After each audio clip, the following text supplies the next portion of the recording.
Say it clear. Say it right. Say our name. Built this nation with our bodies and brains. You benefit, don't give us credit, say our name. We FBAs, foundational Black Americans.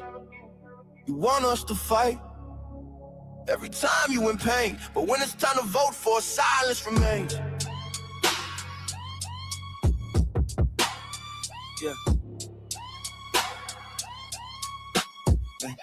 They wanna be us, from the style to the hair, from the lips to the hips, body shaped in our glare. They cross borders, profit off the fight, civil rights paid in blood just to stand in this light. Asia to Africa, you walk through the door, but this land got a history you can't ignore. FBI fought and still fighting today, made room in the system that kept us away. You praise the same power that never chose you, turn your back on the ones that broke chains just to move you. Say we don't know where we come from, that's wild. North to the south, this land raised my child. Built this nation with our bodies and brains. You benefit, don't give us credit, say our name. Say our name, say our name, say our name. We FBA, foundational Black American. You want us to fight. Every time you in pain, but when it's time to vote for, silence remains. We were renowned, check the glow for proof. Streetwear in Japan still mirror our roots. K-pop chase decade, study how we move. Rapper world language, everybody fluent. From Atlanta blocks to Mumbai lanes, Hannah McCann spitting bars, connected to the flame. That ain't hate, that's impact, that's reach. Culture travel worldwide when the source run deep. They copy the look, they borrow the sound, but skip the respect when we still hold the ground. Love the rhythm, ignore the pain, celebrate the wave, don't say the name. This was home, before permission, before approval. Say our name. Built this nation with our bodies and brains.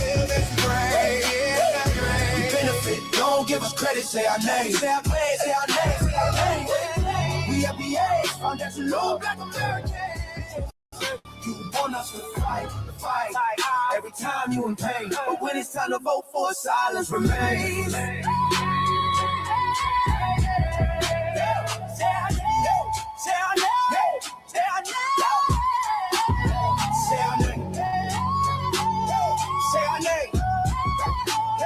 Say our name. Say our name. Don't need your respect. Never needed permission. We built everything when we weren't even seen as human. Biting the hand that fed you. Surviving on scraps. FBA stopped begging. We learned to build from scratch. Say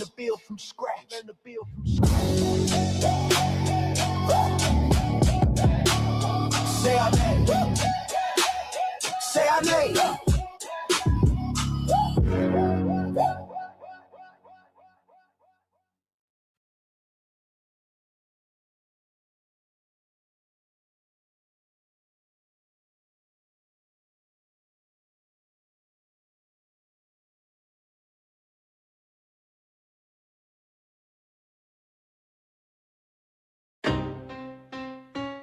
Y'all don't hear us. Pull up a seat, motherfucking listen.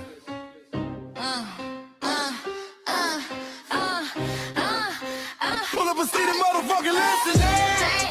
Pack your bag, time to go home. Talking crazy on our soil where our blood and bones grown. This our grind, we outside on it. While y'all fools on the outside looking, y'all show no respect to Black America, so leave. Hey. Y'all don't get it, so it's time to go home. Get the hell up out of America, take your district and just fly on. Y'all don't get it, so it's time to go home. Get the hell up out of America, take your district and just fly on. You landed on the tarmac, fresh off the boat. Talking about y'all building nothing, man, you choking on the note. My ancestors the reason that this country even breathes. Picked the cotton, built the White House, planted the seed. Jim Crow laws, redlined the map, we was the target. You think that struggle's a costume, man, you can't mark it. We fought the wars, we bled the blood, we died for our future's chance. And you come here and give our legacy a side eye while throwing shade on the guard. While you benefit from doors we kicked down with our last breath. Now you spit on the architects who stared down death. ungrateful, a slap in the face to only people who gave a fuck. So let me show your ungrateful ass to the right place. Pack your bags, time to go home. Talking crazy on our soil where our blood and bones grown. This our ground and we outside on it. Why y'all fools on the outside looking? Y'all show no respect to Black America, so leave. Y'all don't get it, so it's time to go home. Get the hell up out of America, take your duties back just like home. Y'all don't get it, so it's time to go home. Get the hell up out of America, take your duties back just like home. Passport, the visa, the privilege to be here. Cause my grandma did march for y'all, so disappear from our land. You cosplaying our pain. Think it's a trend you can borrow, but you ain't inherit the ghosts of our sorrow. We the foundation, the bedrock, the soil, and the root. You not no branch on our tree, and unproductive people always cosplaying me. Talking about we ain't do nothing. You lost your mind.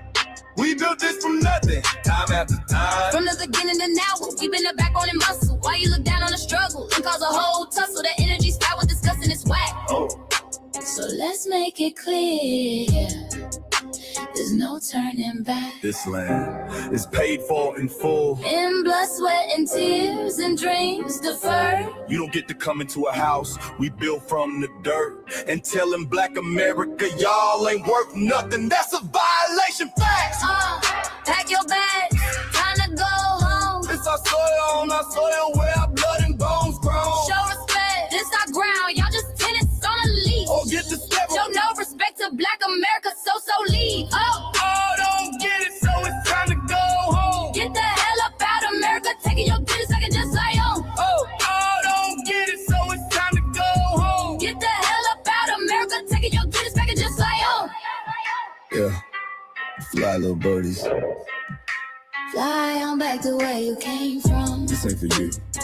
The soil is sacred. We said what we said. It's time For y'all to go home. So fly a little birdies fly. So fly a little birdies fly. So fly a little birdies fly. Got far, far away from here. So fly a little birdies fly. So fly a little birdies fly. So fly a little birdies fly. Got far, far away from here. So fly a little birdies fly. So fly a little birdies fly. So fly a little birdies fly. Got far, far away from here. So fly a little birdies fly. So fly a little birdies fly. So fly a little birdies fly. Far, far away from here. Bye bye, little birds.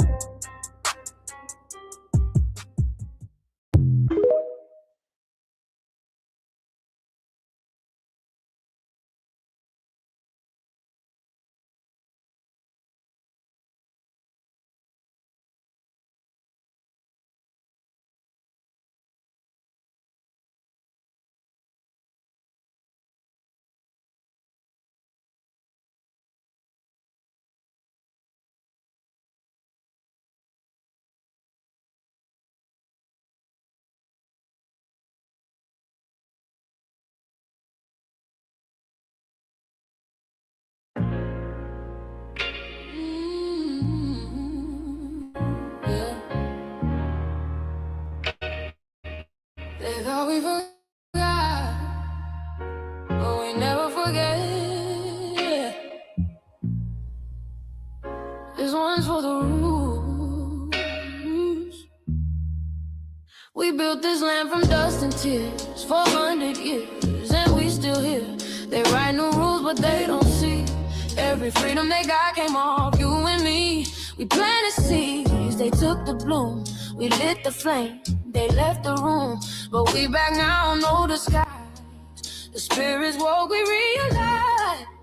All we want is what we earn. That sweat and blood, yeah, that table turn. You can't buy culture, can't fake that fight. This is our day, this is our ride.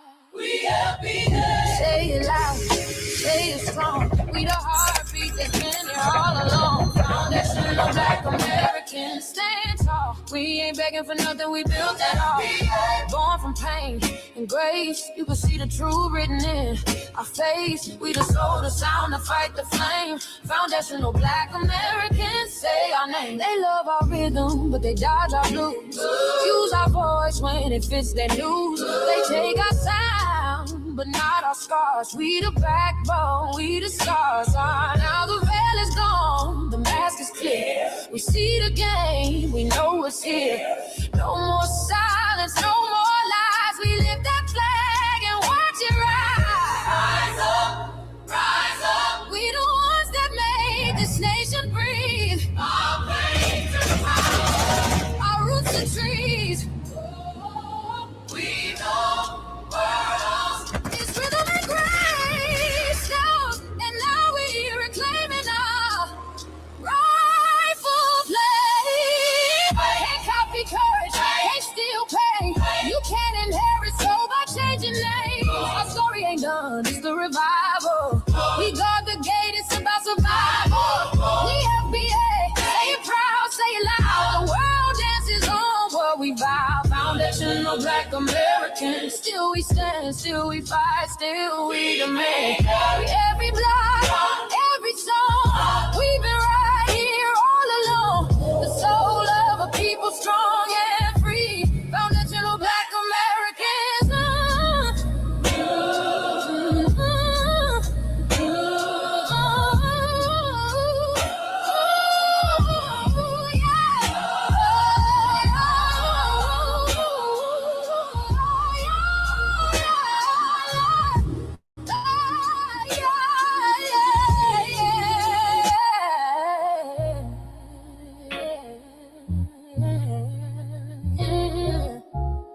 We the first, we the root, we the fire. Still rising, still here. Foundational Black American. We set the tone and they copy the cadence. Dance to our drums and deny the foundation. Wear the style but don't honor the source. Smile in the crowd and you distance and force. Say you not us but you rap like we breathe. Take the rhythm, then fuse the receipts. I ain't mad, I'm just holding the glass. Showing the mirror, now answer it back. I ain't here to cancel nobody. Just keep it honest, keep it solid. If you eat from the table we built, don't act surprised when we guard it. Do you like that? Do you like that? When I flip your sound and I ride like that. Do you like that? Do you like that? Do you like that? Cause that's how it feel when you borrow my culture. Then act like we never mattered. Hip-hop.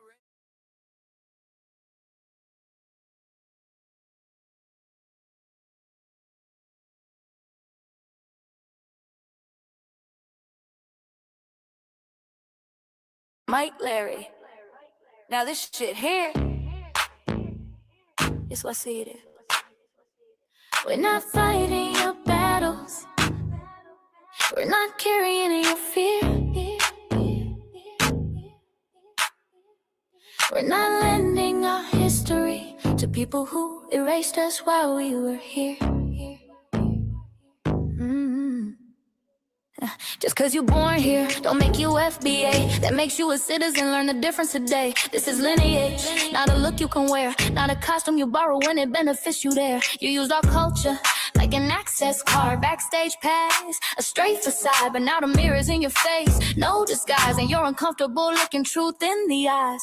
We didn't leave our land to beg for a chance. We stayed, we fought, we took every advance. That's the separation, that's the line you cross. We paid the price, you learned the cost. You waving your flag on our soil, but fighting not to go back home. Waving your flag on our soil, building comfort on a foundation you didn't own. We waving our flag, red, black, and gold. Stood our ground, never sold.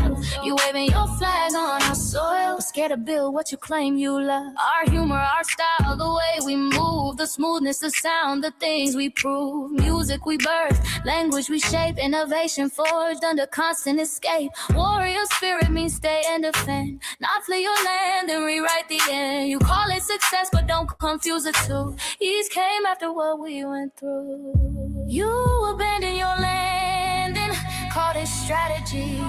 You wave that flag loud, but won't return to build your legacy. That contradiction tells the story for you.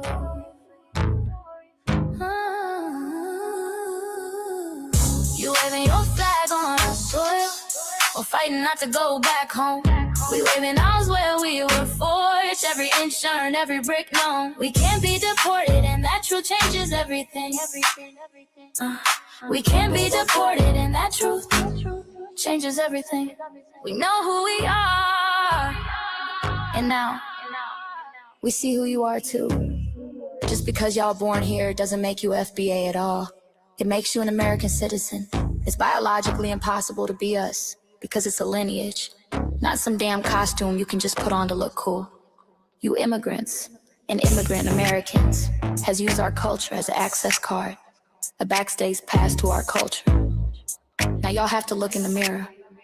Our sense of humor, the aesthetics, mannerisms, the style of dress, the smoothness, the creativity, our genres of music, innovativeness, our slang, our warrior spirit by staying on our homeland and fighting and not fleeing to somebody else's land to beg for a better life and shit on the very people who fought to have us there. That's who we are. And we know who the hell y'all are waving your flag on our soil and fighting to make sure y'all don't. Go back.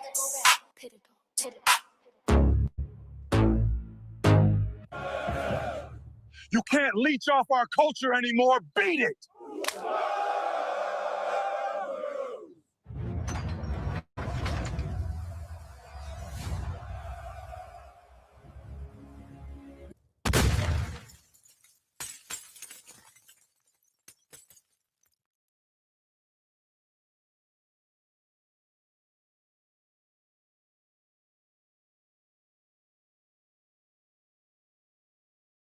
Mike Larry, man, you did it again. We really making history. Let's go. Do you like that? Do you like that? Flip your sound, how you like that? Do you like that? Do you like that? Say it loud, don't walk it back. Do you like that? Do you like that? You grew up mimicking us, now y'all switch it up. Turn the carbon copy, y'all ain't black, what the fuck? It's funny y'all connecting to our culture like it's Wi-Fi. Wi-Fi. Surfing on our waves of our culture, no more agua. Still in my culture for all these years. Look how time flies, all these colonizers in disguise. Y'all hate, y'all still hate us outside. Study doctor, vampires, it's the blood of our guilt. They copy the flavor, sip the juice, love the results, hate the truth. Who? Do you like that? Do you like that? Do you like that? Flip your sound. How you like that? Do you like that? Democratic shields, talking points, the road they fill. Fish and chips, agent on the mic, judging FBAs, but ain't you half white?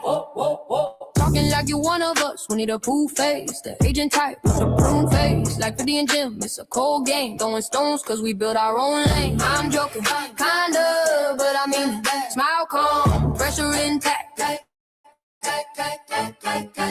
Y'all proud where y'all from, where they flag beat they drum. But when it's us, tone switch fast. Same pride, but it's too much. FBA pride, lineage solid, you can't put this on, can't try it on. Built here, stayed and fought, that's the difference.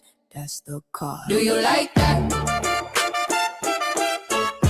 Do you like that? Say it clear, don't twist the facts. Do you like that? Yeah. Do you like that? Do you like that? Point made. No edit. No care.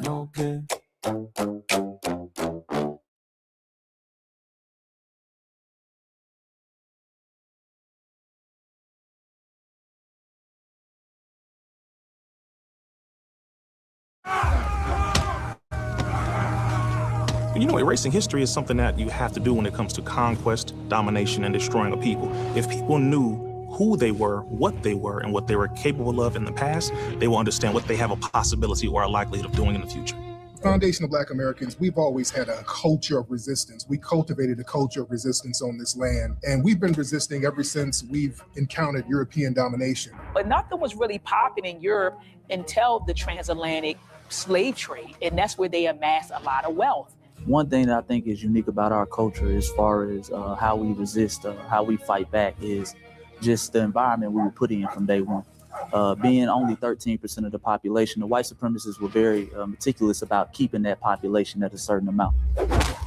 There was never a period when we did not resist the encroachment of the white man. They have a natural behavior of authority no matter where they go. That's why they'll step up in front of us in the line at the store. We're not important. They don't even see us. We've never been able to excel. We've never been able to relax. We've never been able to just be, which means that existence is resistance. It must be something in our DNA, our historical background, to when something doesn't sit right with us, especially spiritually, in our souls and in our spirit, we just say no. We live resistance. From the moment we're born, we're in resistance. And it's handed down generation to generation. And so I think that cultural resistance is actually in our DNA, in our epigenetics, and then it blossoms out into the culture. So there's almost nothing in America that we do, from song to dance to politics to the way we talk, the way we dress, having coded languages considered to be slang today. Everything about Black American culture is a form of resistance. Of course, they want to always downplay our contributions to the global tapestry because they continue to act like our number one export in this country is not Black innovation. Everyone understands that our resistance has been the cornerstone of what foundational Black Americans have always done. We are the life that breathes everything into this nation. The further back you go, the further Black you go. It's just simple like that, brother.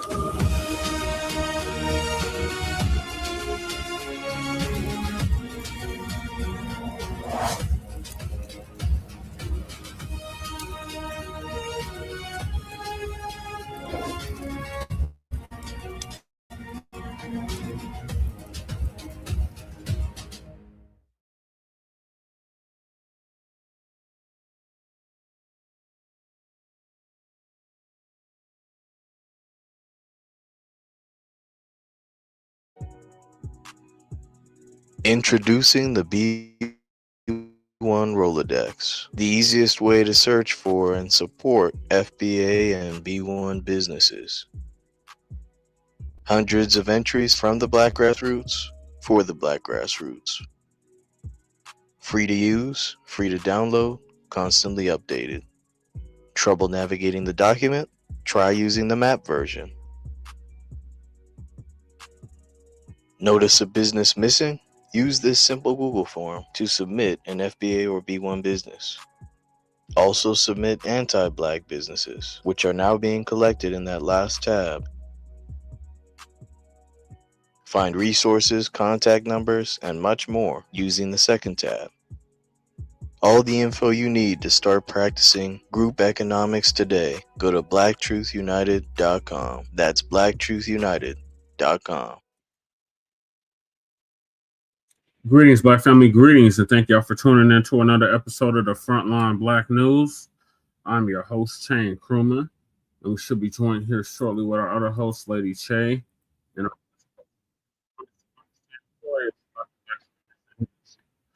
join us this Tuesday for a brand new episode. I apologize, we're running about an hour late. I have to go check on Lady Che. Here she is right there. Greetings, Lady Che. And on this season 6. Lady Che. Hey, I'm here. Hey, Desi. I'm here. I'm just gonna be in the background. I'm gonna try to do it. I made it. I found you. I made it. Yes, you made it. I just mentioned you, and here you go. And on this season 6, episode 37, or Tray 7, part 3, part Tray of the Frontline Black News, we'll be discussing several topics we didn't get to in part 2. and that is what just leaked about Roly Poly Martin. Black men should re-examine their relationship with the Vote Blue No Matter Who party. Vivek Bad Salami claims Black Americans lived better during Jim Crow era. Lake Lanier just got revenge for Nolan Wells. Ben Crump addresses Nolan Wells' friend emergency call and says he's currently has experts analyzing the call. The ritual sacrifice of Nolan Wells. Mississippi arresting everyone except Nolan Wells killers. Suspicious man tries to sabotage Black-owned beauty supply store. The boycott wealth transfer is growing. OnlyFans killer Courtney pleads guilty. The Nolan Wells case, every inconsistency in the police report. DOJ's Civil Rights Division has completely changed under Trump. And there's like two more topics that didn't make the description. And then we got our Unhoused neighbor news, our illegal migrant news, and our local Denver/Aurora news. And we are based out of East Denver, North Aurora, Colorado. Get a news from a frontline and Black First perspective. Yeah, we're going to get on punk ass Roly Poly Martin first. We are part of the new Black media and also the signal boosters of the new Black media. We have been around for 6 seasons now and counting. And we have several platforms that are part of the Frontline campaign. Frontline Black News is one of the first, which we started back in 2020, 2021. And Shabaka's Black Experience Enhanced, which we'll have tomorrow, Tuesday, is based off the 50th anniversary of the founding of the original Black Panther Party for Self-Defense. We started on Blog Talk Radio back in 2016 and have been around for 12 seasons now. Shabaka's Black Experience Enhanced covers the Black experience from the beginning of time until 10 minutes ago. It is also a part of the Frontline campaign and has recently, within the last 2 to 3 years, moved from Blog Talk Radio to StreamYard. And hopefully Shabaka will be joining us here shortly if he can get his phone situation together. Please make sure you like and share the broadcast, family. Remember, family, hit that like, share, and subscribe button. Please join us on StreamYard, YouTube, Frontline Black News. The links to all of our channels are in the description, including Frontline Black News. Frontline Black News 2, the backup channel. Make sure y'all sub to that if you haven't already, just in case they try to take Frontline Black News down again. Then we got my personal page, Jesse Paris, aka Chain Chroma. That's where we stream all the city council meetings for both Denver and Aurora, the local Black events for both Denver and Aurora, and Sunday Morning Food Bank, which I've been consistently doing for the past 10 years. And then we got Lady Chase, backup channel, Seduction Doll 5991. Make sure y'all sub to that so she can start going live on that channel. Lady Chase, I think you need about 2 more subscribers and you can start going live on that channel. Then we got her main channel, The Revolutionary Agenda. Make sure y'all sub to that as well. She should be dropping the RBA again sometime this week. Make sure y'all check out her previous episodes that she did last week. Then we got Shabaka's YouTube channel, Janet 1. Make sure y'all sub to that so Shabaka can start going live again on YouTube.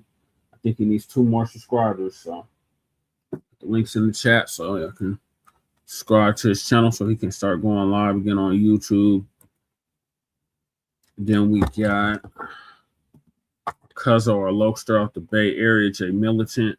Make sure y'all sub to his channel as well. What's Cracking TV with Jay Militant. The link to his channel is in the description. Then we got our brother from another mother, Breeze Omega, who was live earlier. And hopefully will be tapping in with us this evening or this morning. And that's our brother originally from Hempstead, Long Island, who's now in Leesburg, Virginia. Make sure y'all check out Breeze Omega on YouTube. Brother is past 1,100 subscribers, so salute to him for that. Then we got Kukizi, our brother out the Mile High, came up with the FBA culture reports. And he used to do the intro track for the Frontline Black News. Make sure y'all check him out, Kukizi 5100. That's our brother out the Montbello, Bellside area of Denver, Colorado. Then we got our brother Church of Black Power, who is originally from Watts, California, and is now in Houston, Texas. Make sure y'all sub to his channel. We got Crew in the building. Salute Crew. Crew Reality. Make sure y'all sub to Crew as well. He got a YouTube channel as well. Make sure y'all sub to our brother Church of Black Power. He interviewed me last Friday So make sure y'all check out that interview on his YouTube channel. And he came up with the reparations, Freedmen Reparations Party merch. So make sure y'all check that out if you haven't already. He's almost at 4,000 subscribers, so salute to church. Then we got our brother Torian Rain Reloaded, who's been around for a decade plus, and actually put Lisa Cabrera on. And he came up with the We Fought Back series, amongst other several series. So make sure y'all check out Torian Rain Reloaded if you haven't already. The link to his channel is in the description. And we got honorable mentions: Black Alpha Network, Afro Elite, who was live earlier, Sister Lisa Cabrera, Tariq Nasheed, Professor Black Truth, Great Black Shark, Jason Black, ZZ Rance, Sister Vicky Dillard, our brother DSB, and a slew of other content creators that's part of the new Black Media Water God TV. Make sure y'all check them all out if you haven't already. And then last but not least, we got our brother Black Truth United. Came up with the B1 Rolodex, which is a modern day green book for FBA and B1 businesses alike. And the link to the Rolodex is in the description. The link to submit your business to the Rolodex is in the description. And the link to the FBA threat database is also in the description. And the link to the Freedmen Reparations Party merch is also in the description. Then we got Council the Congressional Black Caucus and create a foundational Black American Caucus. Long overdue. That change.org petition is in the description. Make sure y'all sign it if you haven't already. Then we got our Asian ally Michael's petition for Congresswoman Nikema Williams out of Georgia to introduce and fully fund an anti-Black hate crimes act now. The link to that Move On petition is in the description. Make sure y'all sign it if you haven't already. Then we got our Sister Brooks call to action. Make sure y'all check out our Sister Brooks. She just surpassed 4,000 subscribers. Shout out to Sister Brooke. That's her backup channel in the description. Make sure y'all sub to it if you haven't already. Shout out to her and the U.S. Freedmen Project, our brother Divine, our Sister Keisha, and our brother Melrose Radio. Then we got the reparations for the Descendants of American Slaves Act. Make sure y'all sign that change.org petition if you haven't already. Then we got Lady Chase GoFundMe. Make sure y'all donate to that if you haven't already. Then we got Joshua Fox GoFundMe. Standing with Joshua Fox and family after shooting from Dalton, aka Chuck the Bussy, Chuck the Builder, Dalton Etherly. So support our brother Joshua Fox's GoFundMe. The link is in the description. Then we got Stop Netflix from releasing the damaging docuseries about Michael Jackson. Shout out to Dr. Randy Short for putting that together. Make sure y'all sign that petition if you haven't already. Then we got the medical examiner in the Nolan Wells case. We got a petition to revoke Stacey Turner's medical license. Sign that petition if you haven't already. The link is in the description. And as you can tell from the background, I'm a candidate on the ballot here in the state of Colorado for House of Representatives for House District 8. And the link to my website that Lady Che has put together is in the description. Shout out to Lady Che. She did a really good job on the website, so make sure y'all check it out if you haven't already. And go back to part 1 of the Frontline Black News Season 6, Episode 37. And you'll get more detail on the website and what Lady Che added to it and the new flyers as well. Then we got a copyright disclaimer under Section 107 of the Copyright Act of 1976. Allowances made for fair use for purposes such as criticism, comment, news reporting, teaching, scholarship, education, and research. And I do not own the rights to the music. And if you don't understand racism, white supremacy, what it is and how it works, everything else that you think you understand will only confuse you in all 9 or 10 areas of human or people activity. And that is economics, that is education, that is entertainment, that is labor, that is law, that is politics, that is religion, that is sex, and that is war. And some say health and nutrition. In all 9 or 10 areas of human or people activity. And that was by Mr. Neely Fuller Jr., who transitioned exactly a year ago at the age of 95. ProduceJustice.com. And when you, a Black person, are captured by any race soldier, you must never fuss, fight, or flee. Comply and defend yourself in court. Also by Mr. Neely Fuller Jr. producejustice.com. And last but certainly not least, we got racism, white supremacy. The only racism that exists on this planet is conscious and subconscious behavior to maintain white genetic survival, to prevent white genetic annihilation. And that was by the late, great master teacher, warrior scholar, Dr. Francis Cress Welsing, who transitioned exactly 10 years ago at the age of 80 and would have been 90 as of 3-4 months ago. And shout out to our FBA brother, Tariq Nasheed, who's back from Japan, preparing for her funeral, along with several others. So those are the topics. Make sure y'all hit that like and subscribe button. It is now Black August, Black family.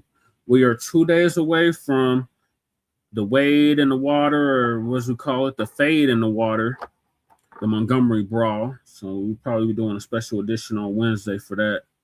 But thank y'all for tapping in. Those are the topics. Make sure y'all hit that like and subscribe button. All right, Lady Che, Michael, greetings. Greetings, Michael, from the Mile High Income and Illegal Migrant Flooded City. How is it in the DMV? The DMV today, yeah, not too bad actually. It's about 94, 96 degrees. Jesus, it was 100 and something degrees here. Oh, and then man. Came through, and it rained twice, and now it's in the 70s. Wow. Which is refreshing after it been 100 and something degrees the past 3 days. 3 days. Well, were you outside the whole day or just part of the day? Hell no, I was in the AC. I was outside part of the day. Okay. Great to hear. Wow. Yeah, by the way, go ahead. Go ahead, Lady Che. I was inside all day. and all night, every inside.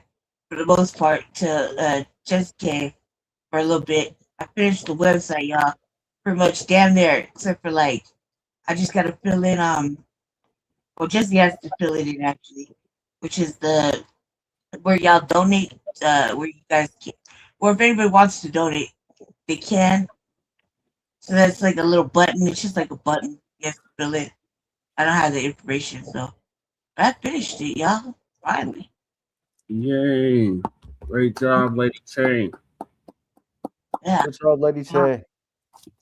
Yeah, I finally finished it, and that felt so incomplete. Like there's, but if you don't get your ass away from that motherfucking that website, you'll keep plugging in unnecessary information.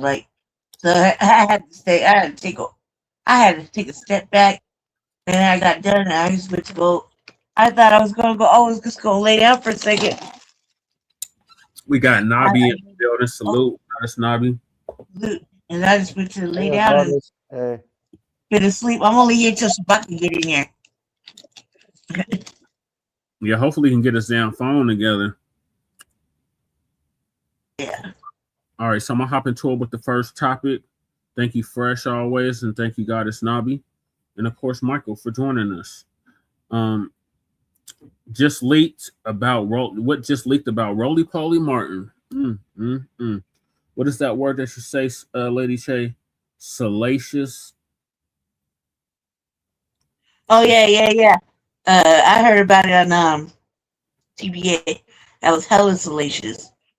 I was listening to it when I was working on the website. I was like, ooh. That's my answer. Ooh and Yeah, I thought it was hilarious myself. Thank you, Fresh. I can't read the chat.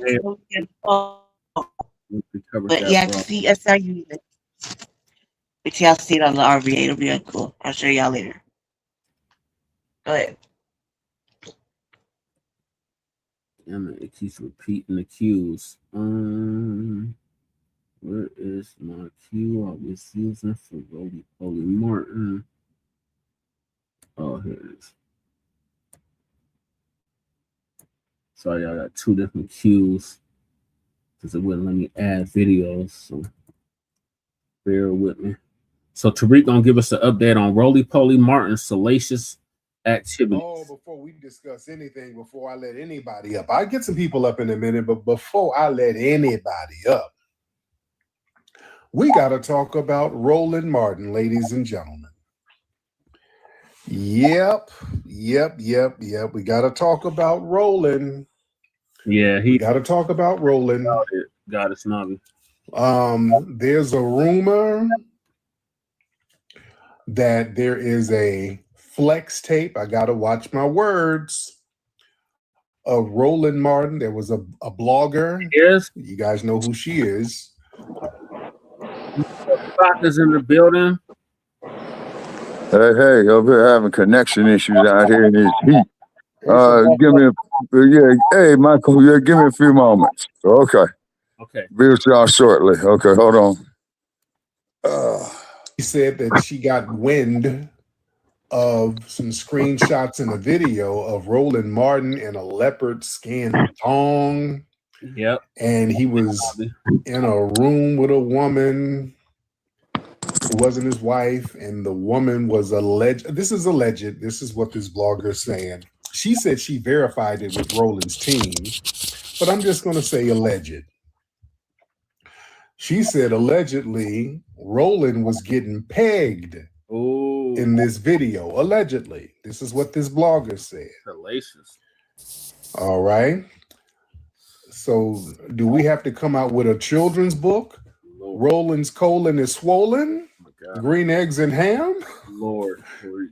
Is Roland's colon swollen? Good freaking grief. So allegedly, there's this video and all of this stuff that's out about Roland. The blogger said that she had contacted Roland's team. They verified the existence of this tape and this footage. They're saying Roland's team allegedly said that they're being extorted. They were being extorted by this person. And Roland's team allegedly threatened legal action if this footage is released and all that stuff. The old boy now you on flex tape. So listen, nobody's really shocked. Roland's been popping that bussy for years. He's always dropping it like it's hot, throwing that Bucci cat in a circle. So nobody's really shocked. Right. But boy, if they come out with some footage, I'm going to have a damn field day on this. Family, y'all don't know how many puppets, how many cartoons I'm going to make if this shit comes out. Yeah, Bussygate is real. Bussygate is real. But let me get deep about this thing. You know what I think, family? This is heavy. This is heavy. It looks less like a flex scandal, and I'm using my words wisely. This seems like some kind of leverage operation. You know, who controlled the environment? Where are all these cameras? If there's cameras and all this footage, who preserved the footage? Who sat on the footage? Why did it surface now? Just like with the Diddy case. Remember, they had that footage of Diddy jumping on Cassie. They had that. They just sat on it and just waited for the right time to really bring Diddy down. So sounds like they've been sitting on this footage of Roland. Oh, they've been sitting on this footage of Roland. Yeah, I want y'all to understand something. I think this is deeper than what we think it is. See, the Democrat establishment, they don't just want Black spokespersons. They need predictable Black spokespersons. See, the Democrat power structure, they've always needed certain Black people to translate the party's agenda to Black America. You understand? You got to be predictable. See, you can criticize Republicans all day. You can criticize Donald Trump all day. You can even criticize the Democrats around the edges. But when you start challenging the fundamental arrangement, yeah, you seem like you might be veering off. That's a problem. Family, I want y'all to understand something. Have y'all noticed lately, Roland has been sounding like the foundational Black American grassroots. See, Roland's job was to basically just get Black folks and Black voters in line. All right? They're fine with Roland. His job is to shout at Black people, curse Black people out, to spank black people and shame black people into voting. When we start delineating, he was one of the biggest critics. He was calling us all types of stupid fools, dumb as hell, but the stupid ass, they stuck on stupid Simple Simon. We was all types of Simple Simons. You understand? Exactly, Nobby. Now, this thing comes out. Roland starts sounding like the grassroots. He start talking like us. Mm-hmm. He start talking about tangibles and voting for the couch. Yeah. Roland starts sounding like the black grassroots. Oh, now that's a problem. Now, all of a sudden, this threat of some video footage of him is coming out now. You see? Mm-hmm. Somebody said Umar too. Notice how everybody who was critical of the black grassroots, critical of you and all of us, they're sounding just like us now, aren't they? Barbecue was waiting on him, Nobby. Everybody's sounding like us now. Because we're standing on truth. I know we're standing on truth. We didn't waver. But listen, Roland's ass starting to sound just a little too much like us. And see, the establishment, they'll tolerate the grassroots language until that language becomes an independent political program. Mm-hmm. You understand? And also with Roland has, he shakes down the DNC for money. He's always shaming them every election cycle. Y'all need to get some money to the black media. Y'all ain't giving enough money to the black media. He's always shaming them into giving him money. Now, the Harris campaign, they gave him like $350,000 last election cycle. You know? And he went up and did the little softball thing with Kamala Harris. Yeah. That's his job. He gets up there and act like he's doing an interview. So Kamala, how you make your greens? They're just a bunch of softball horse shit. Yeah. So the thing is, the DNC, they're looking like, wait a minute, we didn't give this fat bastard hundreds of thousands of dollars, and what did we get for it? We lost. Not only did we lose, see that shit. He's now talking like the black grassroots. So did we get finessed? You see? Mm-hmm. Oh, no. They feel a certain way. Remember, these people spent billions of dollars trying to get Kamala elected. I mean, they had Beyonce running around, Cardi B, Megan Thee Stallion. They had big money and lost. Why did they lose? Because of the foundation of Black American grassroots. They lost because of the FBA grassroots, ladies and gentlemen. So now with Roland, and Roland is still, y'all should have gave me more money. See, we gonna win. If y'all give me some more money, they're like, oh, wait a minute now, hold on. Lord. Wait a minute. We're like, hey, we got the goods on you, buddy. You better slow your roll, Rolly. Mm-hmm. Hey, your job was to control the black grassroots, not join them after we done gave you all this money now. Hey, Roland, by the way, we got a little tape on you. You might want to simmer down a little bit. We got a little something on you, Roland. Mm-hmm. Yeah. This is why, family, I don't think they're going to release anything, to be honest. Okay. If they do, that would be very funny. I don't think they're going to release anything. Lady Che might be able to help you with that. I don't think they're going to release anything, because if they were going to release it, they just would have done it. They would have done it already. It's too much. It's too many threats and all that stuff. Well, you're letting the public know that there's something out there. There is something. And I think the powers that be are sending a message to Roland. Like, hey, Roland, we just want to let you know, we got something on you now. We do have something on you, and we could release it. So you better get some damn act right. You see? This could be the establishment basically writing off a failed investment. Mm. You understand? The Democrat establishment, they probably decided that Roland's political value has depreciated. Maybe fascinations or something. You're giving this dude advertising money. He ain't moving nothing. And they're studying the algorithms, ladies and gentlemen. Fam, I want y'all to understand the DNC and these think tanks, they study algorithms. They know what conversations go viral, and they understand the algorithms. They're big on that. And these people realize that these old DNC shill talking points, they're not going nowhere. When the DNC shows up and try to have their little town hall meetings, ain't nobody going up to that shit. Nobody wants to hear that. They're empty. Nobody wants to hear that. But you know what's always cracking? Foundational Black American conversations. Yep. That's the most thing cracking online. Yep. So that's the only thing that's cracking, especially in political spaces. Yeah, you can go there. You understand?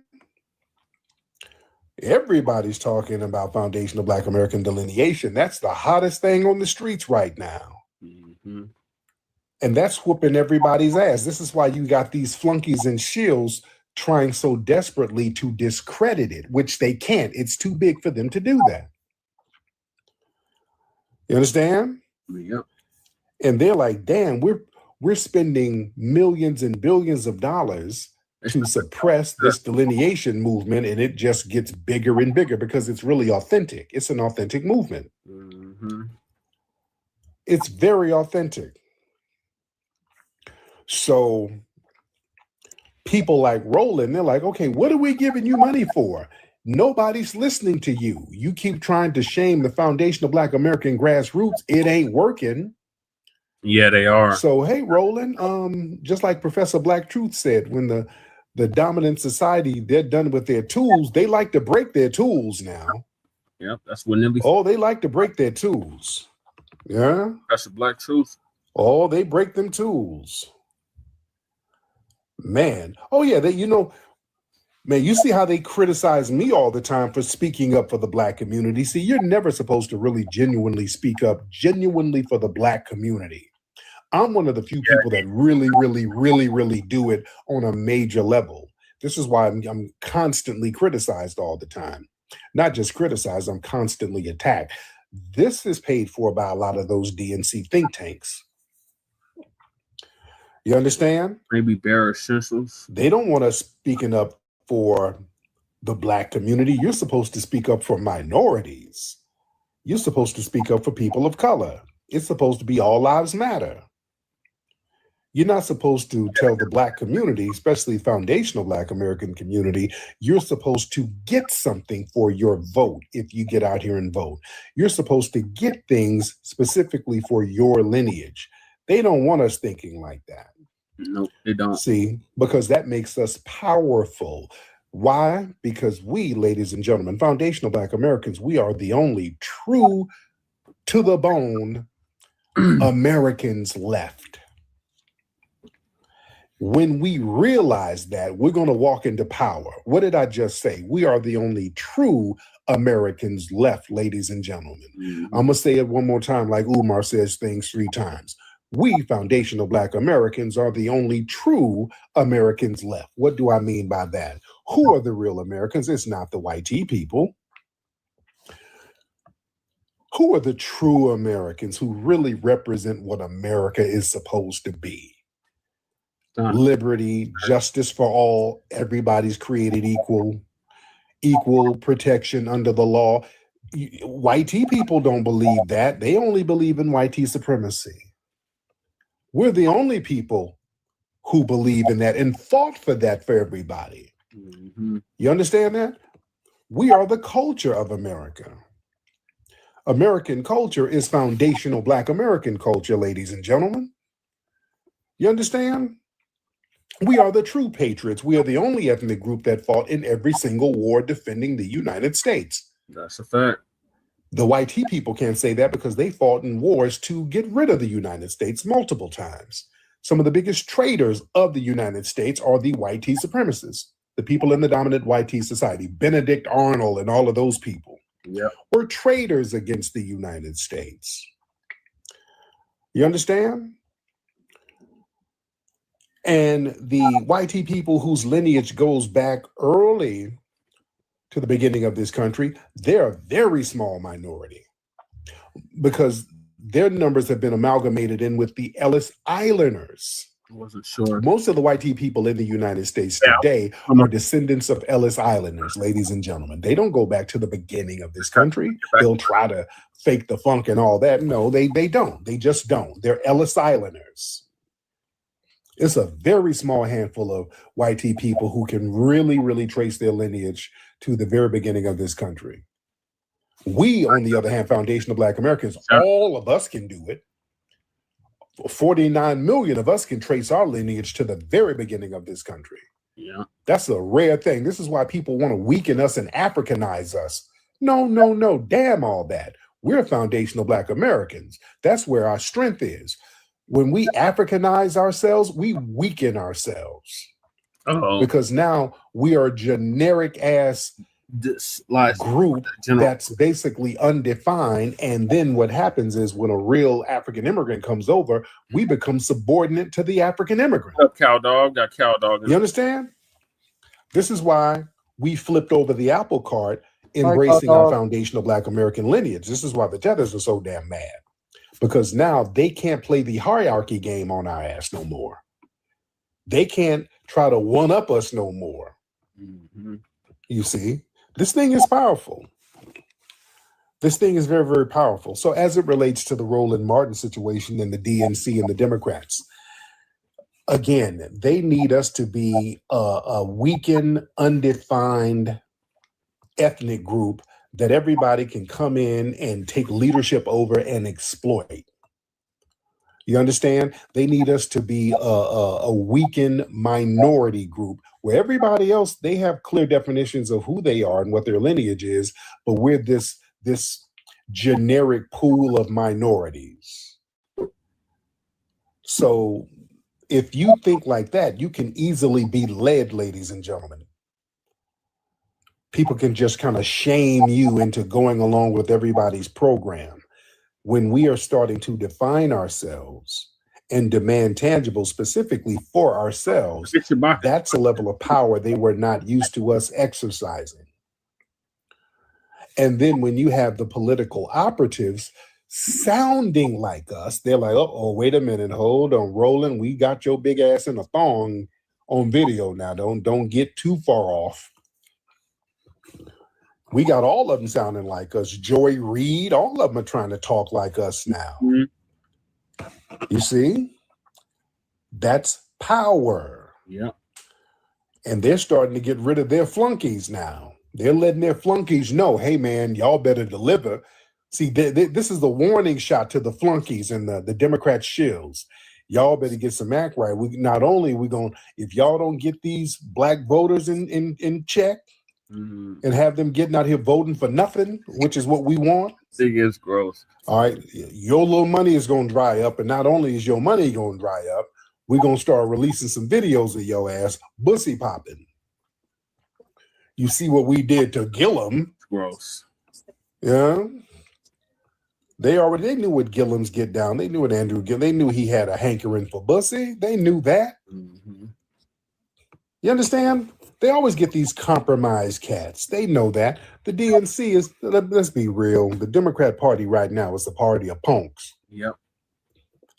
All right, let's just keep it real. That's what they want. That's why Jasmine Crockett and them people running around here talking about the black woman run this, the black woman run that. They like that matriarchal setup where the black woman is the more dominant one and the black male is the more effeminized, subordinate one. See, that's the only thing that the DNC likes. They like a black male who is subordinate, following the women, trying to be a woman. Clock that tea, honey. They love a punk. You understand? Because you're going to follow women. You're going to do what women do. But when you stand up and act like a man, right, or an alpha male or a leader, you're going to say, hey, wait a minute, before we vote, let's be strategic about this. You're going to start thinking logically and not emotionally. They don't want that. So any masculinity coming from the black community, what do? Oh, that's toxic. Oh, that's toxic masculinity. We cannot have that. Oh, we can't have that. A black man standing up for himself, a black man standing up for the community. Oh, that's toxic. Mm-hmm.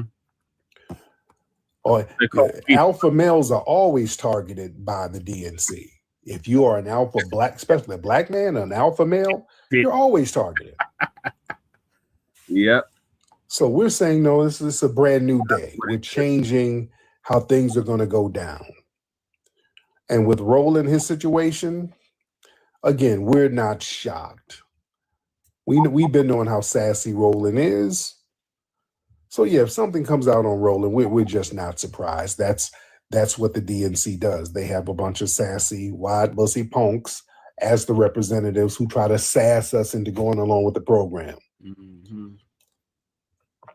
And boy, if again, I really doubt if anything comes out again. I think this is a warning, but if it does, I'm telling you, we're gonna have a field day on these streets. But we're gonna eat good off this. I promise you, we're gonna eat good off, dude. If a video or some footage come out, oh, y'all don't understand the merchandise. I'm already getting the merchandise ready. I'm already getting the puppets ready. Oh, it's going to be t-shirts. Oh, we're going to merch this thing. Oh, family. Oh, the merchandise is already coming. I'm going to have keychains, t-shirts. Oh, man, y'all don't understand the level of petty. I've been trying not to be petty. I'm trying not to. I've been trying to take the high road because I want to do things and I want to set example for the community. I really do. There's a lot of youths who look at me and listen, and I want to be a good example to them. But if some footage of Roland come out, bussy popping, let me apologize to the youth in advance because Uncle Tariq is going to get real petty. I'm going to disappoint you guys. I'm sorry. I'm going to let you know you're going to be so disappointed in me. Petty, like church. I'm going to be such a horrible role model. I'm letting you know now. I'm not going to be a good role model to you because I'm going to go so damn petty. It's about this in the chat, y'all. All right, just letting you know, Ken. I don't want to let you down, but don't. If I see some footage of this nigga in a thong, I know, Nobby. I feel you. I'm gonna let you down a little bit, just for a little bit. You're not gonna be proud of the things I'm gonna go with. It's gonna be a certain level of petty. Oh Lord, y'all don't understand. I think this is the devil trying to use me. The devil is trying to get me, y'all. If this footage gets released, the devil is trying to use me. Lord. This ain't nothing but Satan trying to take over my spirit. Because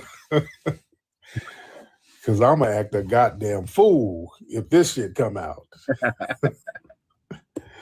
Let me get some of the family in here. Let me get the family in here, ladies and gentlemen. Y'all don't understand if this footage come out, the shit that I'm going to be doing. You're not going to resist it. I'm going to have a children's book. I'm going to have a Dr. Seuss book. Lord. Roland's colon is swollen.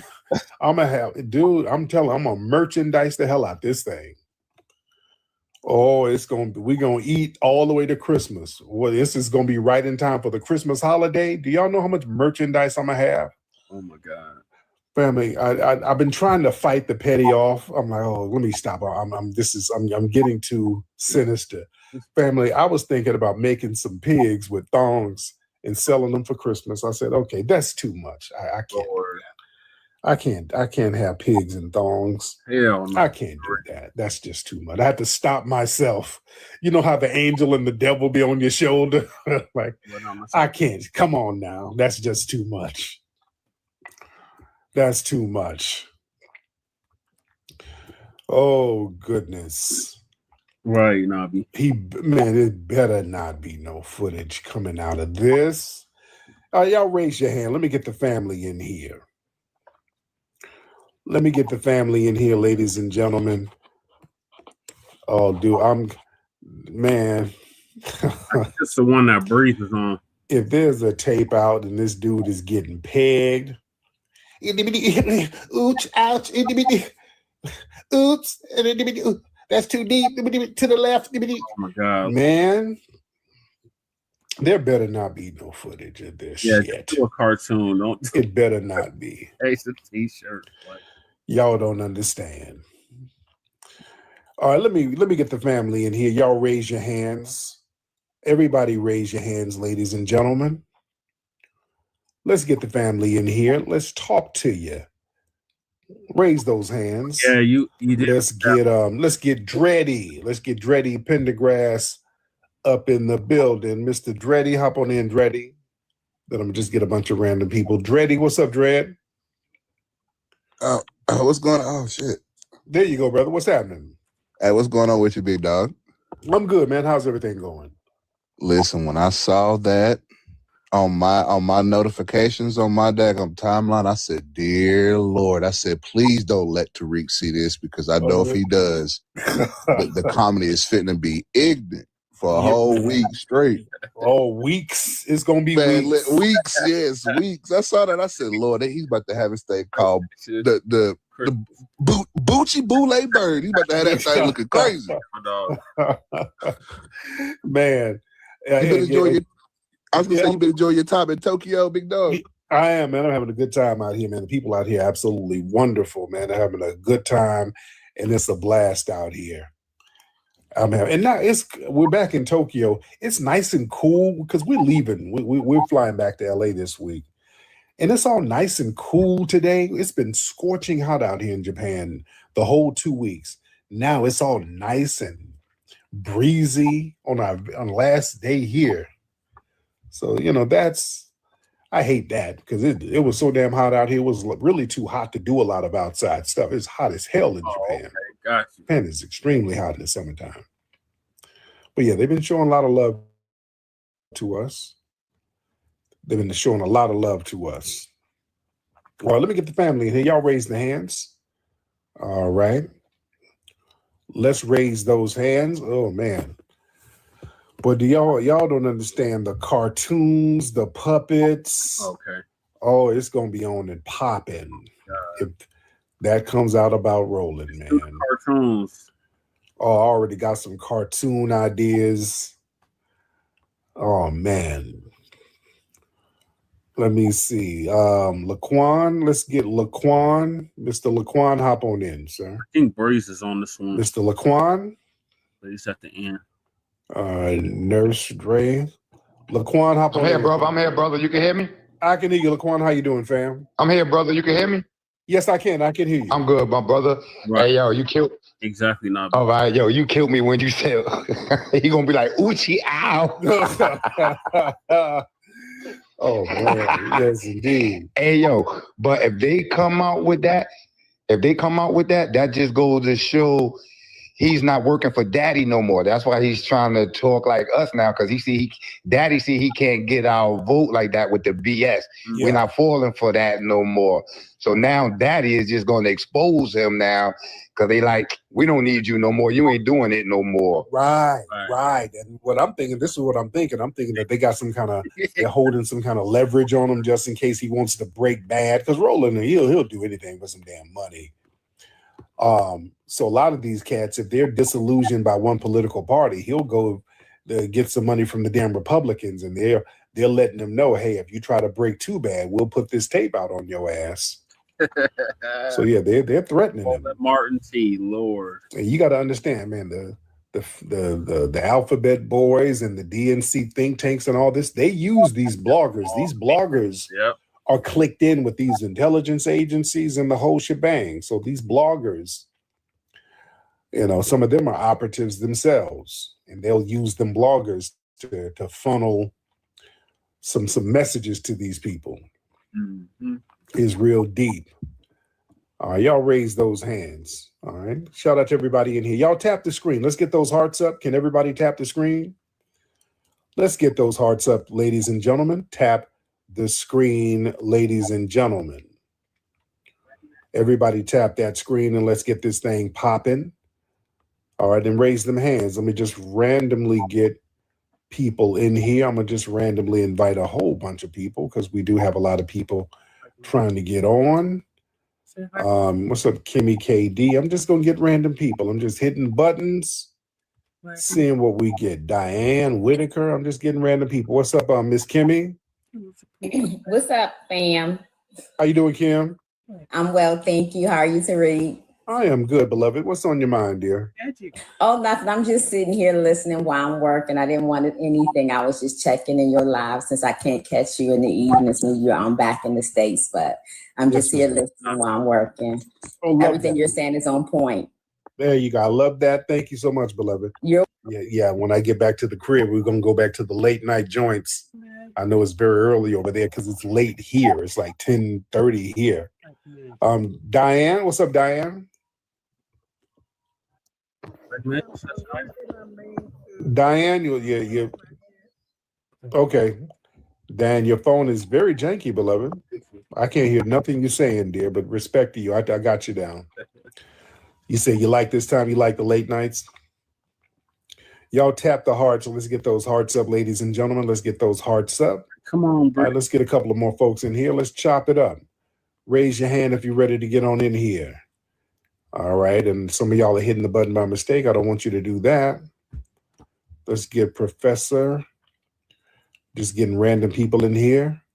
Let's get Nurse Day. Nurse Dre. What's up, Professor? Professor? All right, Professor's working right now. He sounds like he works at a cookie company. The nigga make cookies. What's up, Nurse? Certified salute, sister. Hey, Tariq, can you hear me, man? I can hear you, Nurse. How are you, brother? I'm doing pretty good, man. I wanted to tell you about a little something that happened. I live here in McKinney, Texas, and not to really dox myself or anything, like my family knows Carmelo Anthony's family. My son plays for the University of Missouri, and I just wanted to let you know that Carmelo Anthony was a 4-year starter on varsity. He was playing varsity football as a freshman. And the only reason why he didn't get a D1 offer his senior year was because he hurt his shoulder. And I also remember that I got a voter registration card for the city of McKinney. I live about maybe a couple of miles from the city of McKinney. And when it was time for us to go to the courthouse for jury duty, we knew what trial it was going to be. And before we could even go inside the courthouse, me and my fiance, like the bailiffs, the police, they were just really aggressive with a lot of the people there. And so we started seeing the people who were being excused from jury duty. And I'm looking around and all I see is black men and elderly people. So I knew then that the fix was in. So it was just a lot of BS that was going on around that Carmelo Anthony trial, man. Oh yeah, absolutely. Yeah, we're very familiar with that. And hopefully our brother's keeping his head up as he's locked down, and we're still out here trying to fight to get him up out of there. So free Carmelo. Free Carmelo. That's right. Who is this person here? Come on, you don't like the blacks. Irene Kume. What are your name? What's your name? Irene? Yeah, that's from Project Leroy. Mue? Shout out to Project Leroy. Okay, you're in the thing trolling. Okay, let's get Tazadak. Tazadak, hop on in, Tazadak. Where is Breeze? Mr. Tazadak, hop on in. Hey, what's going on, Tariq? Can you hear me? I can hear you. What's going on, brother? Hey, 2 things I wanted to tell you. One thing I wanted to tell you was something about Carmelo, but man, listen, when you told me that thing about old dude, fucking the beat, I can hear it now, Tariq. I can hear it now, but the beat, it wasn't me, Tariq. But the beat, you should be sitting up here telling me all that, telling all them people that stuff, but the beat, I still you. I can hear it now, man. Oh yeah. But anyway, another thing I wanted to tell you though, too, real quick about Carmelo. I've been waiting to get this to you. Now listen up, people, and I want y'all to look this up for me. You look this up while I'm talking, for the people that's listening. Hey, did you know that 2 or more people are considered a weapon under Texas law? I looked it up. Listen, everybody out there right now is responsible for Austin Metcalf's death, starting with his brother. When Carmelo goes back, when Carmelo goes back to trial, and he's going to get a new one, and he's going to win. Yep. Yeah. When he does, we need to get on their ass. I mean, I love TikTok. We need to get on. I love TikTok. We need to get on their butt and stay with it and do it under the guise of we want justice for Austin, because they gave our young man 35 years. Now, that's the first thing I wanted to tell you. The next thing I wanted to tell you was that under Texas law, anybody that gets hurt committing a felony, you understand, like if 2 people went and robbed a store or something like that, the people robbing the store, if anybody gets hurt, people robbing the store, they're responsible for all damages, including the people who are with them. It's called a felony. It's called a felony something. I forgot what it's called. What that means right now is everybody out there that was with Carmelo, that came against Carmelo, that came up against him, first of all, they came as a weapon, which is going to give his self-defense. Okay, because another thing is said in the Texas law is that they don't have to have weapons. If 2 or more people are attacking you, they do not have to have weapons for you to use deadly force. Now, you can look that up. You can look that up right now. You understand? So what that says is Carmelo, that's his defense right there. Now we got to deal with the other thing, the death of Austin. Everybody out there right now is responsible for his death because someone died in the act of committing a felony. Right. So that's all. That's all I wanted to just shoot. Thank you so much, brother. Okay. Try a little work. Feels good with every touch. Try a little work. A little dab is just enough. Try a little work. Feel that natural magic rush. Try a little work. A little dab is just enough. Come a little closer, baby. Oh, that's like California. Let me take my time. The soft and natural fragrance keeps you on my mind. There won't be no complications. Nothing artificial Yeah, you there. did. You said that in Just very a little loving and feeling underneath the things you wear.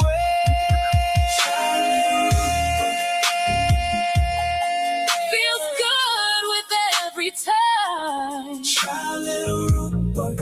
Oh, a little dab is just enough. Oh, baby, try a little root work. Try a little root work. Ooh, feel that natural magic rush. Try a little root work. All right, Lady Shay, what you got to say? All right, real quick. I'm about to leave. I'm just gonna say this real quick. I heard about this on TVA. Shout out to the Black Authority, and I figured it would make its round to fucking Tariq Rashid. The thing is, like, everybody's gonna be clowning. Like that's not just him. I mean, we all been laughing at him.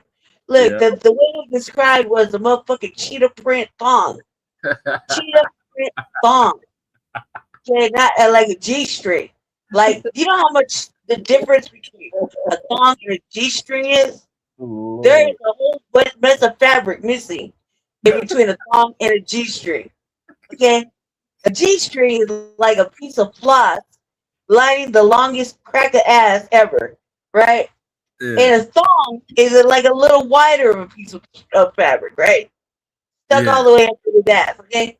So that's just one thing. That's just like whatever, right? But you're talking about a milk dud, dark chocolate milk dud with a motherfucking piece of flexible fucking teething fucking floss up his ass, turn around, giving the look. Okay, that right there is salacious in itself. Right. Okay? Fuck him, like, man. I can't wait till all that shit comes out because that shit is hilarious. He's look, you know how much of a problem this money grubbing hoe has been making. All right, like he's constantly. He was in a movie the other day I was watching, right? All black movie. Lord. And this movie's called Newborn, right? It was an excellent fucking movie, but this is where I was telling you that the computer was issuing racism at me, right? Yeah.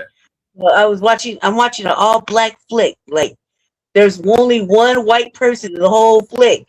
That's it. That's all, right? And the movie kept buffering. Like every 4 minutes, the movie would buffer for like 10 minutes, right? And I'm like, God damn, this shit is taking forever.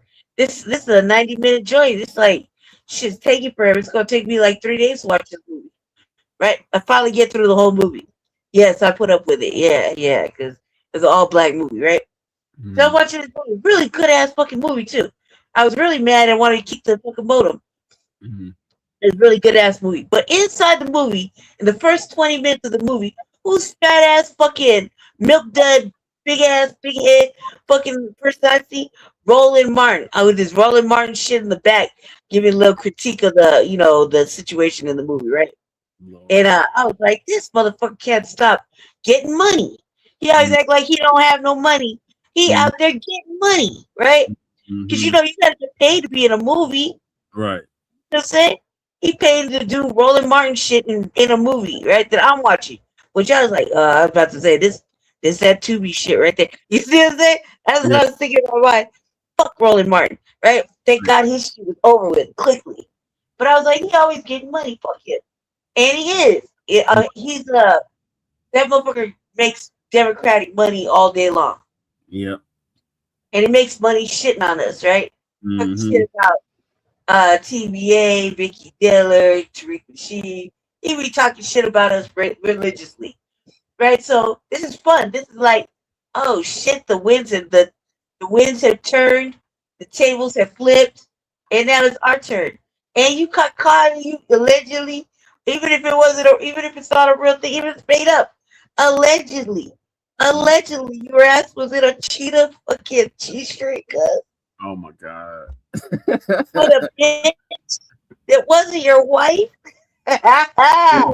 Getting You paid. know you paid for that pussy, cuz. You know you paid for that pussy, you trick ass bitch. Yeah. Okay, so anyway, that's all I have to say. Lord. I'm gonna get off here now because I could go in all night about this kind of shit. But I'm gonna get off now and go to sleep. So I just want to say that. And thank you everybody. And Shabaka should be up here. That's all. I saw Shabaka in here. Yeah, he's having technical difficulties with the heat. Yeah. Okay. Well, either way, I'm gonna get down. So, He's in the chat. see, hurry up, Shabaka. You can take my spot.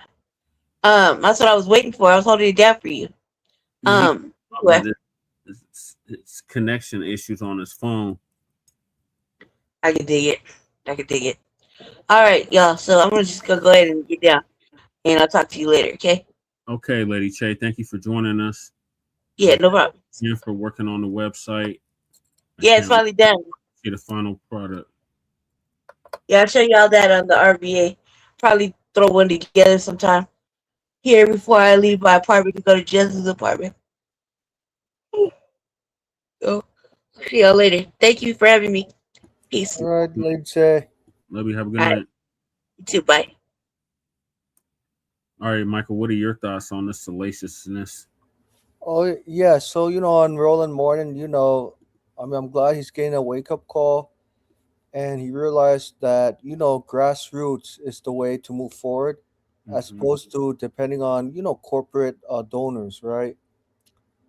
And not to mention trying to do the gig to press Hillary Clinton. Yeah, that doesn't work. That's very embarrassing. Embarrassing. You got hot sauce in your purse? Oh, let me show you how to do the wobble. Oh my God. It tells me that when Hillary Clinton was trying to do the gig, she wanted the rhythm, but did not want the blues. Yeah. And like what you said before, it's like what FBA say. I'm going to paraphrase. They try to be us, but they can't be us. Yep. That's what Hillary Clinton did exactly, and what Roland Martin realized, that just because you have so many white liberals who are trying to cater to FBAs doesn't mean that they're going to fight for FBAs. Always want their rhythms, but don't want their blues. Exactly, Michael. Yeah, and the Democratic Party establishment is trash. It's terrible. Yeah. And the Democratic Party establishment realized that they paid Roland Martin way too much money, like close to millions of dollars. Yeah. Man, if Roland Martin had fought for FBAs, I don't think he would have worried about his money getting cut. Well, he's a damn tether, so he'd never fight for us. Right. Trying to stay relevant. You see that the pulse and the wave is with FBA.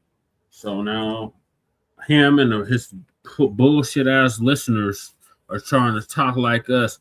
I seen that shit earlier at city council. Motherfuckers talking about reparations all of a sudden. These the same motherfuckers I was talking about that'll never happen. You're wasting your time. And now all of a sudden they want to show up at the city council meeting talking about we deserve reparations. You need to come up with the reparations. What? I've been saying that for over a decade. Like, right. I guess that your city council member got his wake up call. Or she. What is C. Sorry, C. I thought it was the man. Sorry, C. In response to Chantel Lewis, who was my former councilwoman, who wanted to introduce a labor acknowledgement. So they do the land acknowledgement, but now they want to add a labor acknowledgement. And basically the labor acknowledgement is the reparations acknowledgement. So they was doing all this performative shit today. I'm going to play it later when I get to the local news. Yeah. I was like, motherfucker. Me and Lady Cherry both was like, what the fuck? Now these motherfuckers want to start talking like us. And like Tariq was saying, yeah, now they want to start talking like the black grassroots. Right. And it's like too late already. And in a decade, since 2020, everything's been pretty much been grassroots. And what I learned is that there's no need to depend on corporations, anymore, because the Democratic Party establishment is losing badly, and the Democratic Party establishment needs to go down permanently for good, especially James Carville. Like James Carville is not very receptive to reparations. Even though he called some people at the DSA like bad words, but James Carville himself, he's dumb as a brick wall. And not to mention he's married to a Republican strategist. Yeah. Well, that's the only party is white supremacy. Right.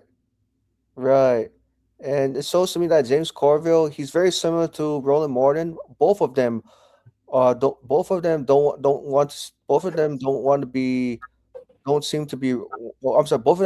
to adapt or be more relevant with today's changing political environment, and both of them are trying to still continue Bill Clinton's legacy of policies. Yep. We gotta stay in the middle. There's no such thing as stay in the middle anymore. You're either for this or you're for that. And it's just very simple, right? Because they allow these problems, to get radical over time, if not overnight. So that's why radical solutions are needed to eliminate the racial wealth gap, which is limits-based cash payment reparations. And for Roland Martin, and I would be surprised if Roland Martin says that he supports reparations and offer here, brother and sister, here's my reparations plan. I'll give you guys education, land, housing. I know Jesse's everybody said, hell no, we don't want that. Give us our check. Right. Right. Exactly, Michael. Yep.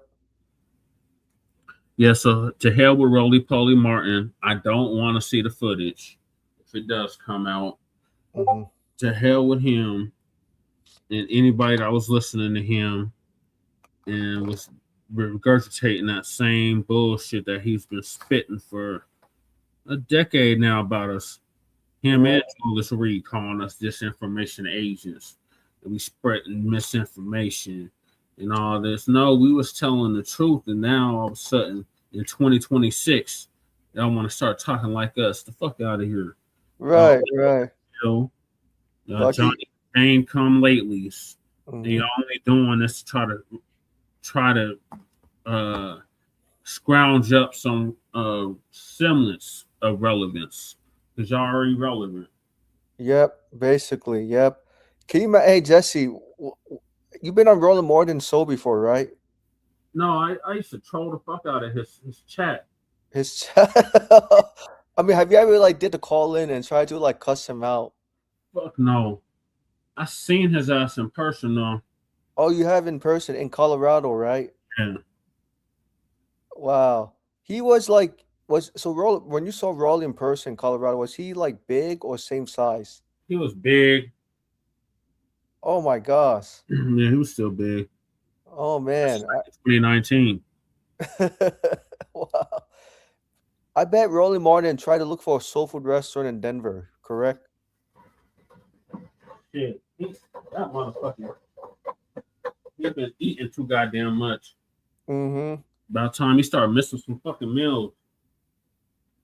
Right. Nice and why he wastes a lot of money when he buys food. Yeah, that's why he was asking Kamami, where did he make your greens? Fuck out of here, Roly Poly Martin. Right. Man, can you imagine imagine Roly Poly Martin cook you soul food? Would you eat it or not really? Hell no, I wouldn't eat nothing that motherfucker made. Oh man. Rolly Martin makes me laugh. You know, sometimes I wonder if he knows how to cook soul food, like basic dish, like greens, dumplings, pig feet. I doubt it, Michael. You doubt it? Oh man. But can you imagine him if he made chitlin, he burned it by accident? Can you imagine? I don't know how you could burn a chitlin, but anything's possible. Yeah, but I could definitely imagine him burning a cornbread. Can you imagine he baked the cornbread in the oven for more than 2 hours? Yeah, that I could see him doing. I know Khalifa. Khalifa, like, can we move on? Yeah, I don't want to take so much time. Yeah, I'm about to head to sleep, man. I'm falling asleep pretty soon. Oh no. Well, it is super late where you are. It's like what, 2 in the morning? Yeah, it's about 2:34 a.m. I'll try to stay awake as much as possible. Okay, well, you want to hear Demetria K next. Yeah, sir. Demetria K is going to give us an update on this next topic, which is Black men should re-examine the relationship with the vote blue no matter who party. Well, Demetria K, we've been saying that for 7 years. Right. I think because, Demetria K, she's kind of, she's in a Gen X generation. Gen Xers, catch up later to millennials. Yeah, that's true. My mom's a Gen Xer, so yeah, I can see that. Yeah, but we'll think that Gen Xers will be as fast as millennials, right, Jesse? Or not really? Nah, because they still they have some of the boomer ways. Oh, okay, boomer ways. Right. Because to me, when I see Gen Xers, they look pretty young. You know what I mean? So I would think they would be as tech savvy as us. Well, when they was coming up, all this technology came out when they was damn near grown. Mm-hmm. Whereas with us, we came up with the technology. Right. So you're saying that technology started with them, but then we expanded it. Yeah. Yeah. Like I didn't get my first cell phone until I was 16. And it was a little Nokia phone. Mm-hmm. And before that, I had a pager. Oh man, you lucky you had a pager. I didn't have a pager or a cell phone until high school. And I had to pay for that shit. A little Nokia Nokia phone. Mm-hmm. I think I bought it with my first job. Yeah. For that pager, what did you do every time you heard your pager beeping? How'd you know when to find the exact location for payphone? There was payphones all around back then. Back then? You just have to make sure you have some quarters. Oh man. So you had to ask your friend to like pull over, hey bro, can you take me to a payphone location? Oh, they were all over. We used to have them all over Denver. Now you'd be hard pressed to find a payphone. Mm-hmm. Yeah. I heard payphones, started to Yeah, exactly, cow dog. Your social media was real life. I think that. Yeah. Yeah, I was telling Demetria K about re-examining the relationship with Democrats. I was like, Demetria, why not just be open to third party voting? Because I know she's kind of party seriously. Yeah, because I know she's kind of like stuck, between Democrats and Republicans. You know what I mean? Exactly. Social media was real life. Yep. Yep. Social media was real life. Yep. Somebody said, Crew said I have a pager right now. I need to figure out how to cut it on. Mm-hmm. And I have a Samsung dumb phone. Don't make me turn to Jack Reacher low. You know, Fuck it don't explode like they was doing in Lebanon. They was blowing up pagers in Lebanon. Yep. Man, you know, cell phones, you know, since They are 2000. antique now. Yeah, they are. Pagers Yeah. and VCR players are antiques now. Antique now. Would you say pagers relate to a cell phone or a little bit different? It was like a cell, like kind of related to a cell phone. Relate to a cell phone?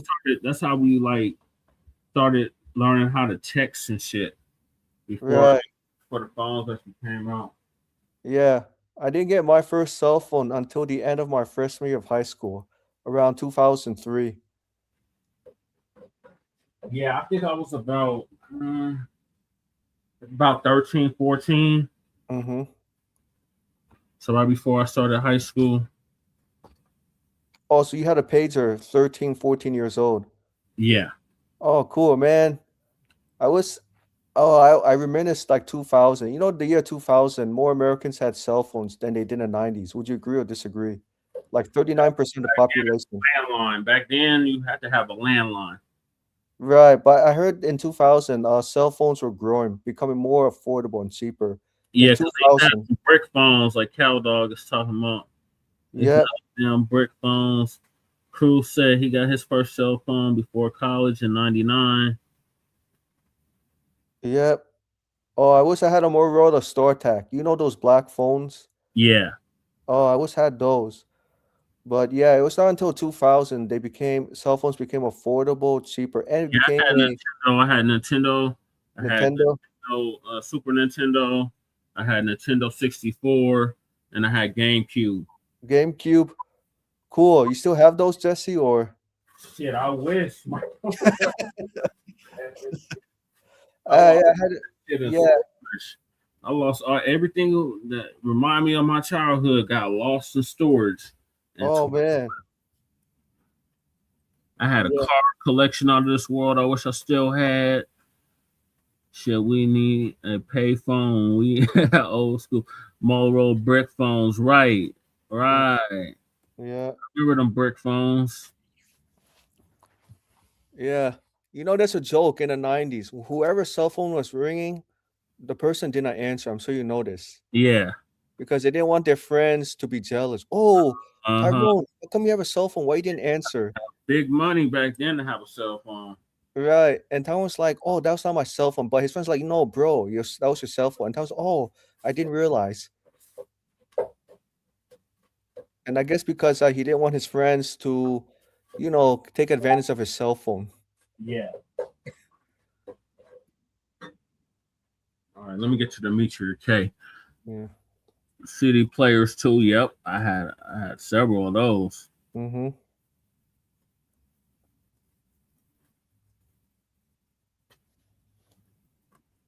Oh yeah, not to mention the girls in the 90s and 2000s were beautiful.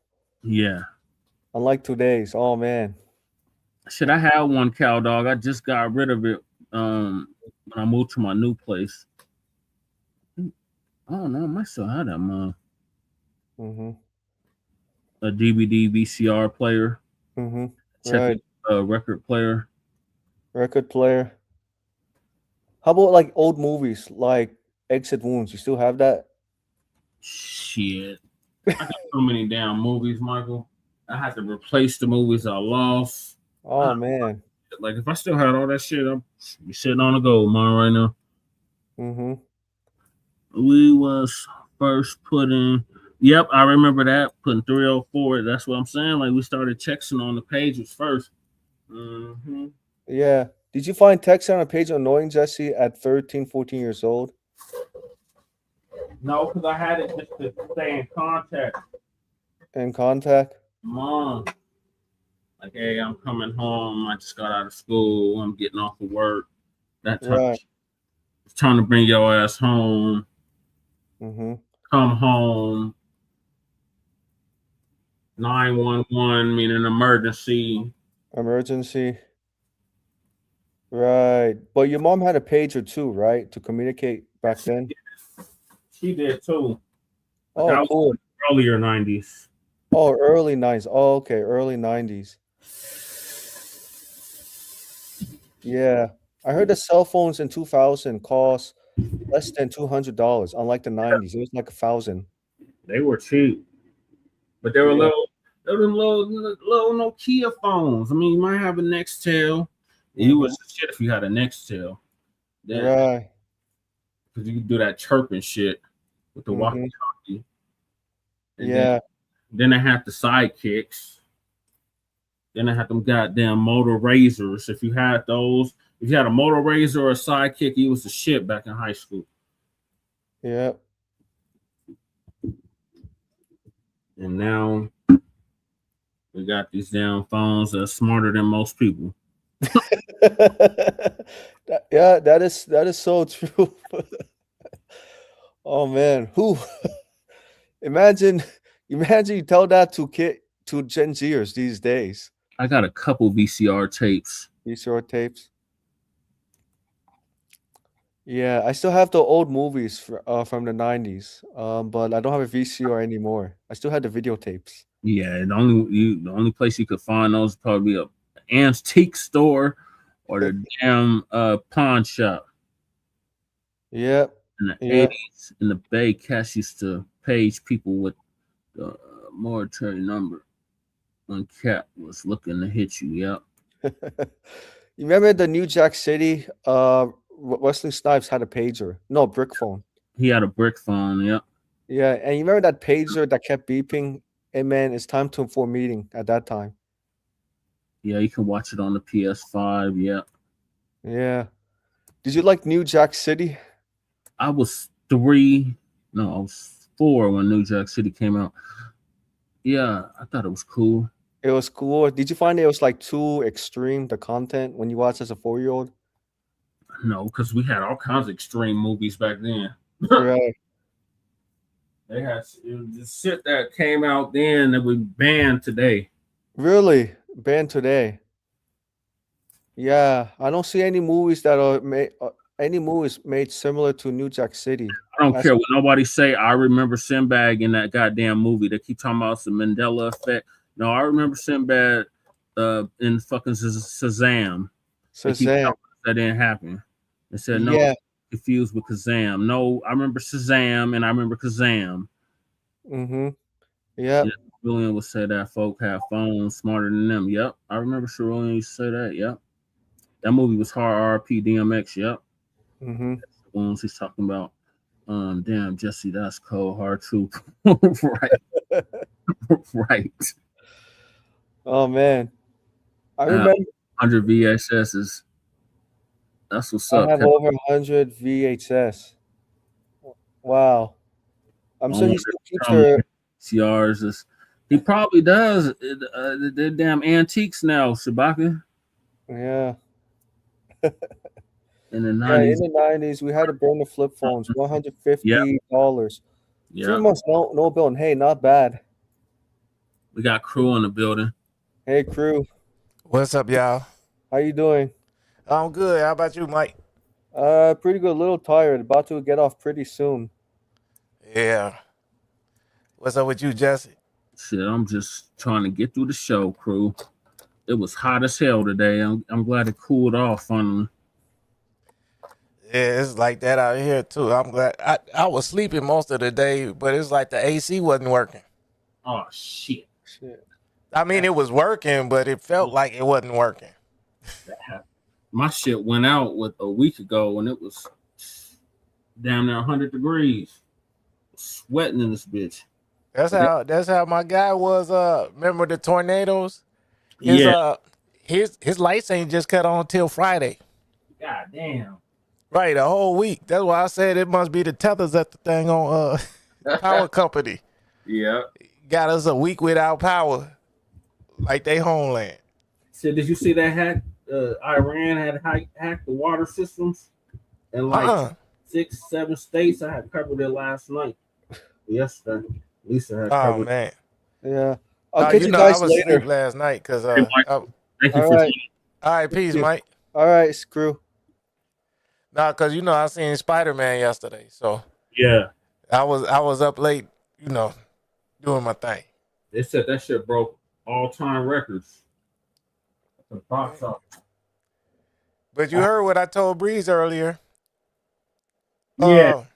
Like they had the whole fathers take your kids. I was like, man, everybody here with their kids. What are you talking about? Right. Like the moms brought them to the Spider-Man. Yep, I remember that, Cal Dog. I still got numbers memorized.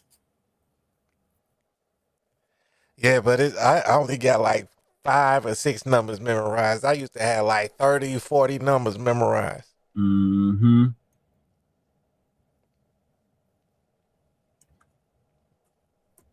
Yep. I remember all that, having to write the numbers on your hand, on your arm, wherever. You have to memorize this shit. Yep, it was no AC. It was like, we're going to put little portable ACs in your apartment. I said, man, I need to fix this shit. So, as soon as I said that, oh, one more day. And the next day, the shit was back on. Yeah, artificial technology is dangerous, Shabaka. All right, I'm going to move to the next topic because we've been on this for way too long. So Demetria K going to give us an update on black men should re-examine their relationship with the vote blue no matter who party. Demetria K, we've been on this, but okay.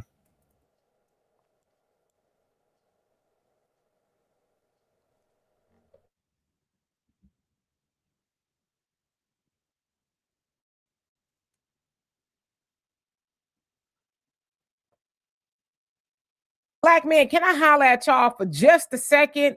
I told y'all not too long ago, I went to a town hall with Jolanda Jones in Houston, where she was talking about the road to blue has to go through the black, right? That was the name of it.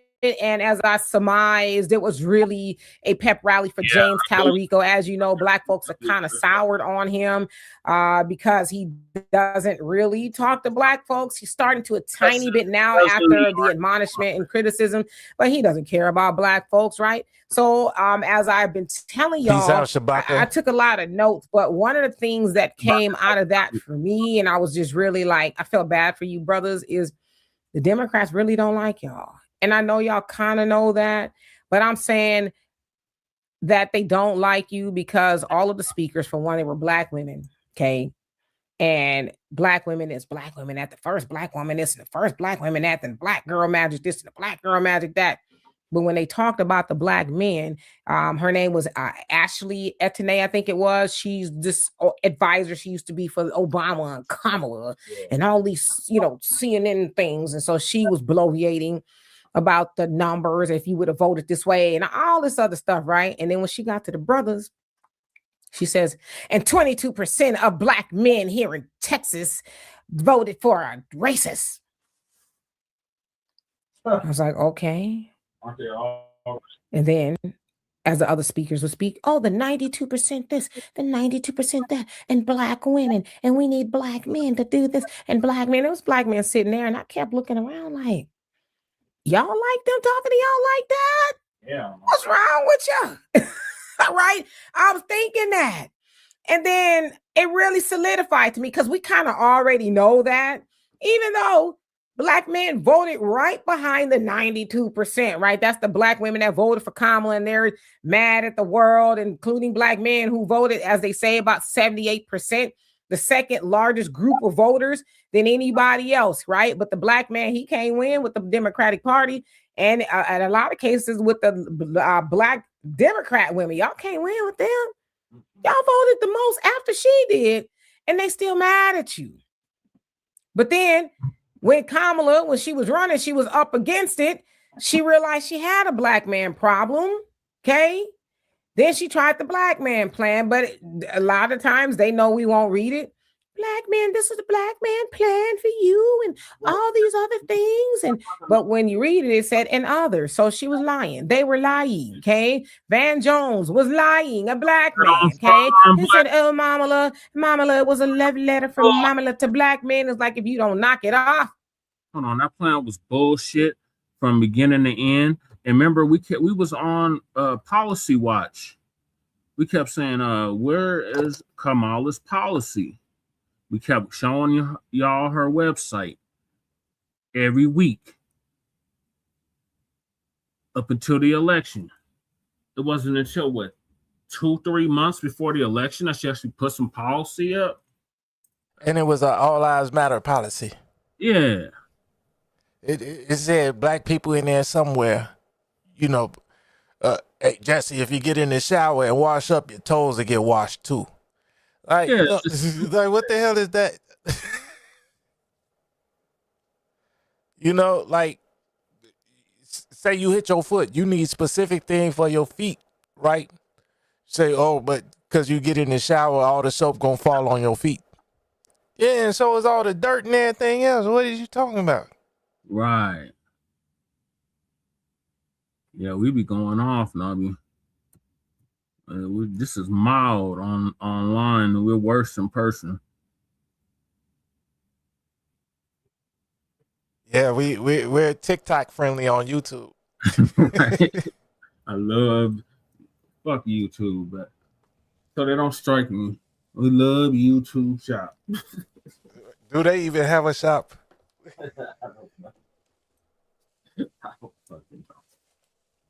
I don't think so. But yeah, hey Jesse, that's what I was saying. You a wild westerner. Mm-hmm. It's wild, wild west out here. Like it's not going to, well, I'm wild south side, south burbs too. Right. Midwesterner. Yeah. So I guess I'm slightly on some New York shit, slightly on some southern shit, slightly on some west shit. Yep, I got all that. I got all of that in me. They be like, you country. Then they be like, I always get called country. You sound Hey, like I remember I first saw you when you had your big beard and your mustache and everything. Yeah. And I'm like, man, this nigga finna knock out a bison. Right. All right. Right. Yeah, she didn't get no support. And she not getting our vote. To hell with her, Nobby. Oh, and that was my point in that other comment, right? Because you where she was showing, like in the background, her B-roll, it was the NAN 35. And that's where Kamala said, oh, get tangibles for your vote, right? Yeah. And then Melrose came up there directly after. Yep. And said no check, no vote. And then Al Sharpton said people talking about tangibles, they're agents, they're bots. And it's like Kamala said that first before Melrose. What are we talking about here? So is Kamala Asian or a bot? Al Bobblehead Sharpton. And I guess Joy Reid and Roland Martin are bots too. Right. And agents. Exactly. Strike shot. Say it louder for those fools in the back. It's no tangibles, no vote. Cut the check, cut the check. You're Russian bots. You're disinformation agents. Now yeah, you should be a transactional voter. The difference 7 years makes.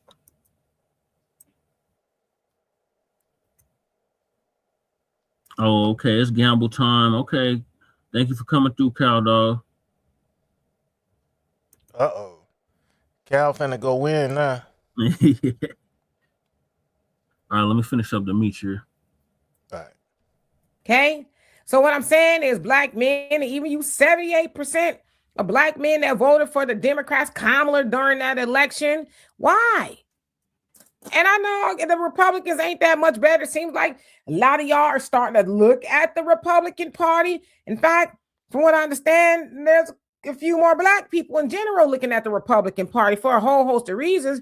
But I'm just asking y'all as black men, why would you continuously vote for a party who is illustrating that they could have a V8 as far as they're concerned or you're concerned? They don't care about you that much. They don't. Think about it. Anytime you hear them talk about somebody losing jobs and at that rally or whatever it was, they talked about black women losing jobs. Black women, 300,000 jobs. And I'm like, well, we know black men lost jobs too. Why y'all don't ever talk about them? Right. Then again, as I'm sitting there listening to this, I said, okay, this is that backbone theory. The black woman is the backbone of the Democratic Party. Okay, that they're going along with that. All the speakers who spoke, black women is black women that, right? And I was like, that's what this is. They really believe that they're the backbone of the Democratic Party. And they might be, right? But if you think about the Democratic Party, is the Democratic Party returning a favor to the black community or even for the black woman? Has it been returned? No. Yes, Trump is going in there and he did with Elon with the wrecking ball and knocked down a lot of things and a lot of jobs went away and stuff like that. But the Democrats, what did they do to help black women? We talk about it all the time. When Biden was leaving office, he pardoned everybody. He pardoned his family and Fauci and a whole bunch of people and a lot of black women who did a lot of bidding for Biden. Maybe he forgot about them. I don't know. They said cognitively something going on. Maybe he just blanked out and said, oops, I forgot these black women. Marilyn Mosby, right? They was campaigning big time. Biden, please, Biden, please, would you pardon her? And he was, even though I think she should have been pardoned, right? Fonnie Willis, Letitia James, all the sisters who did the bidding, they've been targeted by Trump. Still targeted by Trump, even though a lot of it has been knocked down, targeted. He left them unprotected. Now I don't never hear them mad at that white man, but they mad at black men. So I'm mad, black men. I'm just asking you, at what point do you get some self-respect and say, till you do right by me, Democrats, in the backbone of the Democratic Party, I might go look at other options. I'm just asking. I'm not telling you what to do. I'm just asking.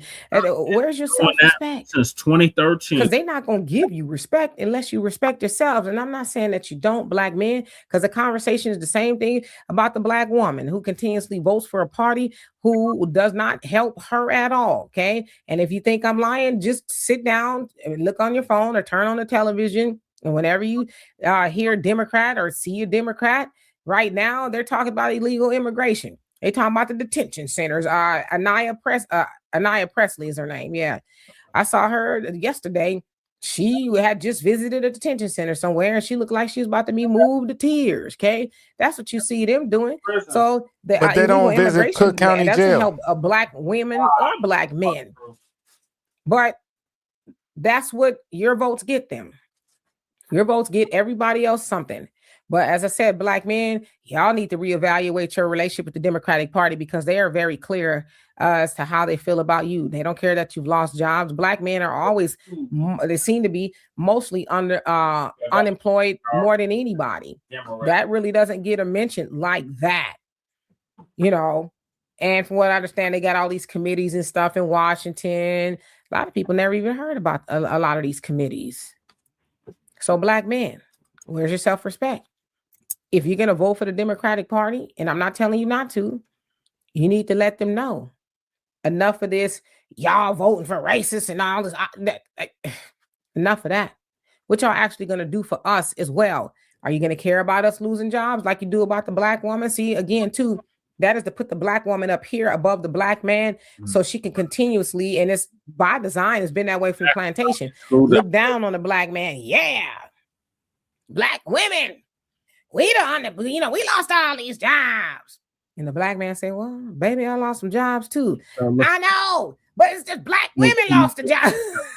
Exactly. Let me stop before I get in trouble because y'all know I'll be getting silly and it'd be a wrap.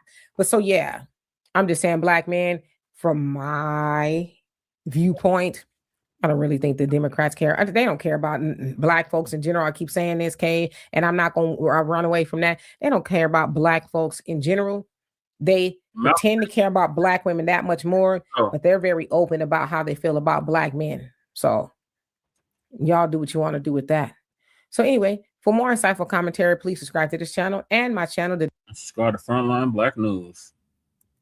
All right, Demetri, okay, you kind of laid on it, but we've been on re-examine our relationship with the Democratic Party.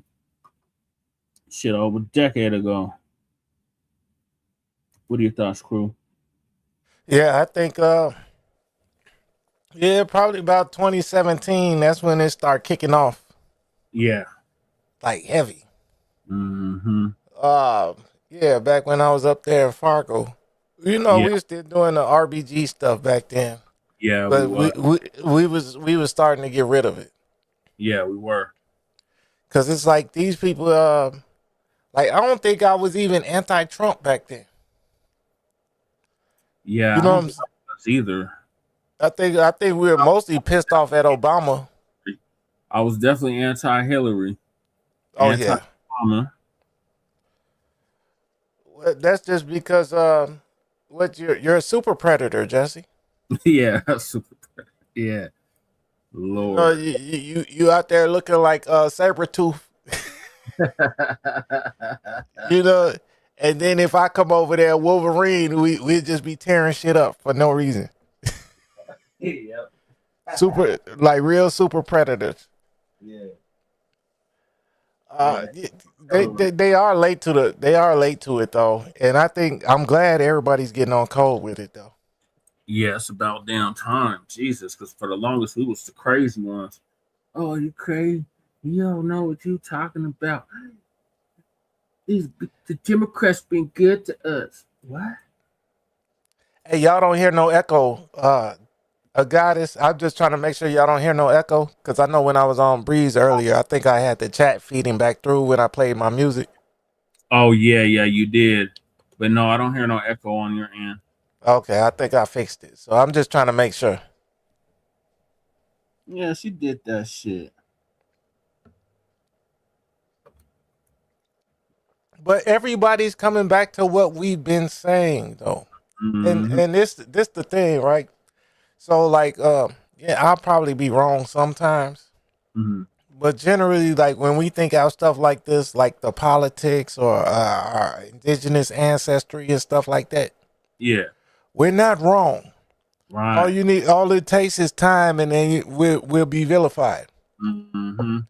But it's like TBA said, nobody's gonna come back and say, "Oh, you FBA were right."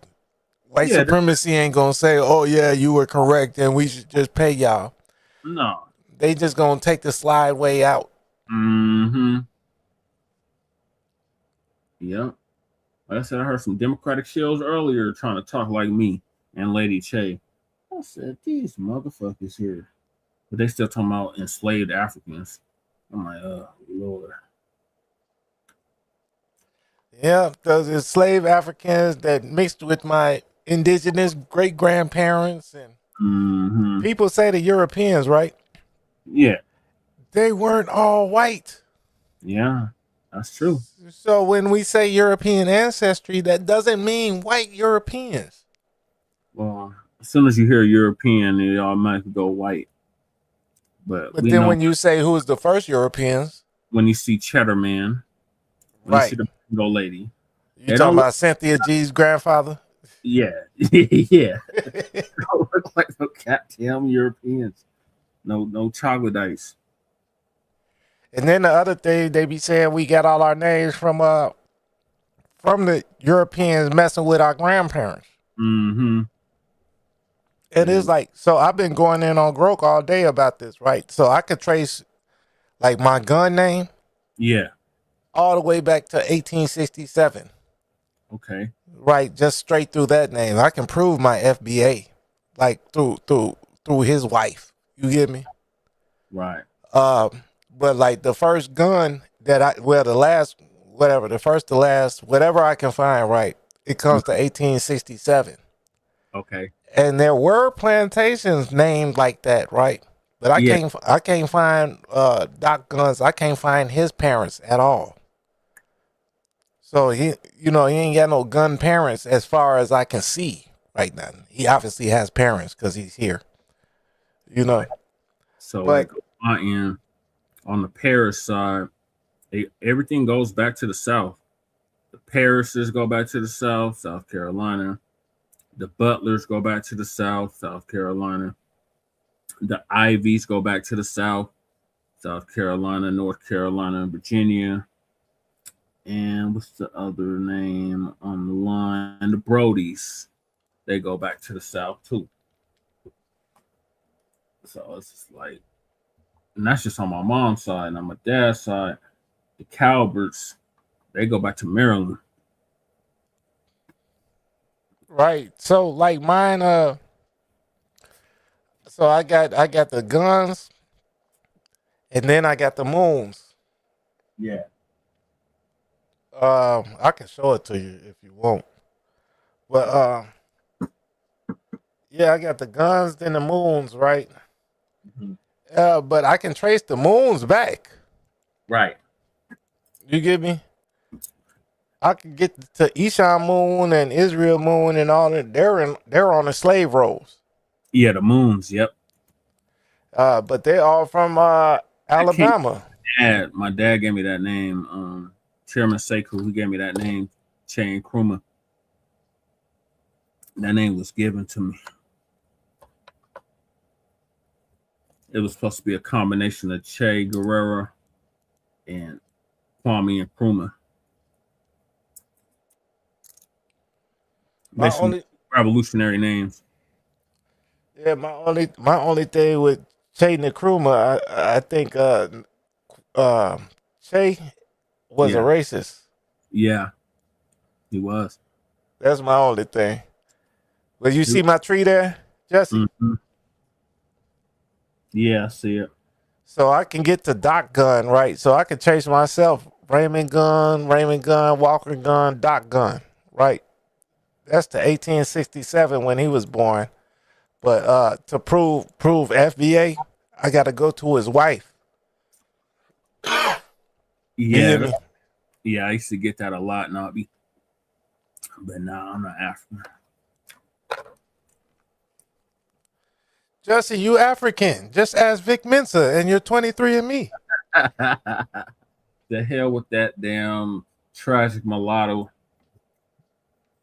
Hey, somebody said don't even give him mulatto, because mulatto is strictly for FBAs.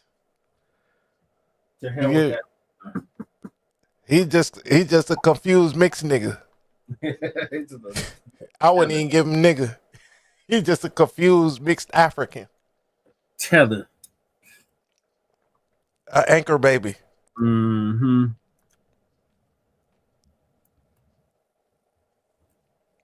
No, I went by that name now because on YouTube, because on Facebook, that's what my name was on Facebook. So I thought it'd be easier for people to reach me or find me.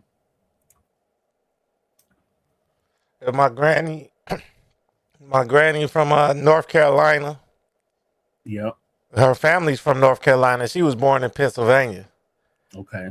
But she's a Wright from North Carolina. Mm. And her dad was full-blood Indian. Okay. And that, like, this guy, Lewis Wright, right here, yeah, he was full-blood Indian. Mm. But it doesn't say it nowhere on, none of these papers. So I traced my shit back to the Lumbee tribe. Yeah. But that's what I'm saying. They don't put it on paperwork, though. No, they don't. And then I was able to view the census before, but since I'm not paying these people their $30 a month, the things I had access to, I don't have access to anymore, I guess. So, right. Yeah. I did that ancestry thing too. Yeah, so I'm gonna end up paying the $30 a month again just for 1 month and download everything. Mm-hmm. Cause man, I'm not finna. I already don't pay Amazon, so why would I pay Ancestry? Right. Right. All right, is that your final thoughts on what Demetria K said? Oh yeah, I think she's just late to the party. Yeah. Well, I think that the whole channel is kind of late to the party, but they doing their work though. So yeah. All right, so moving along, Bass Salami. Remember him? The one that called himself running for president. You mean and now Bass he's Salami? governor. Oh, the other Indian dude. Yeah. So he claims that Black Americans was better off during the Jim Crow era. Well, I think his country was better off during British colonization. Right. So our brother Torian Ranger is gonna give us an update on that. What was that show? Johnny Walk? Huh? Johnny Quest. Yeah. Yeah, he be the sidekick. His sidekick Hygie. Exactly. I still get a kick out where Am Coulter said, I can't vote for you because you're brown. And watch, Ann Coulter will vote for a nigga before she'll vote for one of these foot cooking ass motherfuckers. Right. Did you see them motherfuckers in that water? Tariq posted that video of them motherfuckers in the water. Bro, water. Bro, I won't even go in my basement with my Timberlands on when my basement floods. Right. And this is Olympia Fields. You get me? Yeah. Fresh water. Well, you know what I'm saying, rich nigga water. Right. But it's still flooded water. And I'm not touching that shit. So did the Illinois River flood? All the rivers flooded. It was flooding last week too, like just this weekend too. Damn. But my point is, yeah, you know, it floods all the way into that. Like if you go by like River Oaks on I-90, yeah, 394 or whatever, you go past that rock quarry. So all the Chicago storm drains flood into that because it's dug out like 300 feet deep for like. Man, I don't know, like 1,000 football fields. That shit big as hell. It's like an aquifer. No, it's the mine. It's where we get all our our rocks. Oh, okay. You know, it's a quarry. Yeah. It's deep as hell. I'm talking about 300 feet deep. Damn. And like I'm talking about like it could be a whole city that's 300 feet deep. But they when it rains too much, all the Chicago sewage goes there. I'll try to find a short video. I'll play for you in a minute. It's like in LA when it rains, all the water goes into the LA River. Right. But we got like a 300 foot deep pit that's big as hell. Yeah. I'm talking about it. It's a mile to drive across it. Like it's big as hell. Damn. You said that's up on a 394? Yep. All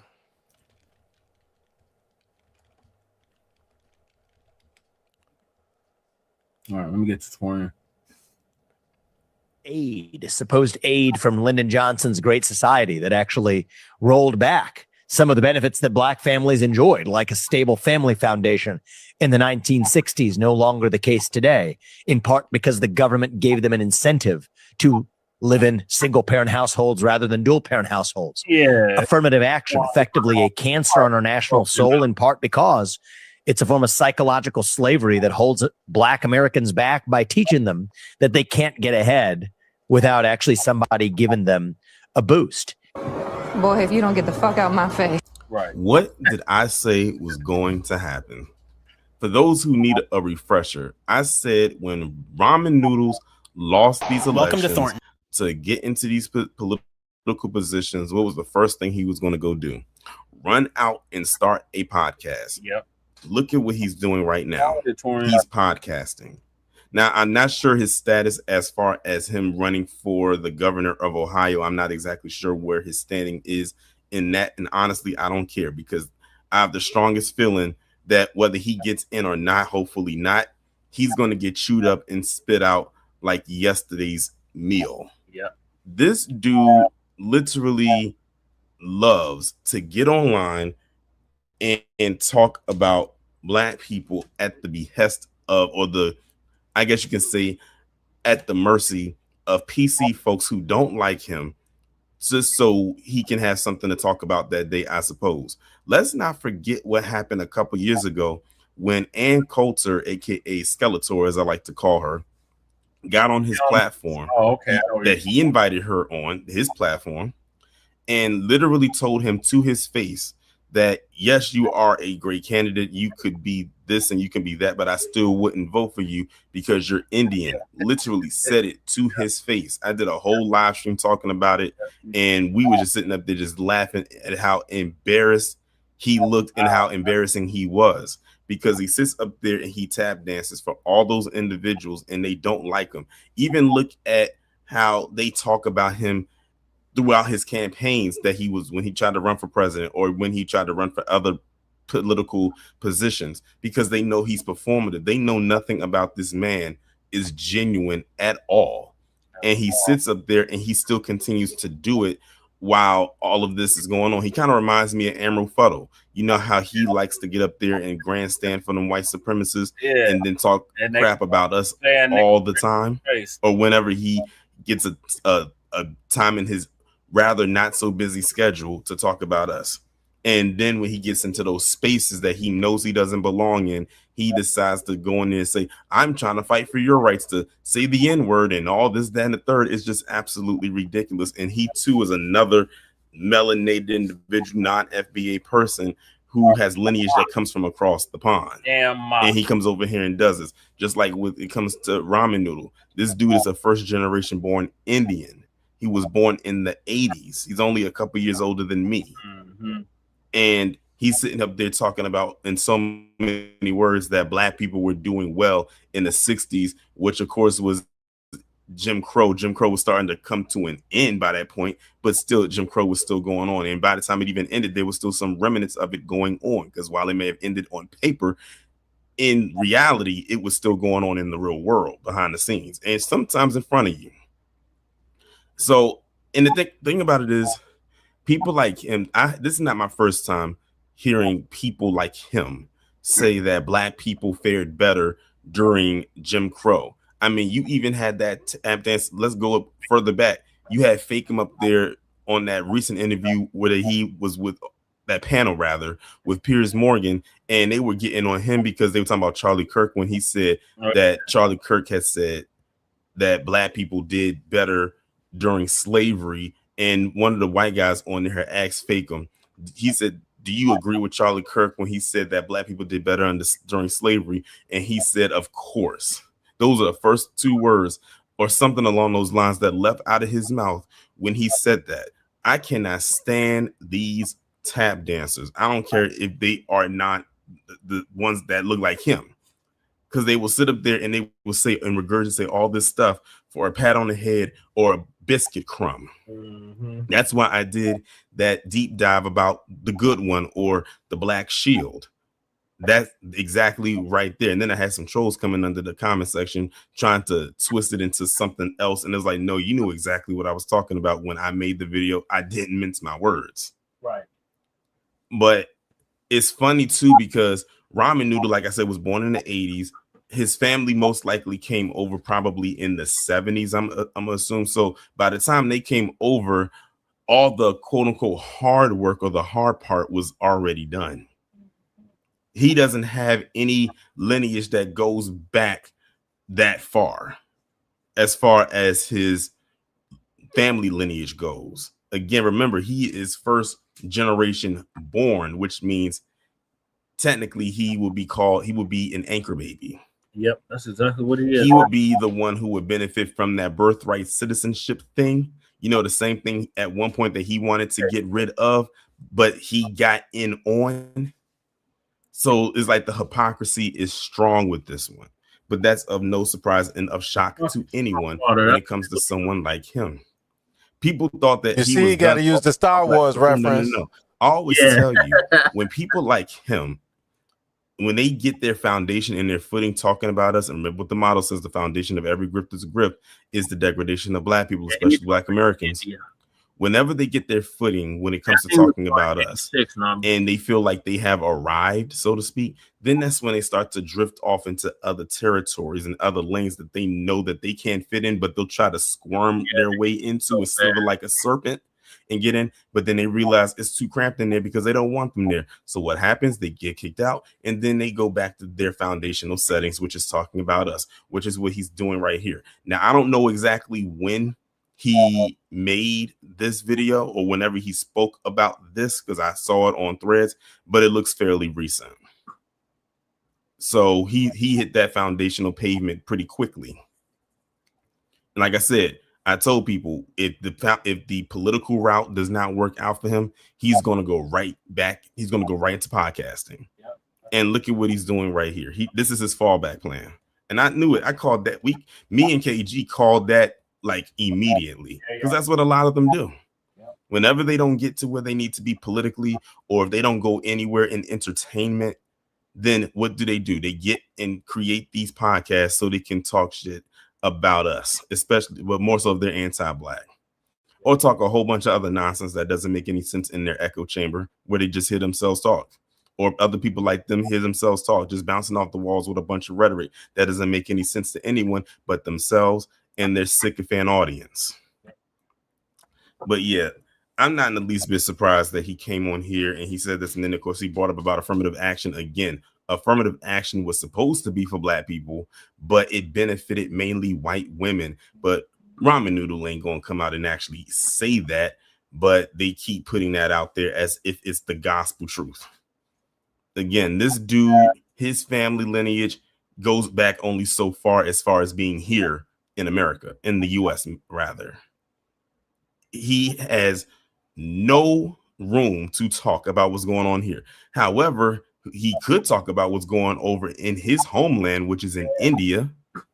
You know, his family's homeland, his parents more so than anything, since that's where they migrated from. But we know he ain't going to talk about that. It's funny that they come over here and they talk about us, but they don't want to talk about the stuff going on in their homeland, and not only not talk about it, but also not do anything about it. I wonder, has Ramen Noodle, with the amount of time that he's taken out of his so-called busy schedule to talk about us, has he sent any aid to India at all? Because I know they need it.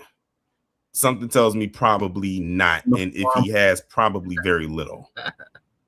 Same thing with Emerald. Has he sent any aid to Sudan now, especially to Sudan, because they are really going through it and have been going through it?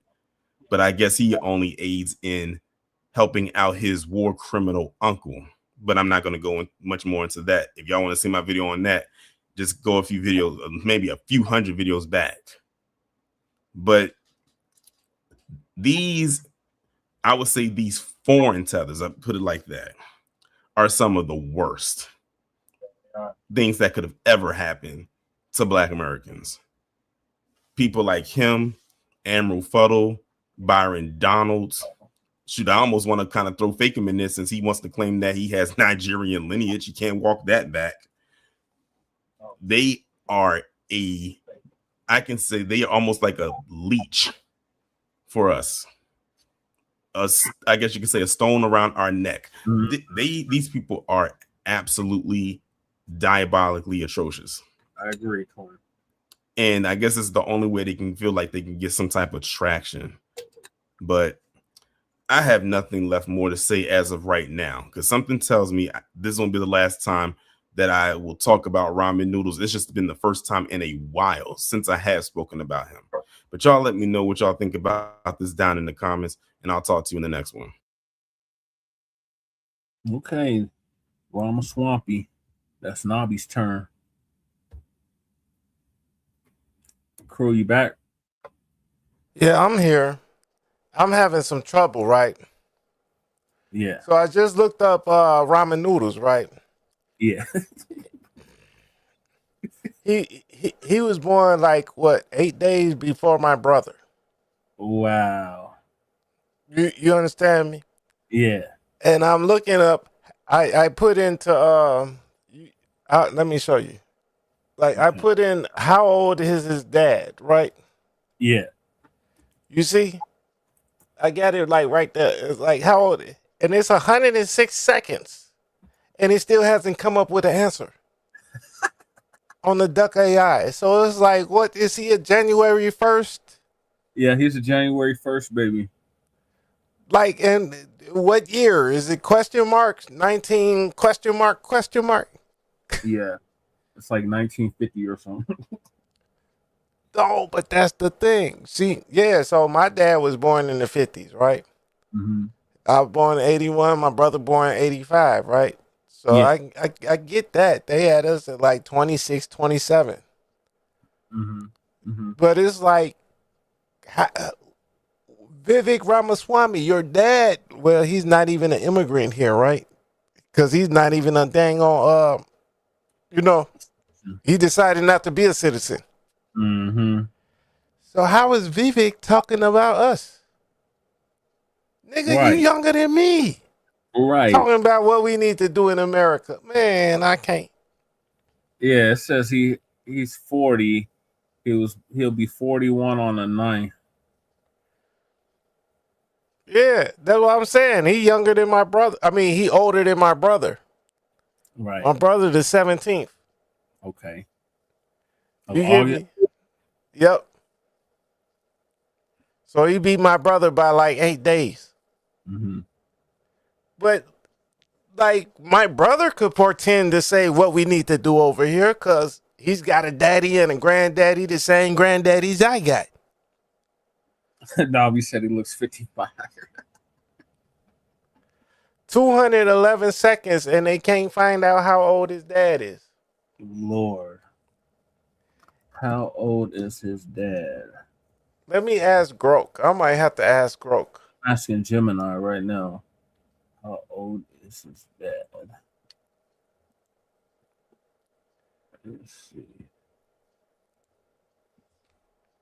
Ramaswamy, blah, blah, blah, blah, blah, blah, blah, does not have a publicly disclosed exact date of birth or exact age.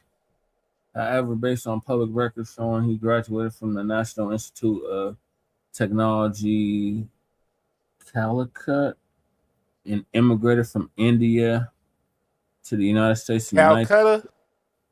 No, not Calcutta.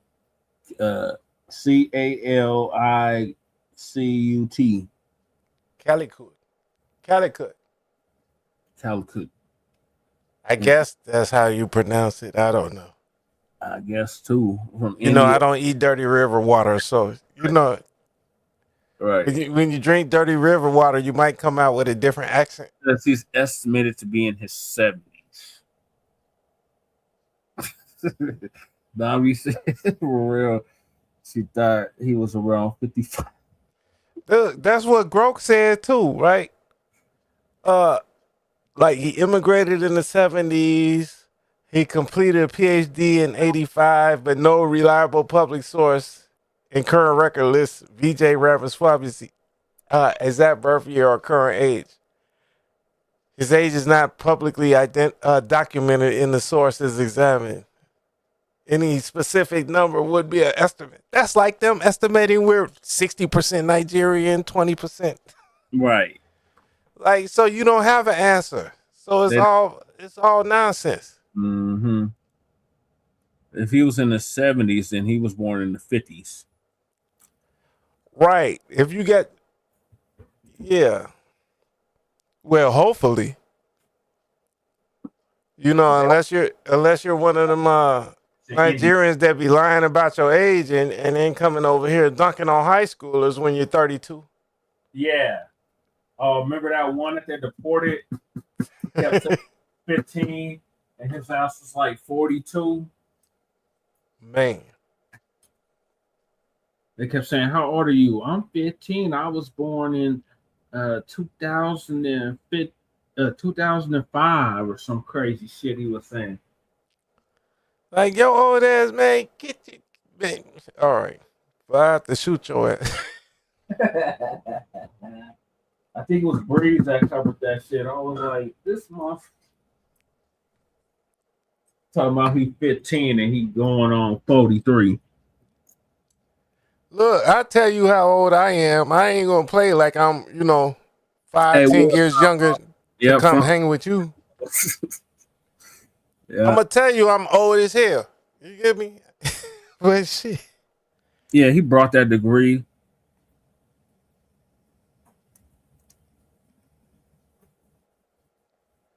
Okay, Tyrone. What you mean?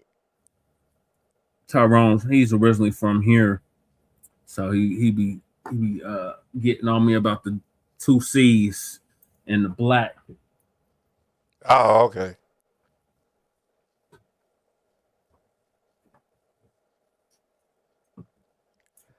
Hey, Jesse, let me listen. I'm finna go on mute. I'm gonna listen from my phone. I gotta make me something to eat. Make a run real quick. Yeah, I just got done cooking myself. Okay, But I'll be right back. I'll be listening, and I'll run back up here if I need to jump on or whatever. All right, cool. So I'm gonna move on to the next topic. To hell with bad salami. Lake Lanier just got revenge for Nolan Webs. Great news, great news, great news. Them cockers always gonna learn to stop messing with Lake Lanier. So our brother Rich Money, Taylor House Publishing is gonna give us an update on that.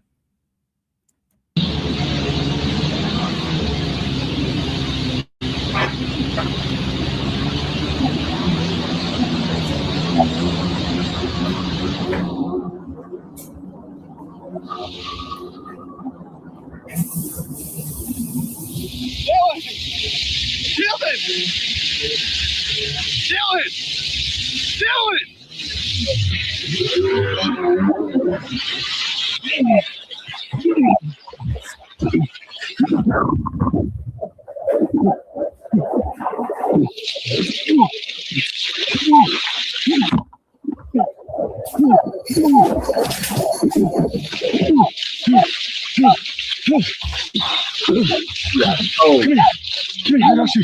I got you. I got you. I got you. I got you. I got you. I got you. Are you okay? I got you. I got you. I got you. I got you. I got you. I got you. I got you. I got you. I got you. I got you. I got you. I got you. I got you. I got you. I got you. I got you. Where's my dragon? You go, John? No. No. When an ambulance? He went through the dock.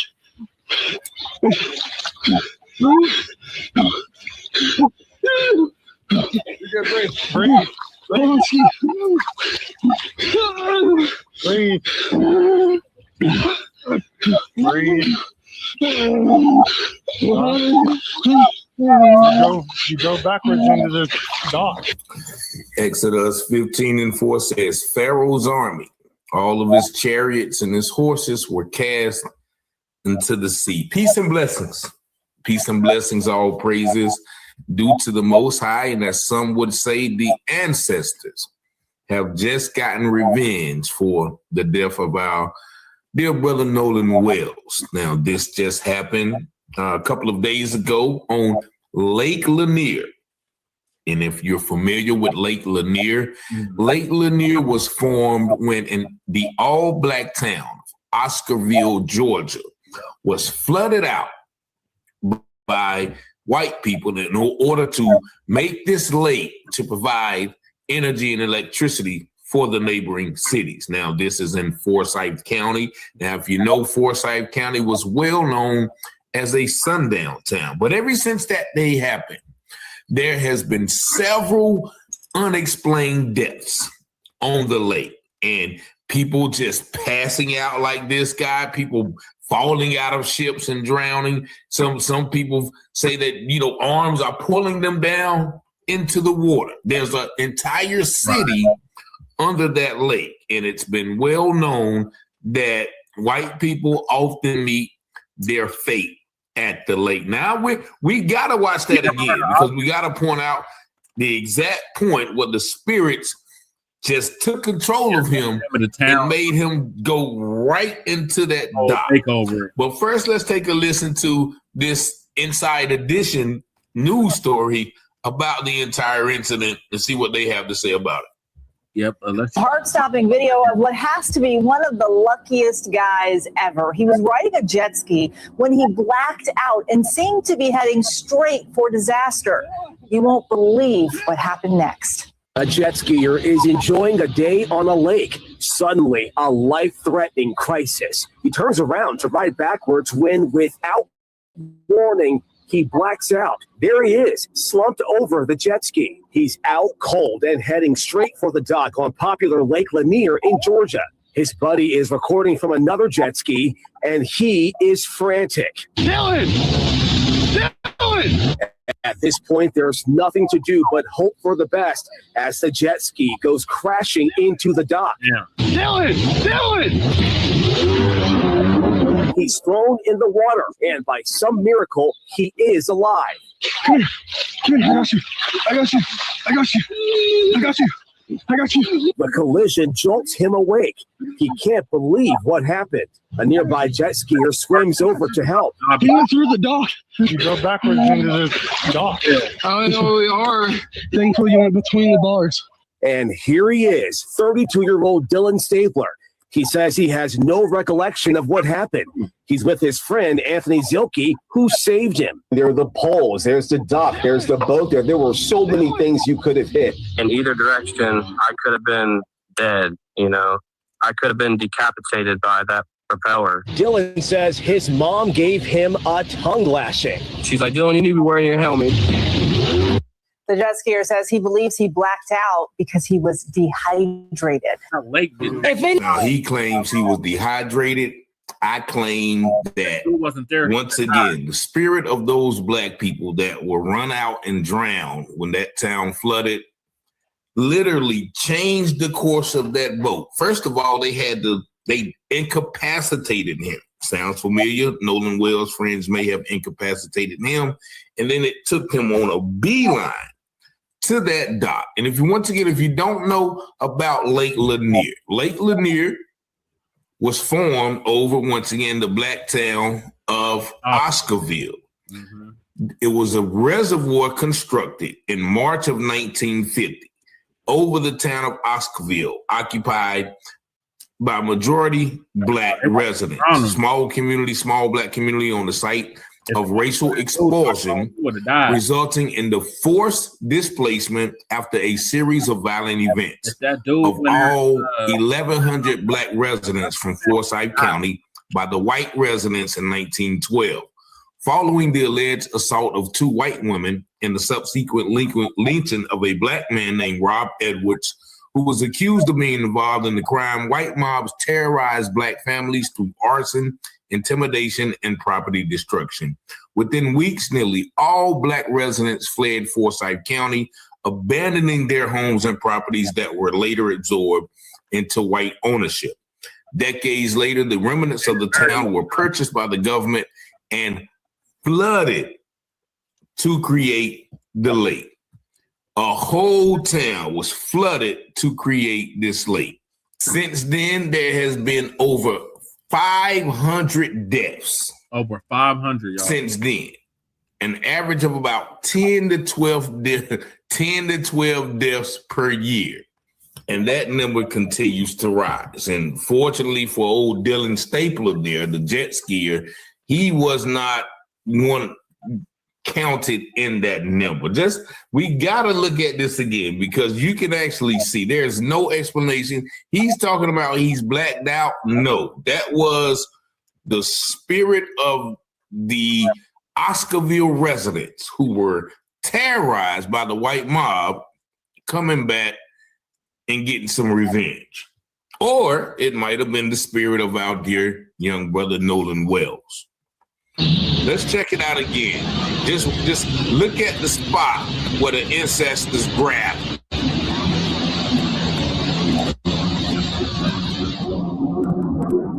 Right there.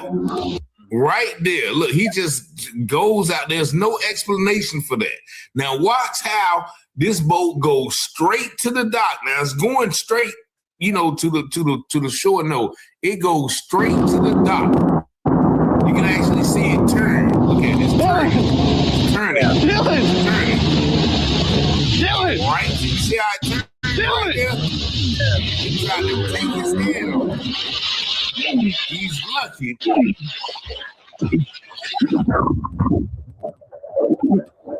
He is lucky.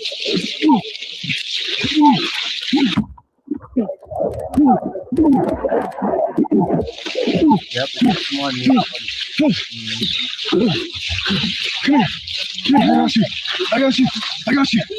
I got you. I got you. I got you. I got you. Are you okay? I got you. I got you. I got you. I got you. I got you. I got you. I got you. I got you. I got you. I got you. I got you.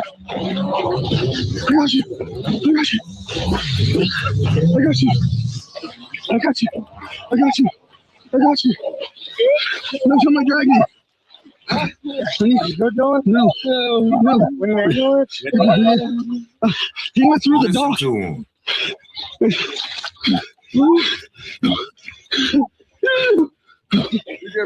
Breathe. Hold on, Ski. Breathe. Breathe.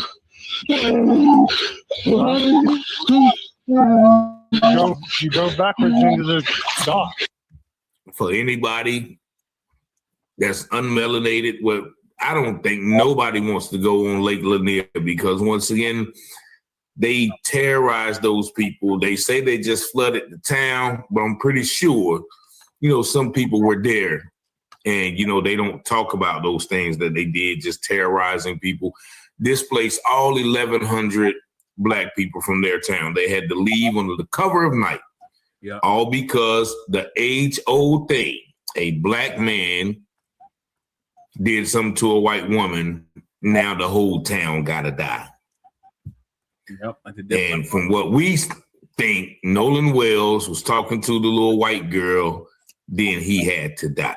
But maybe the spirit of our young brother tried to come back and tell us something like, yeah, it ain't over. I'm still out here. Y'all let me know what y'all think about this video in the comments. Y'all see the number 919-587-7782. Thank y'all for liking, watching, sharing, and subscribing to the channel. And as always, I pray you have peace and blessings. And as the scripture says, all things that are hidden shall be revealed, and those things done in secret shall be exposed on the mountaintop. Let's go, Rich. Let's go. Be watching Telehouse Publishing, breaking news coverage. Give you the truth before fake news go mud in it. Before the jury decide and the judge discover it. You should tune into Telehouse Publishing. Telehouse Publishing, breaking news coverage. The propaganda grammar, don't believe none of it. Before the jury decide and the judge discover it. You should tune into Telehouse Publishing. Who keep the people informed? Stories abroad from literary work. Where the narrative's wrong, the research is always on point. The commentary is hard. It's Rich Teller raising the bar. Follow along. Shout out to FBA, still FTP. Big up NFAC. And all my Black families. It's three sides to all stories. Which one you gonna believe? We run down on the false prophets when they come to deceive. 100% urban world news, current events. We don't like them lies. Media is biased. We got God inside us. Ladies and gents is power. If you don't know by now, look around me, the darkest hours. Cops squeezing hammers because they don't understand. We stop and freeze with our hands to kill us off like cancer. Don't speculate before the facts on the case. Telehouse set them straight off from the Richard Vasquez. You watching Telehouse Publishing, breaking news coverage. Give you the truth before fake news go mud in it. Before the jury decide and the judge discover it. You should tune into Telehouse Publishing. Telehouse Publishing, breaking news coverage. The propaganda grammar, don't believe none of it. Before the jury decide and the judge discover it. You should tune into Telehouse Publishing. Negroes have listened to the trickery and the lies and the false promises of the white man now for too long. And they're fed up. They become disenchanted. They become disillusioned. They become dissatisfied. And all of this has built up frustrations in the Black community that makes the Black community throughout America today more explosive than all of the atomic bombs the Russians can ever invent. Telehouse Publishing, Telehouse, Telehouse Publishing, Telehouse, Telehouse Publishing, Telehouse, Telehouse House Publishing. Tell a House. Tell a House Publishing. Tell a House. Tell a House Publishing.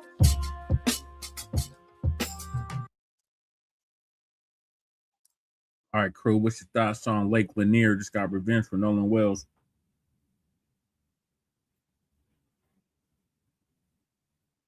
Crew? I guess he stepped away. Yeah, if that if that white boy didn't save the old boy's life, he would have died. He would have straight up drowned. And she said, nope. You think you gonna kayak or what's it called? What do they call that shit called? Water ski on this lake and not have no consequences. Like he said, that lake been taking people's lives since it got created. So that lake ain't nothing to be played with.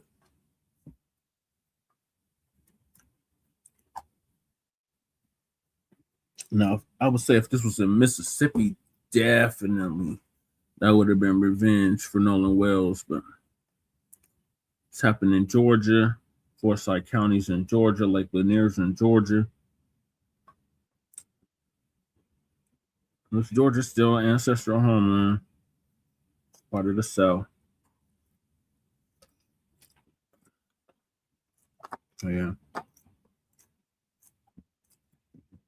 I had covered this yesterday, but I didn't get my commentary on it. But yeah, Lake Lanier ain't nothing to be played with. Every so months, it takes somebody's life. And then we covered like 3 months ago, it took a Nabisco's life. So yeah, that lake ain't nothing to be played with. So moving along, we got Ben Crump, Mushmouth Crump, addresses Nolan Wells' friend emergency call and says he's currently has experts analyzing the call. So this is from Underground Dialogue. What is it called? What is that channel called? Something Dialogue. The Art of Dialogue.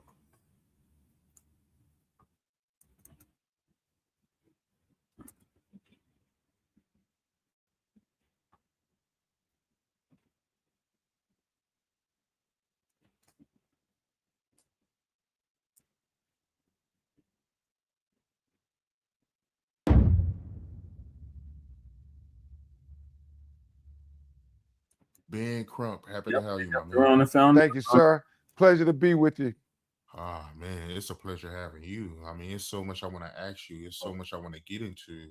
I know you're a busy guy, so I don't want to take up that much of your time. Nolan Wells, for the people that's unfamiliar with that case, can you break that down? Certainly. Nolan Wells was an 18-year-old Black teenager who, on 4th of July, was celebrating with his friends, and he went out on Horn Island. He went with his 3 other friends, at least what we have in the photograph, and they were young white teenagers. He was the only Black teenager, and somehow they all came back home safely on the 4th of July, but Nolan Wells did not come home. His mother, their families announced that he was missing. They were, out of their mind with concern. And then his body was found washed up on shore 2 days later, face down, dead. And so then everybody started to try to say, well, what happened? When you look at the videos, there were 300, 400 people out there. And what we've been saying, somebody knows something, somebody saw something. There was a young lady named Katie who said that, she was talking to Nolan, but then he got back on the boat with the people he came with, or got back on the boat with the boys. And the boys who were on the boat with him said, Nolan said he was going to stay behind with Katie, and that he was not going to go back with them. One of the things that has been bewildering is the fact that if he says he's going to stay behind, why doesn't an 18-year-old get their cell phone? If they're not going to go with the boat, why would they leave it with them? His mother, called his phone 3 times, got no answer after they started getting concerned. And it was when they did the Life 360, trying to say, find my phone, is when she found out that the phone were with the friends. And so her friend went to get the phone. And when they got the phone back, they discovered that there were a lot of Snapchat messages that were deleted. They also found that there were some texts deleted. So that was very concerning to them as they're trying to figure out, what happened to my child? Our child is dead and we have no answers. Nobody's telling us anything. And so it became just an incredibly painful ordeal for them trying to find out what happened to Nolan Wells. And then America became engaged in this matter because it wasn't adding up to anybody. He says, I'm going to stay behind, but he leaves his cell phone. He doesn't have his car keys. Well, if he's staying behind and you don't have any of that information, people are saying, did he stay behind? And so that becomes a question. And, obviously there's this CETO audio that comes out that people have did forensic audio engineering on it to try to see what was being said on the audio recording of the CETO kind of 911 type call. And it's in that call that people say they hear certain things. We have retained audio engineering experts to be able to decipher and to render expert opinions on the validity of the CETO 911 audio that seems to suggest things about the presence of Nolan. And so we are trying not to speculate. We're trying to investigate, but we are asking questions that don't add up to us. And that's what everybody's been doing, because everybody says, how can this 18-year-old college football player who's in tip-top shape just go missing and nobody knows anything? Nobody's seen anything. And the sheriff within, hours after he was discovered, his dead body, they claimed that, that no foul play, accidental drowning is what they suggest. And his family are saying, we can't accept that when you make that conclusion without doing no investigations. And so what they want is a full, impartial, fair investigation into what happened to Nolan Wells. In our community, we see people investigate it very zealously. And so we want the same thing for our children. We want them to zealously investigate this matter, just as if they would if the roles were reversed. And that's what I think has people in the minority community saying, hold on, we want to know what's on everybody's phone. We want to know social media, because all of that could become very relevant information as to what happened to Nolan Wells. Correct me if I'm wrong, but the woman that Nolan was hanging out with when he was at the island, Katie, her sister Gracie, came out and said that Nolan intended to go back to the mainland with his friends, right? Yeah, there seems to be a conflict in what they're saying. They said he stayed with the young lady. The young lady said no, he got back on the boat. And so, that seems to be one of the biggest issues that everybody is trying to figure out, as well as the independent autopsy where he had red discoloration at the back of his brain that was found in the second autopsy, and also the fact that the initial state medical examiner kept possession of Nolan Wells' throat. And we don't know why they did that. Our pathologist, Dr. Roger Mitchell, said when he was the chief medical examiner for the city of Washington, D.C., that they normally would do that it wasn't uncommon if they suspected that there might be some fracture or some compressions to the throat. So after y'all did the autopsy, from what you know, what do you believe that was on the back of his neck? We can't speculate.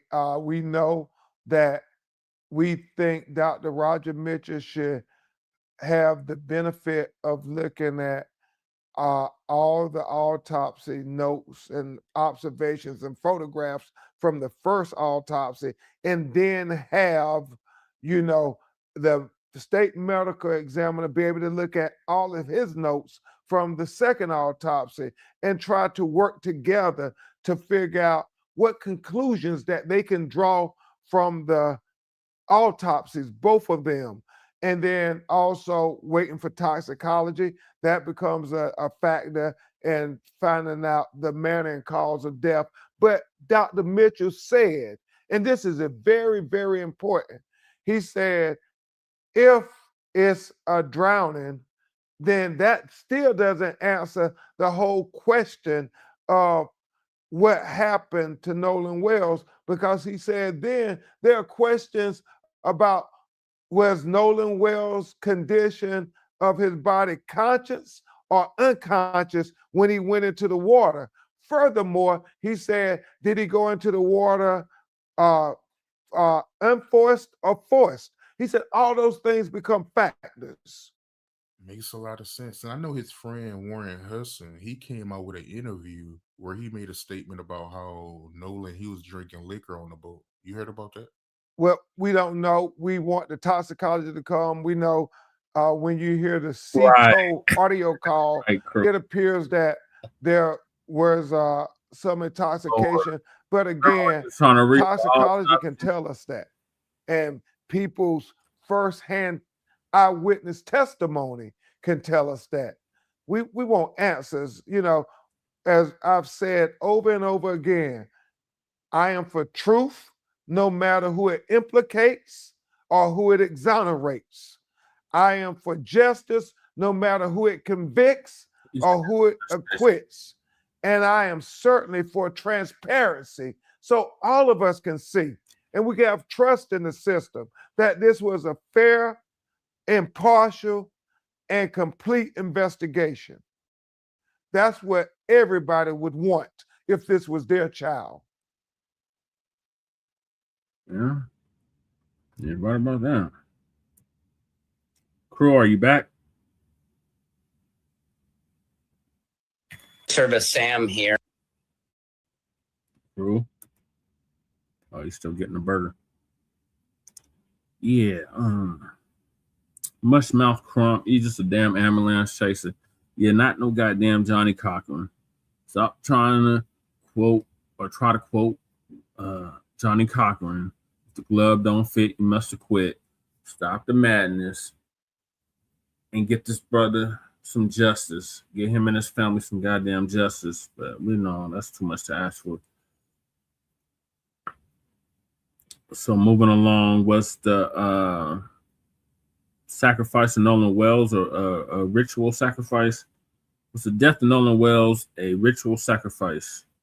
So brother Taylor House Media, Taylor House Publishing is gonna give us an update on that. For Nolan Xavier Wells, and I just had a thought. If you're wondering how big this cover-up is, think about all those people on the island. Warren himself said it. There were hundreds of people. Boats were on top of each other. And we only have one video that pans the island for a second, and we supposedly hear that, give my effing phone back. Then Officer Race Tatum posts the pictures of the 7 boys allegedly on the boat. And then there's like a rope that looks like it's being towed, but that looks photoshopped. It looks like a fake rope. And just ask yourself how big this cover up must be that all of those kids, all under the age of 21, and there's no video. Right. There's no pictures. Why would the friends delete their social media accounts? Because, of course, they probably took photos and pictures from that day. Mm-hmm. But you're telling me there's not more than one video that has emerged? There was that other video where they thought they saw Nolan on the boat, that, you know, the Real Daddy, Lil Daddy, Mac Daddy, whatever the boat's name is. So possibly only 2 videos from that day on the 4th of July. There's nobody playing beer pong.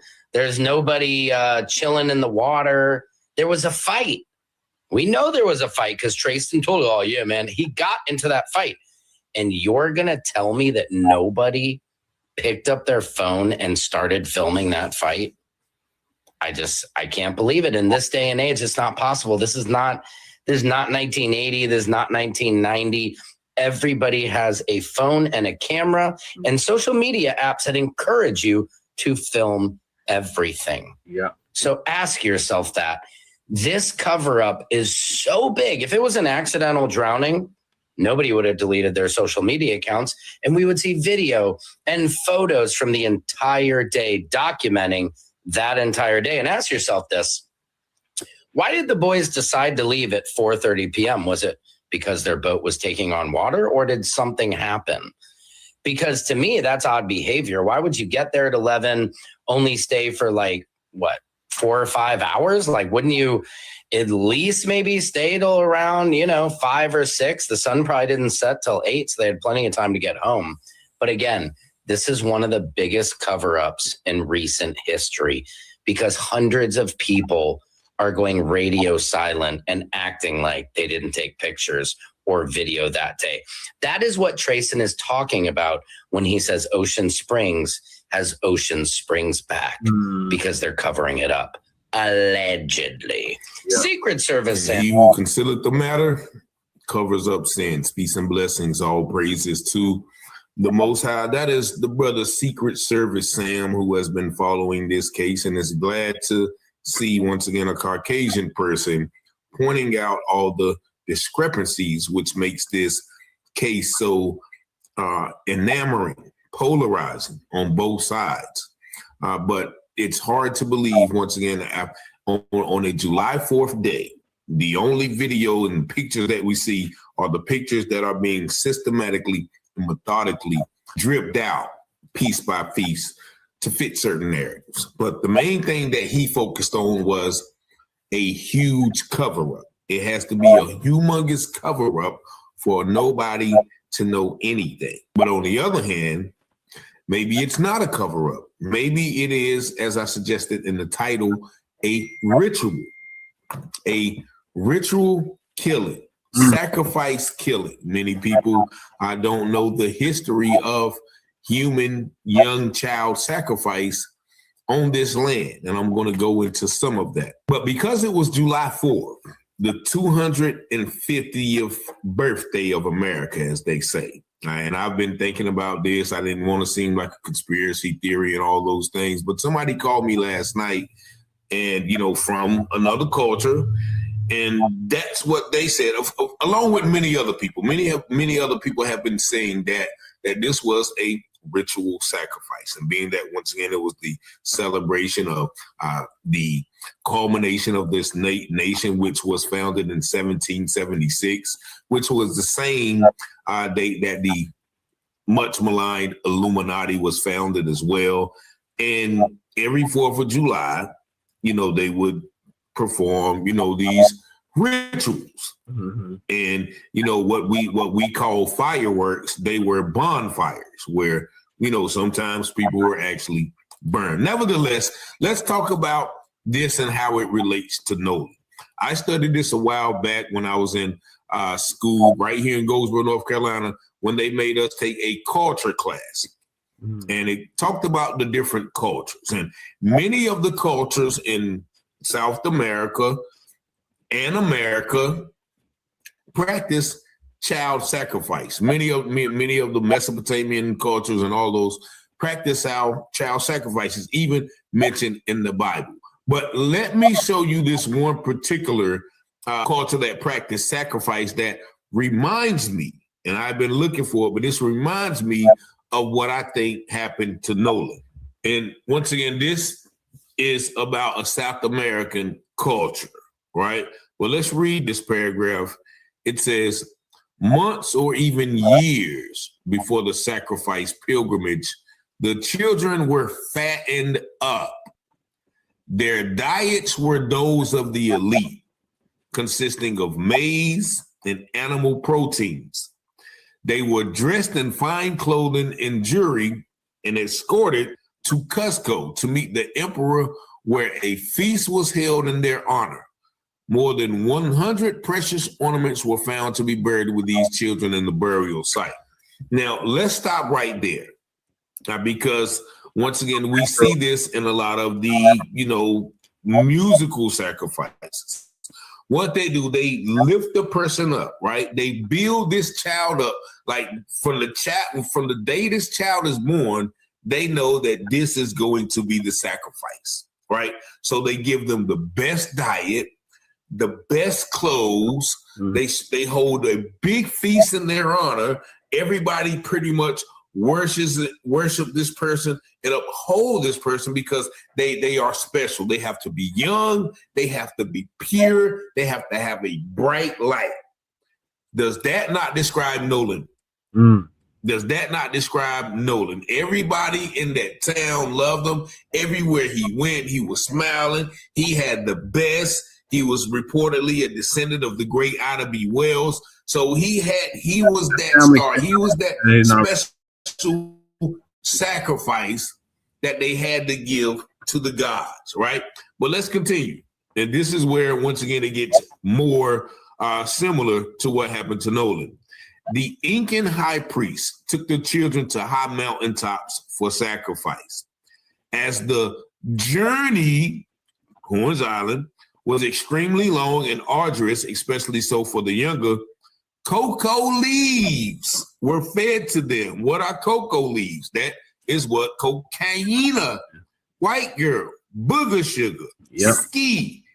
That's what that is made out of. They gave them coca leaves to them to aid them in their breathing so as to allow them to reach the burial site alive. Upon reaching the burial site, the children were given an intoxicating drink to minimize their pain, their fear, and resistance. They were then killed either by strangulation, a blow to the head, or by leaving them to lose consciousness in the extreme cold and die of exposure. Just look at me. Does that not sound like what we are understanding happened to Nolan Wells?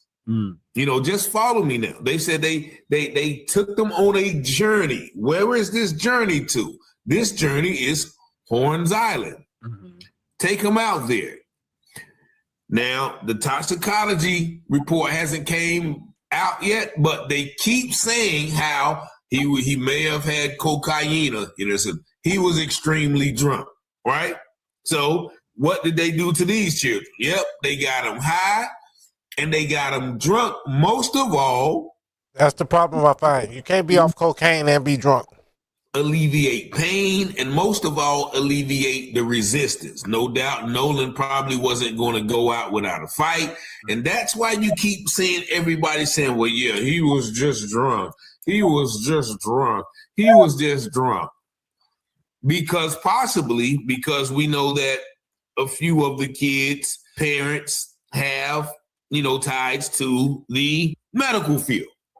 That can get them D-rugs. Nevertheless, and then the last thing, which is essential to what happened to Nolan, is they were killed either one of three ways. By strangulation. What do we see with Nolan? No throat, and they're not releasing the autopsy. A blow to the head. Now, what did the little bit of information that came out from Crump's autopsy? Came, what, the little blow to the head, or by leaving him. Okay, we're just going to leave him on the island drunk, passed out, and let him wander into the water alone. This, once again, I don't want to get it because some people don't believe these things happen, and they definitely do happen. And so I don't want to get into that. Like, the people who founded this nation were not the best people. They were involved in some very unspiritual things, and those things linger on. So every now and then they have to bring it back to remembrance. So for those of you who do not think that this is even plausible, let's look at Mississippi itself. Now, this is from the same article that talks about human sacrifice in the Americas. Let's go down here to North America. It says Mound 72 at the Mississippi Culture Site of Cahokia, directly across the Mississippi River from modern St. Louis, contained the remains of scores of clearly sacrificed female retainers, whatever that means, as well as 4 headless male skeletons. The roughly contemporaneous site, now what that means is recent, contemporary. The roughly contemporaneous site of Dixon Mound, some 100 miles to the north, also contained a mass grave with 4 headless male skeletons. And so where did this happen at? This happened in Mississippi. Where have a lot of these Cahokia is in Illinois. He's wrong. What is he talking about? Mississippi. And people think that he's talking about where Nolan Wells was killed was in Mississippi. But what is he talking about, Cahokia?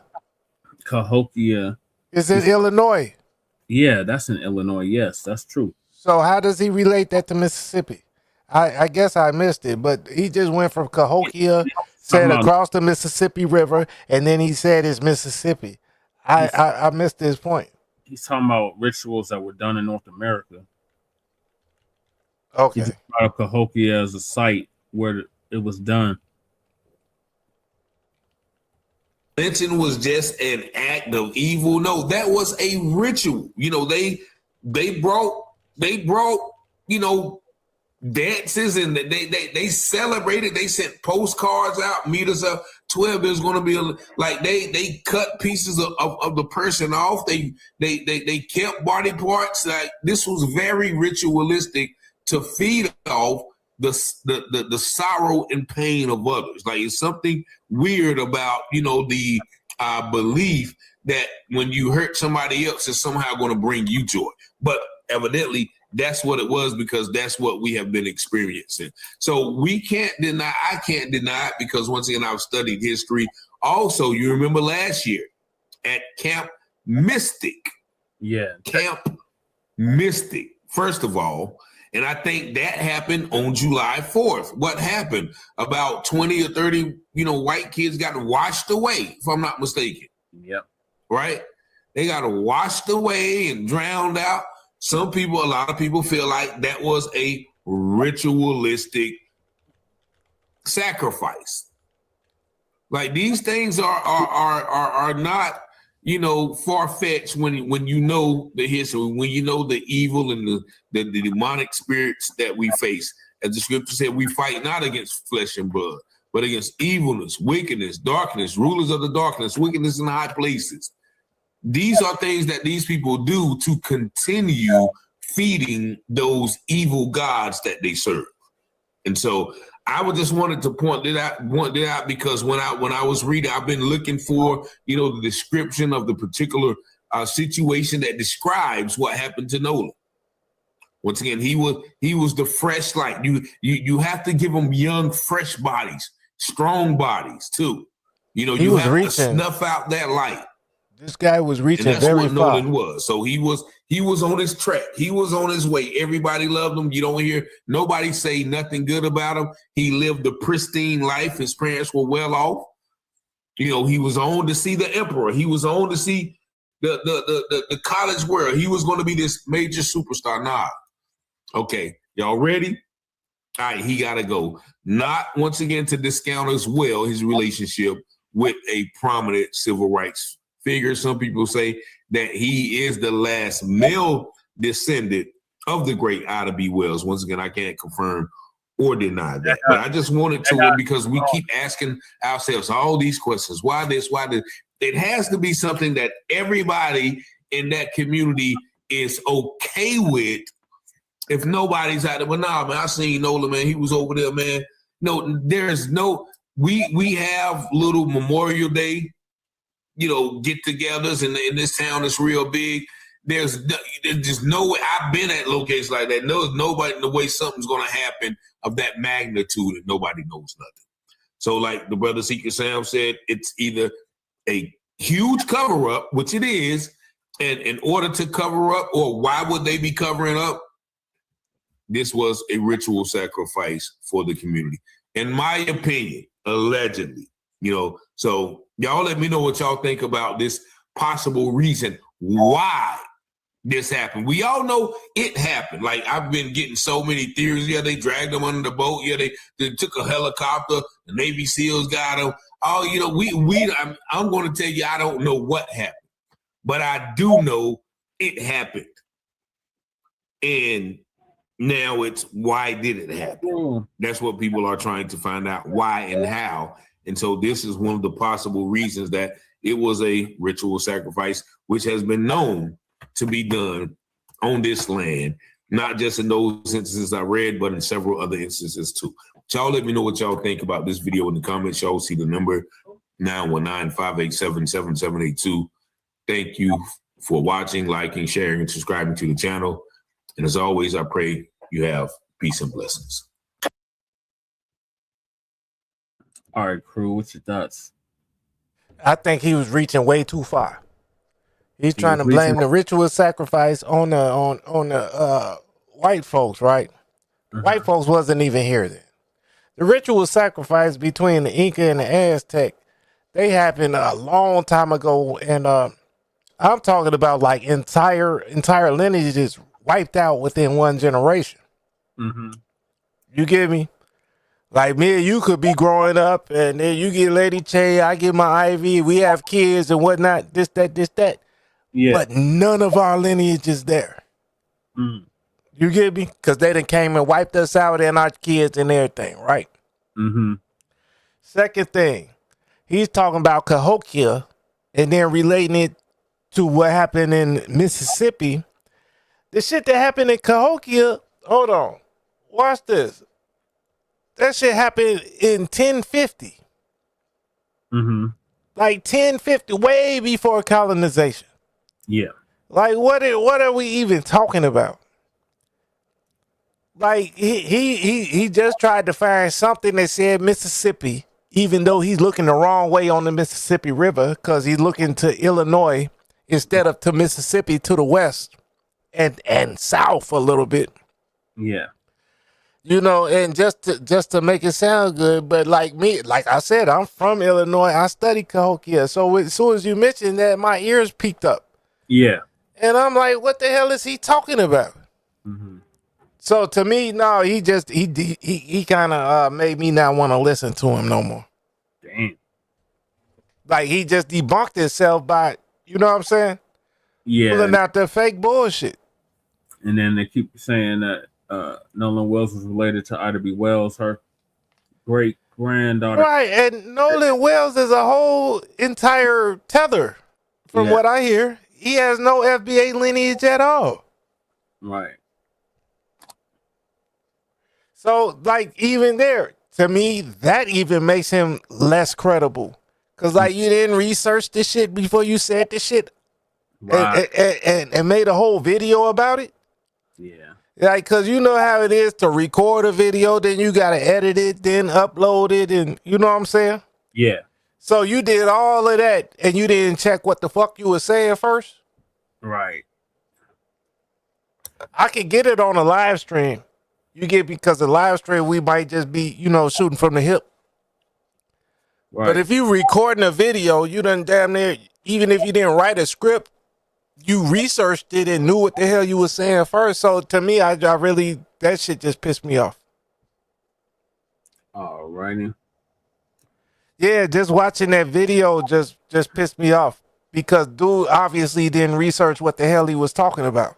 Yeah. I think it was just trying to say, like, they were doing sacrifices in Cahokia. Yes, but these are white people that sacrificed Nolan Wells, not us American Indians. So him trying to say that just because it was in Mississippi or it has some relationship to the Mississippi River or whatever, that doesn't abscond these white folks from killing Nolan Wells because they're white and they're racist. No, they definitely killed him. Right. So why is he trying to link that back to sacrifices of us American Indians or whatever? I don't know, Crew. That's what I'm saying threw me off. So apparently Mississippi's arresting everyone except Nolan Wells killers. So I got one more from him and then I'm done with him for the night. But that was my only thing, Jesse. Okay. They're like if you did something or something happened to you, right? Yeah. And I'm blaming it on you know what I'm saying, white folks in Colorado Gold Rush. I would make sense saying that. Yeah. But if I said, well, because of the Grand Canyon and all of that, then it ain't got shit to do with white people. This is ancestral then. Right. You get me? So I'm saying don't pull the ancestors into some shit that is just with these colonizers. Right. Okay, I get you. Yes, Amaru, we all hear you. Oh, let me play the Egyptian whistle for him. He gonna start scratching your ass. Who is that nigga on the speakers? We American. Amaru. Hey, that's why I like his name, Amaru. Peace and blessings. Yeah. All praise is due to the Most High. And there's a scripture that says the Lord hates favoritism for the rich and partiality to the poor. And I want you to take a listen at this video, which shows the double standard and hypocrisy of the way that the people are handling this Nolan Wells investigation down there in Mississippi. Just watch. The investigation into the death of Nolan Wells has drawn many into the crosshairs with the rise of tensions on social media. Death threats have been sent to Nolan's family as well as the families of Nolan's friends. Now, a man has been arrested in connection with one of those threats. According to court documents, Joseph Alfredo Vazquez Dumars is in custody for an alleged death threat sent over social media Jesse, to Jackson County Chancery Judge Ashley Cole, the mother of a friend of Nolan Wells. The message sent to Cole describes a package being how you got a Mexican and Italian name? Who? Did you hear the name of the dude that got arrested? He got a Mexican and Italian and another Mexican name. Like run it back like 10 seconds. threats. According to court documents, Joseph Alfredo Vazquez Dumars. Oh yeah. Yeah. It's bro, it's American. Alfredo is French. I mean, Italian. Vasquez, and then Dumas, that's French. This motherfucker got like 3 countries in his name. Yep, definitely an immigrant. But he's probably white. Is in custody for an alleged death threat sent over social media to Jackson County Chancery Judge Ashley Cole, the mother of a friend of Nolan Wells. The message sent to Cole describes a package being sent to Cole reading, "It's gonna blow you away when you see it." Meanwhile, Nolan's parents are speaking out today, continuing to ask that any potential witnesses from the day he went missing come forward.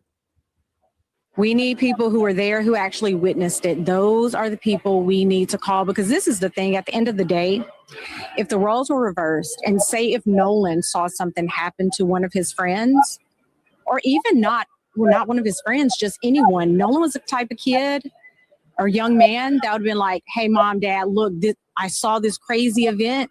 What should I do?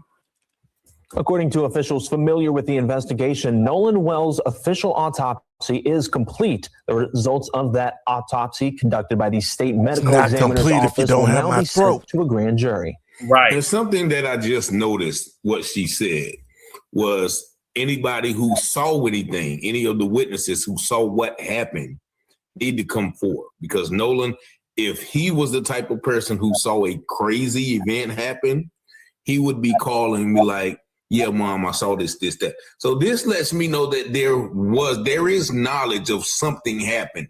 Somebody knows something. Somebody saw something happen, and it wasn't an accident. But the main point is you heard him say, well, the family of Nolan Wells and the families of Nolan Wells' friends have been receiving death threats. And you see they arrested a man, I think he's like a Hispanic dude out of California for sending some messages over Facebook. So where is the arrest for the people who have been threatening Nolan Wells' family?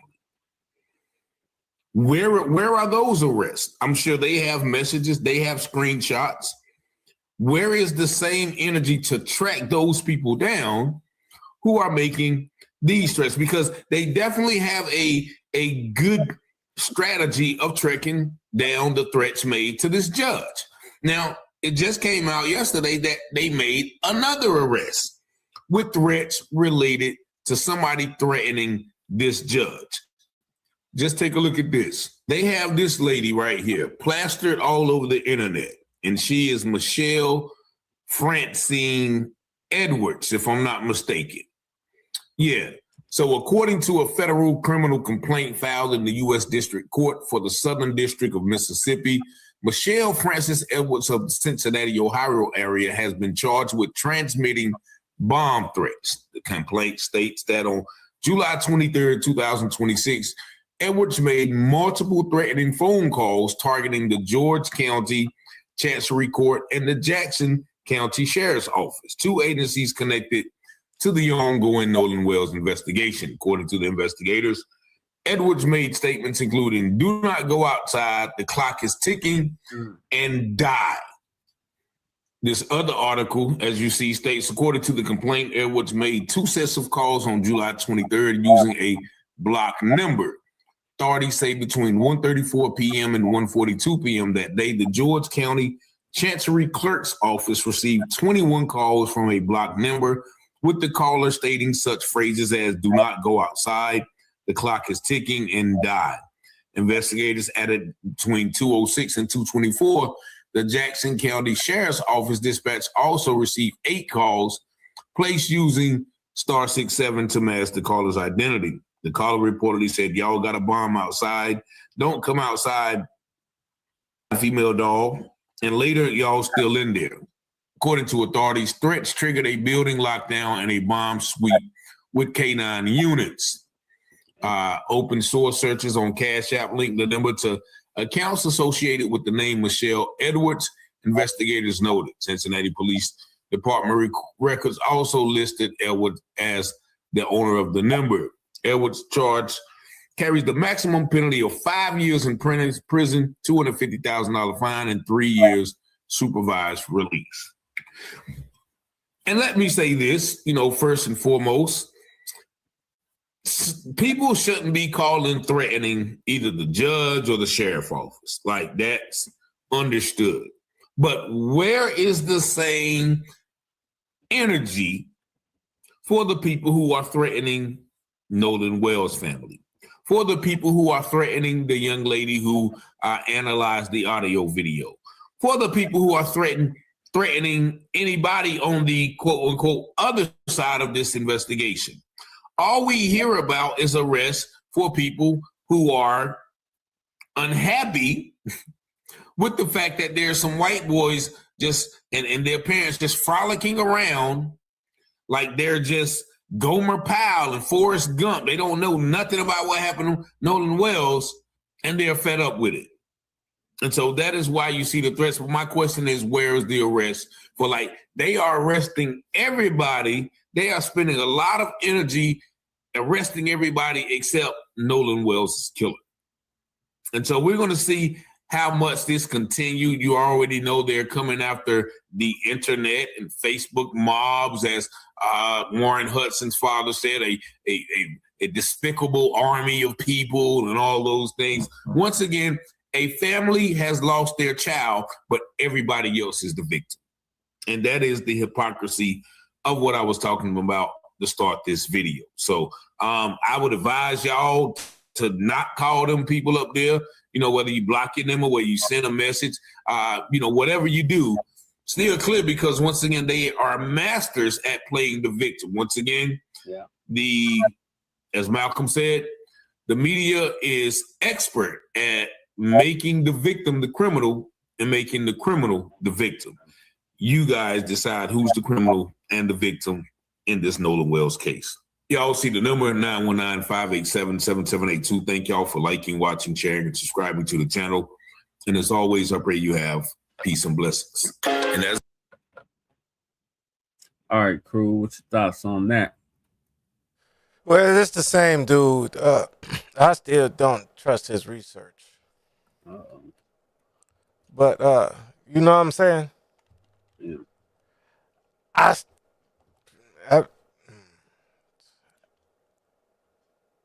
Look, Nolan, his mom, she's not FBA. No. His dad is not FBA. Mm-hmm. So I really, whatever they saying, I'm going back to this Botham John. Yeah. You know what I'm saying? Mm-hmm. Like, we gonna stay on code. I'm not sure about the rest of them. Right. As long as they don't get up there hugging the damn killer, Lord. Well, they already seem like they about to do that. Oh God, Lord. That was so embarrassing. I just want to give her a hug. You want to hug the killer of your brother? Of your own brother. Well, you obviously didn't love your brother. Right. Because I can't see it happening. I can't either. Look, me and my brother don't even get along the best. You get me? But I've known him since 85. You're right. You get me? So I'll feel some type of way if anything happens to him. Mm-hmm. You know, I don't care if his wife put his lotion on too thick or whatever. I'm going to feel some type of way. You know? Yeah. Like, hold on, that's my brother. You know that, man, stop it. Don't. One thing that has set me off real bad is if you touch my brother, my mother, my daughter. Right. In reverse order. Mm-hmm. Well, I think my daughter, then my brother, then my mother. Right. Because my mother, you know, she's who gave me birth, so she should go out the first place anyway. Right. Right. So I should expect to lose her. Mm-hmm. But I should definitely not expect to lose my daughter while I'm here. Right. And my brother is another thing. Right. So yeah. So I think dude should have did some more research on that prior video. He sounds more reasonable on this one. Uh-huh. But I'm also like, I'm checking the research while he's talking. Yeah, they did do them arrests, though. Those arrests they're having. That's what's up. Threats for the judge, though. I know on Nabisco. Hold on. I know on Nabisco that got 12 years in prison for threatening the judge out here in Colorado. Well, I mean, if you're doing a real threat, I threatened the judge to get her thrown off the bench, and I got her thrown off my bench on my case. So all he said was, "I hope you die" or something to that extent, and they gave him 12 years in prison. No, that should be free speech, as long as he didn't put a way he's gonna make it happen behind it. Yeah, he didn't. He just said, "I hope you die." That's it. And they gave him 12 years in prison. That at worst, that should just be contempt of court. Right. 1 year at most. You get me? Mm-hmm. And then they'll give you the 1 year, but then you go into court next month and they'll shorten it down to like 3 months. Then you go in there in the second month, then they're like, oh, time served. Like nobody actually holds you to that. Just the same way as whatchamacallit, lying in court, right? Yeah, contempt of court, perjury. Right. They look at Fauci. Yeah. Oh my God. But they got us sitting here talking about if me and you, Jesse, if me and you and Lady Che robbed the bank and I don't tell on you, I'm gonna get the same time. Man, hell no, I just ain't gonna say shit. Right. They just gonna give me a year, and guess what? They ain't got no witness. Mm-hmm. So y'all better have that damn $1 million for me when I get out a year from now. Right. Lord. All right, let me move on to the next. Look at you talking like Chase. Lord. Yeah. You dig? Hey, look, they say that's some Louisiana shit. Lord or you no, dig? No, the you dig. Because dude called into Tyreek the same way. Like, I'm from NOLA. Like, you could hear his accent. And that's what I like about it, because we can start, especially since Tyreek been, and we've been delineating. Yeah. We can tell each other's FBA accents even better now. Yeah, we can. Because we're looking for the tether accent. Right. You know? So like I get in my Chicago accent in my car. Yeah. You know, and we sound kind of like St. Louis. Mm-hmm. But for some reason, Detroit sound like Cali. Yeah. I'm like, what the hell? But yeah, so like we get everybody different slang and whatnot. Mm-hmm. But we can catch each other's slang better than the tethers can. Right.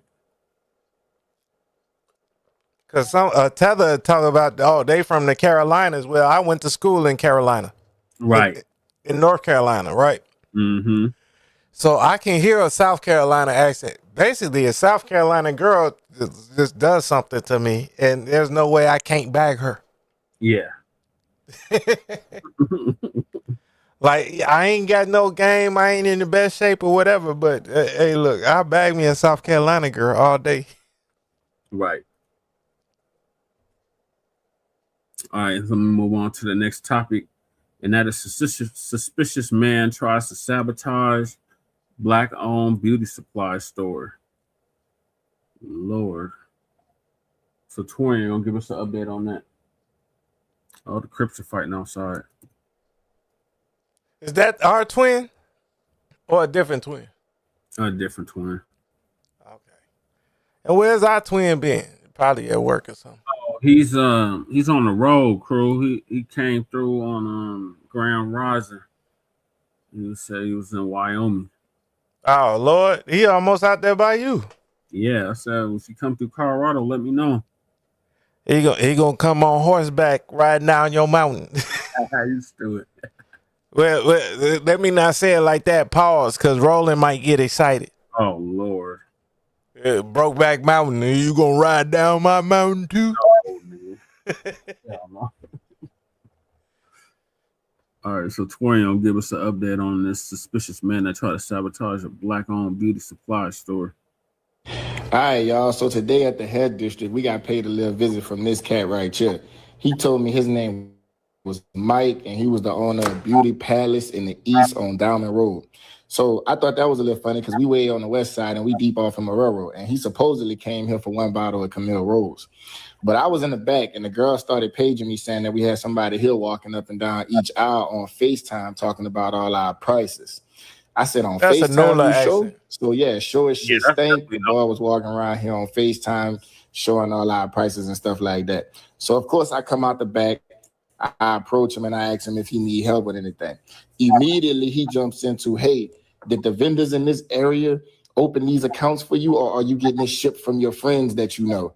I'm like, what does that got to do with you? Like, why are you worried about that? I want to know, did they open for you? Well, that ain't none of your business, bro. Right. That ain't none of your business. So I politely asked Mr. Mike, hey, bro, come up out of my stuff, get up out of my store, walk them out the door.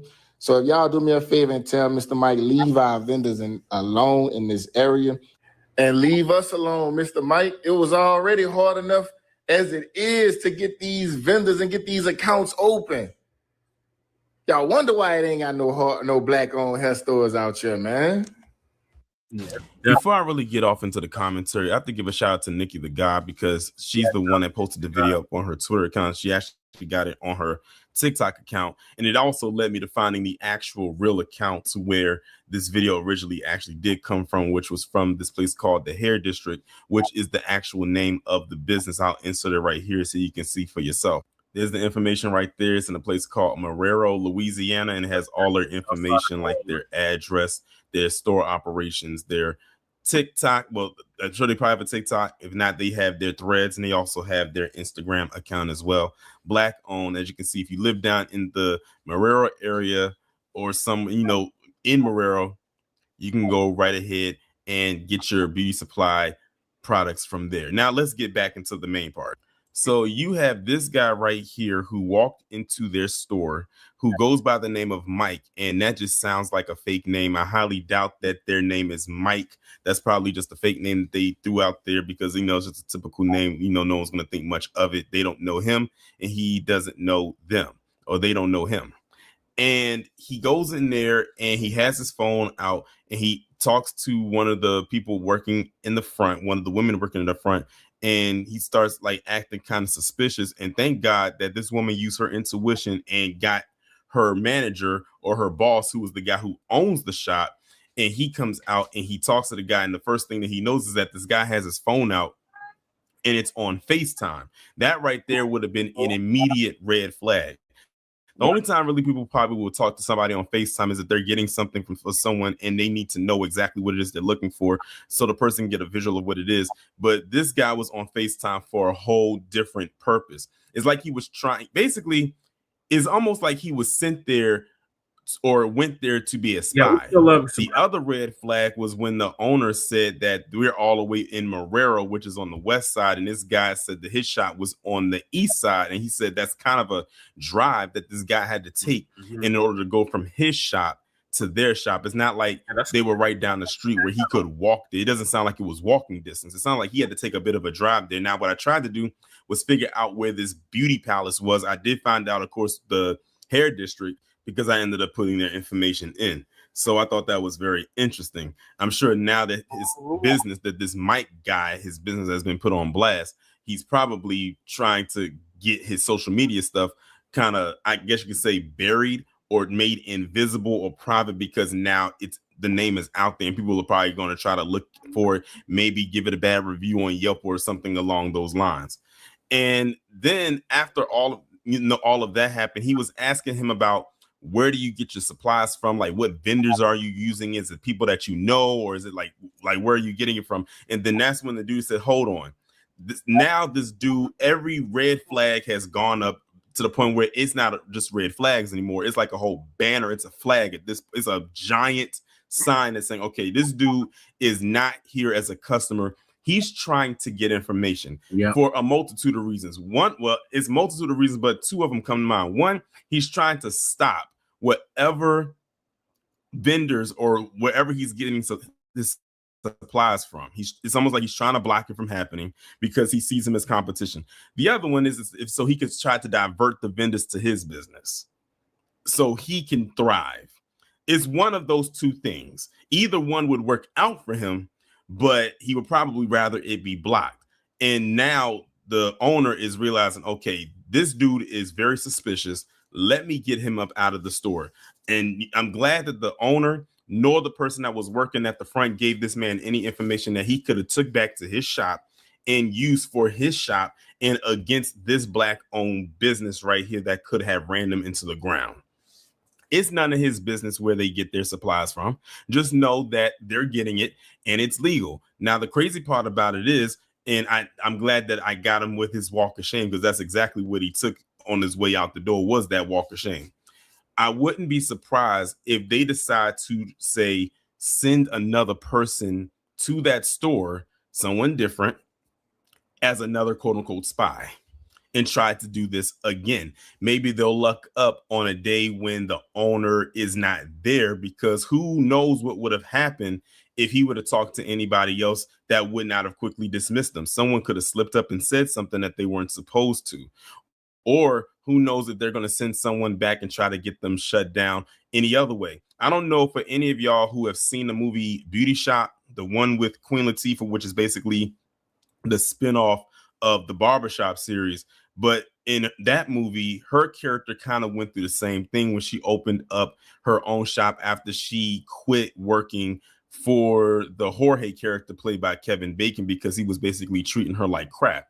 And she went out and struck out on her own and got her own shop, and she got her own workers, and the business started to thrive, and people started to leave Jorge's shop because he let go, or let the woman quit, who was bringing him in the most business. Like, everyone kept saying, oh, we're going to Gina's shop, we're going to Gina's shop. And he was losing clients, like very good, high paying clients, to her. So what did he start doing? Underhanded things by working with this guy who was a quote unquote health inspector, and basically going to give her all these crappy citations to try to say she needs to get this fixed, she needs this fixed. But it was so ridiculous. And the thing is, the more and more those citations ramped up and added up, if she kept getting so many of them, then that means that they could quote unquote shut her shop down. And when that didn't necessarily work, they took the ultimate thing and just paid some people to go and trash her shop. Like, I mean, they just straight up destroyed it. Of course, in the end, her clients come together, not her clients, but her employees come together. They end up fixing it. One of the boys that's in the movie ended up recording Jorge and the so-called health inspector doing the so-called deal. And then she finds out about it, and she gets her revenge on him. So when I think about this movie and this situation right here, which is a real life one, it happens. It happens. You can see it happens in fantasy, which can be real, but it's also happened in reality. And honestly, happens quite often. It's Shout just out to reality. Like that. So people might see this and may be shocked seeing it, but us as Black people, especially Black Americans, we're not surprised by this. I would argue and say this is how a lot of Black American owned businesses got shut down throughout the years, with people doing underhanded, shady dealings or backdoor things like this. So I wouldn't be in the least bit surprised that this is happening more often, but I am glad again that the owner and his employee did not divulge any personal, or important rather, information that could have hurt their business and made that other one thrive. But I would definitely keep my head on a swivel and definitely keep an eye out, because I'm telling you, this is not going to be the last time that they've done this. Now you're on, now not only are you on their radar, but you can also now be on theirs, or they can be on yours, because now they know who you are. They now come physically to your shop with this intent to do whatever it is. They probably thought, see, the thing is, they probably thought they was dealing with a dummy. That's what it was. They thought they was dealing with a dummy, and they didn't think it was actually going to go as far as it was. And that's why he went out there and looked disappointed. So now he got to go back, and they probably trying to strategize a plan B at this point. Because I'm not exactly sure when this happened. It did happen recently, because I went to their Instagram page and I saw the video that they posted. And so this did recently happen, probably within the last week or so. So it just literally just happened. But I'm sure they're going to make sure to keep on top of things. Another example that I could think of, and this actually happened in real life. If y'all don't remember, there was an incident that happened where this undercover cop, I think he was, I don't know who he was, white guy, came into a Black-owned jewelry shop, and he planted drugs right there on the counter to try to set up the Black owner of this jewelry shop to get it shut down. But the joke was on him, because the surveillance cameras literally caught him putting, or what he thought to be subtly putting, drugs on the counter of the jewelry shop. And they caught him, and he got busted, and he got reprimanded. So it's so many situations where it's basically Black-owned business sabotage is what this person was trying to do. In all the situations, I gave you a movie example, and now we have 2 real life examples. It happens so often. That's why on the thumbnail I said they've been doing this. But y'all let me know what y'all think about this down in the comments, and I will talk to you in the next one. I think it's Torian. Appreciate you. All right, crew. What are your thoughts? I got to go out and come back in because my screen went completely black. I can't see nothing but black. All right, let me break it down real quick. Then you can try to go out and come back in. Okay. I'm saying, so dude, they came in the store. He could have used his well, if he was actually making money, he could have used like some Meta glasses. You know what I'm saying? Some smart glasses or whatever. Had his phone in his pocket or whatever. He didn't have to go ask them, what are they doing? Where did they get this stuff from? Or whatever. Because to me, that's stupid. If you're going in on some spy mission and you're trying to go figure out how much the ops are paying for what they're paying, why would you go ask the ops? Jesse, if I'm coming to your block, I'm not finna ask you how much you getting your shit from the Connect for. Right. I'm just gonna watch and then maybe ask a fiend or two how much you pay for it. Yeah. You know, and see, like, try to check out your bag or whatever. Right. But I'm not, and then even that is risky because the fiend gonna tell you, who is this nigga that asked me about this shit? Uh-huh. But like, that's the real way to figure out what the competition prices are. Right. Or you just go in there blind. Like if you're Circuit City, right? I know you're old enough to remember Circuit City, right? Yes. So if you're Circuit City, what do? You just go into Best Buy and go buy the same iPad, same earbuds, and see what the damn price is. Yep. You don't have to go say, well, I'm trying to, where's you getting it from and this, that. You can just go in and find out. Right. And then you renegotiate your prices with your supplier. Mm-hmm. Say if they can sell it for this lower price, then they must be getting it for this kind of price. Right. So let me renegotiate. Right. Okay. And then the second thing, I said it proves the third world is dumb. Yep. Because and I'm saying that because you know how the Africans be talking crazy. Yeah. The islanders be talking crazy. Mm-hmm. But this guy actually going into the Black-owned beauty supply. The FBA-owned beauty supply. I got my cough button, so I had to cough. So yeah. No, but like him going in the beauty supply store so obviously. Right. And then asking him where you get your supplies from and this, that. Like he's obviously he thinks he got more authority than he got. Mm-hmm. Because there is no way, Shay, even though I helped you, you know what I'm saying, like with your equipment and stuff like that, there's no way I'm gonna even come out there to Denver and then be asking you those type of questions. Right. Even though I'm helping you, I'm not gonna ask you them type of questions. Right. I might ask you how much your rent is and then try to, you know what I'm saying, find a better spot or something. You know what I'm saying, a better deal.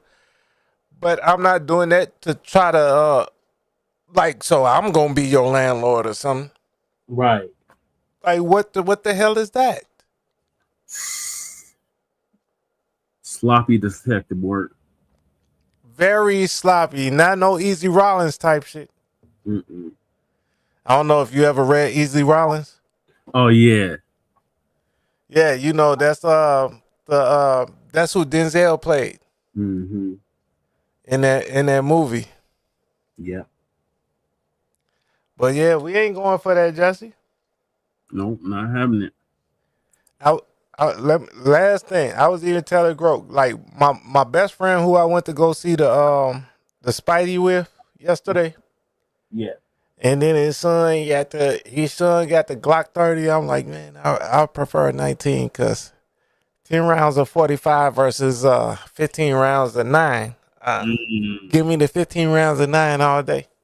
Yeah. But no, I'm like, because I used to change that little nigga's diapers. You're right. So seeing him with a 30, you get me? Right. I'm like, oh yes, this is my little nephew. Yes, you know how you know how that be. Yes. So I'm like that, and then we all went to see Spider-Man. But like that's my point, Jesse. So I'll land there. What you got about that? Cause you asking me what you got to say about it? I said sloppy detective work. Like you said, if they was smart about it, they would have got some Google glasses. They ain't came up in there with that shit. Not asking all them damn questions, just viewing, looking around. Or just go in there and buy the shit, and then it's all on the receipt. Right. The shit you want to know how they got these low prices. Go buy a bundle. Go buy some hair oil. Go buy this, and you got it all on the receipt. You only came out $100, and you ain't tell on yourself. Right, that part. But Is it that hard for people to? That's why I say the third world country. That's why they're third world, because they're stupid. Mm-hmm. First world, we know what to do. Right. Jesse, we got 100 to waste. I ain't gonna say we got it to waste. You get me? Because we be living tough. Yeah.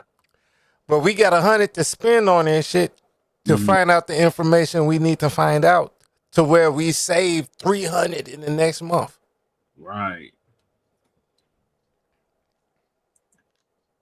Yeah, these mods, they trying to sabotage our businesses because we is not supporting these other groups' businesses.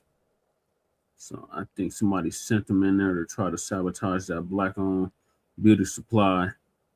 And like the brother was saying, this is why we don't have that many Black beauty supplies, because shit like this. Well, I get so I'm looking for a gun right now, right? Mm-hmm. I picked the Gen 6 Glock, right? Glock 19 Gen 6. Yeah. I think that's what I'm finna get next, right? Mm-hmm. So, but if I go to Bass Pro Shop or Cabela's, right, it's $620. Yeah. $620. But if I go to my local Indiana stores, mm-hmm. you know, like the regular gun shops, yeah, they talking $699. Mm. So it's like I can't shop local. Nope. Cause the price difference is astonishing. Mm-hmm. $80 more.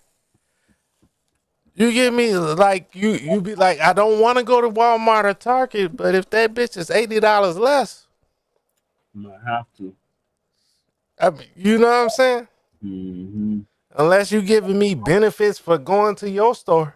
Right. You know, do I get free range time? Right.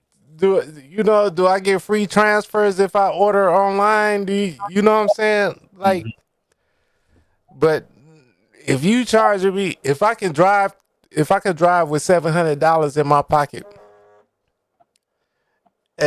you charging $80 more than the damn Walmart, than the damn Cabela's.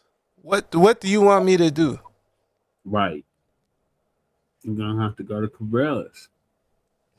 You're right. They ain't leaving you no choice. If you're trying to save money. Like, I be trying to support the local businesses and everything, but like, I mean, it's $80, bro. Yeah. That's a big difference, yeah. So these mugs drove clear across downtown. Said it came all the way from east. So Aurora is in south of New Orleans. So this mug came all the way from down. What the hell? Probably. So I've been in New Orleans before. It probably came all the way from goddamn. Yeah, I've been in NOLA before. Climate. In Baton Rouge. I went to the Battle of the Bands. Oh, yeah? Yeah, that was like back when I was like 12, 13 or something. Nice. So, hey, you see how I put this picture up here? Yeah. Who is that? So, I did that because of you, because you in front of the Capitol. or SCOTUS. I don't know what. I think that's SCOTUS. Yeah, that's the Supreme Court right there. Yeah. So no, I just merged my picture. That's me winning my first award when I was 5 years old. Oh, nice. That was up in like Wisconsin or whatever, but I just put it on top of the U.S. Capitol. Oh, okay. But like, man, that's why I be saying OBS. I be saying OBS. Yeah, these mud drove clear across goddamn town. Hell no. Just to go over to this Black-owned beauty supply. Just try to get intel. But I found some Black-owned beauty supplies. Man, I got so much stuff. I just didn't upload it to Black Truth United yet. Oh yeah. Like I just wanna drop the flyers. Mm-hmm. You know, and the pictures to each place to him. I don't be feeling like inputting all of that myself. Yeah. You know, cause I'm the Uber driver, so I'm the one there taking the pictures. Right. But you know, I be lazy. Just like I got all this OBS stuff, and I can stream, but I'm not the guy that's streaming all day like you or Breeze. Right. You know, I'll just be like, here, I'm gonna give y'all the information. Mm-hmm. But I ain't gonna be streaming all day. It's only so much I can do. Yeah. But I do like that Breeze was live, and I'm gonna try to be over here with you at least hour or two every day while you're streaming. Okay. If that's okay with you. Yeah, that's cool. As long as you and Shabaka don't get to fighting on air. I said, every 6 months. Every 6 months, we'll trade places. Me and Shabaka will go at it, and then the next 6 months, we'll be cool as hell. Mm-hmm. Well, based off of that, y'all should be cool for the rest of the year. Right? Because we just got cool on it, in July, right? Mm-hmm. Yeah. So we should be cool till Christmas or New Year's or something. Yep. Shabaka ain't gonna be throwing no turkeys at me on Thanksgiving.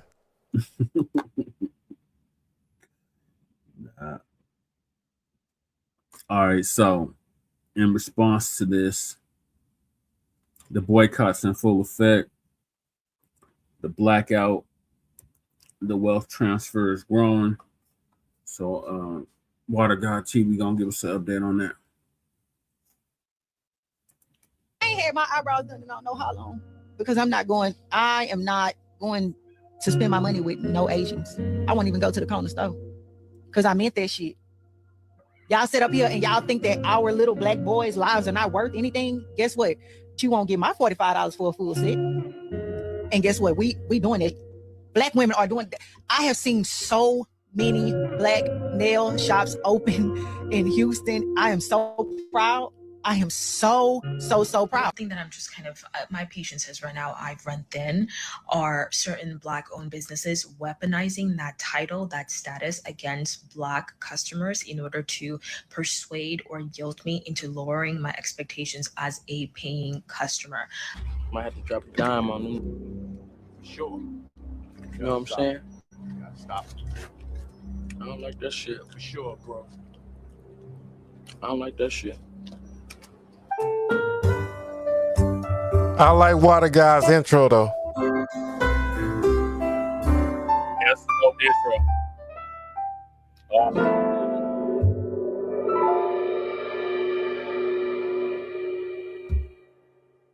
Trying to portray themselves as a Black business so they can run their numbers up. So we got to look out for that because it's a lot of businesses that are doing that. And it's a lot of us that's off code.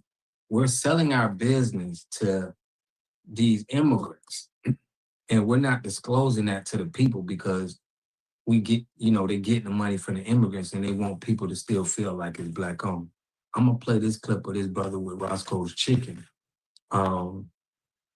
And I think it's a lot of deals going on where just like they did with BET, just like they do with like the Essence Festival, we got some people that are so off code that they're selling our business to other cultures, which is a violation in my opinion. And you're tricking us and making us feel like this is black business when you already got your money. Okay, we gonna find y'all. We gonna know who y'all is. We doing background checks on these businesses to understand what's going on. But we gotta make sure that we double check these businesses and make sure that, you know, they black owned and they really standing on business.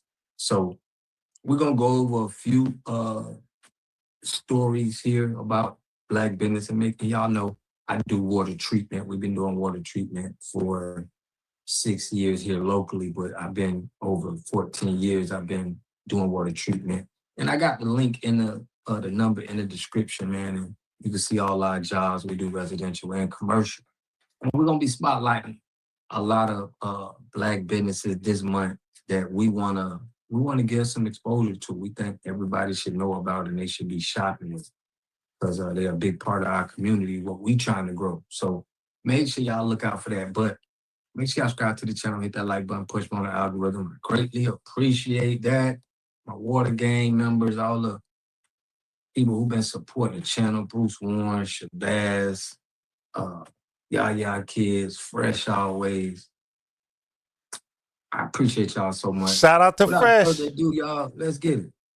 I am so glad that Roscoe's Chicken and Waffles lost that lawsuit, okay, for discrimination. Yeah. Roscoe's, I don't know if y'all know, but it's still owned by a black man. But this black man has given all the power, managerial, overseeing power to the Mexicans, okay? And the Mexicans run Roscoe's, all of them in LA. It's not blacks. Blacks just work there. And this one black man sued them and won. So now they got to pay up 1.something million. Yes, pay it up. Pay this man because he won. Okay. And black people have been saying this shit for a decade. Roscoe's Chicken and Waffles is not black no more. The food don't taste the same. The service is not the same. Nothing is the same. You look in the back, all the cooks are Mexican. I don't have nothing against Mexicans trying to make money. Nothing. Okay. But Mexicans don't got the soul. Okay. To be cooking chicken and waffles, bro. That's why the food don't taste the same. Ask anybody about Roscoe's, bro. It's not the same. It's completely fucking different. All right. Now, we've been saying this for over 10 years, and it don't matter if you. And I feel like if it don't taste the same, it's something to do with ownership. I'm not playing games with these black owners no more. If you're not sticking to the code, and they could have it to where it's on paper, where it's still showing as a black person owning, but it's not really. They just doing that to keep it. They know what we're looking for. And they know that if somebody find out that your business is not black owned, so they're going to keep the black person on and give them a little residual just for his face. And I expose y'all with that with Big 3 and Ice Cube. Ice Cube that's not fully FBA. So this isn't something that we let nobody trick us anymore with, using our face, okay, to get all the business from the community. So we tighten up. Hold on, Jesse. Pause it for a second. Or Los Angeles, where I'm at right now. So here's the thing, right? This is where I think Rob Water Guy got it confused, right? Mm-hmm. We're black owned, right? You can be black owned, right? Right. But black management and producing for black people, that's a separate thing, right? Yeah. So I think as long as Roscoe's is black owned, that's fine. Uh-huh. But if it's not catering to the black community, then it might lose business, and then that's where that black ownership might go out the window. Yeah. You know, you get me? Like, you could have your frontline black news and then have a Mexican running it. Yeah. You still own it. You might have 1 million subscribers. Uh-huh. But are you really giving the FBA message? No. But you might still own it, so it's still FBA winning all day. Uh-huh. But it's not, you're not giving the chicken taste funny. Yeah. You get me? Right. them waffles ain't cooked like Granny's. Right. But you making way more money. Mm-hmm. But and you're still making the money. It's still going to you, Lady Che, and whatever kids y'all got. You get me? But it's so that's why I think he's getting it wrong. Like, you know how when people say buy black or whatever, Mm-hmm. that don't mean just only sell to black people. That mean buy black and sell to everybody. Yeah. If you get what I'm saying. So that's all I wanted. That's all I was saying about like how Rob was framing it. Oh, And you know I love Rob, Water Guy. Yeah. You know I rock with him heavy. Right. I'm just saying I disagreed with his framing of it. Okay. We've been known that there was racial discrimination when it comes to hiring and then just working in the restaurant field in Los Angeles. All right. So I'm so happy for this black man. 1.3 or 1.6, something like that. The exact number is escaping me, but it's 1 million. I salute you, brother. You deserve it. Right? Because in his suit, his Hispanic managers and everything was dogging him out. Okay. Black people from LA know exactly what the fuck I'm talking about. Because once one of these motherfuckers get a little bit of power, your ass is grass. I promise you. It's gonna be somebody that look like them replacing your ass quickly. I promise you. We've all dealt with that shit on some sort of level. So yeah, Roscoe's pay up to 1.3 or 6, whatever it was. Excuse me. Pay it up. And I hope this shit never happens again. And the next person that happens to, I hope they sue your asses some more. Last but not least, I'm never, ever eating that fucking Roscoe's again. I'm going to go to Harold's. We're going to have to start double checking these businesses, man. And I don't consider, if you got a lot of Mexicans running in your business, cooking black people food, that automatically should, ban you. We need our people. So just like every other restaurant, bro, if you see any of these, restaurants, they always have their people in there cooking the food because they know the food that they're cooking. It only makes sense. Like, we not doing this, we having other cultures making our food. I remember I went to up there in New York, Jacob's. Great restaurant, but they had a bunch of African in there cooking our soul food.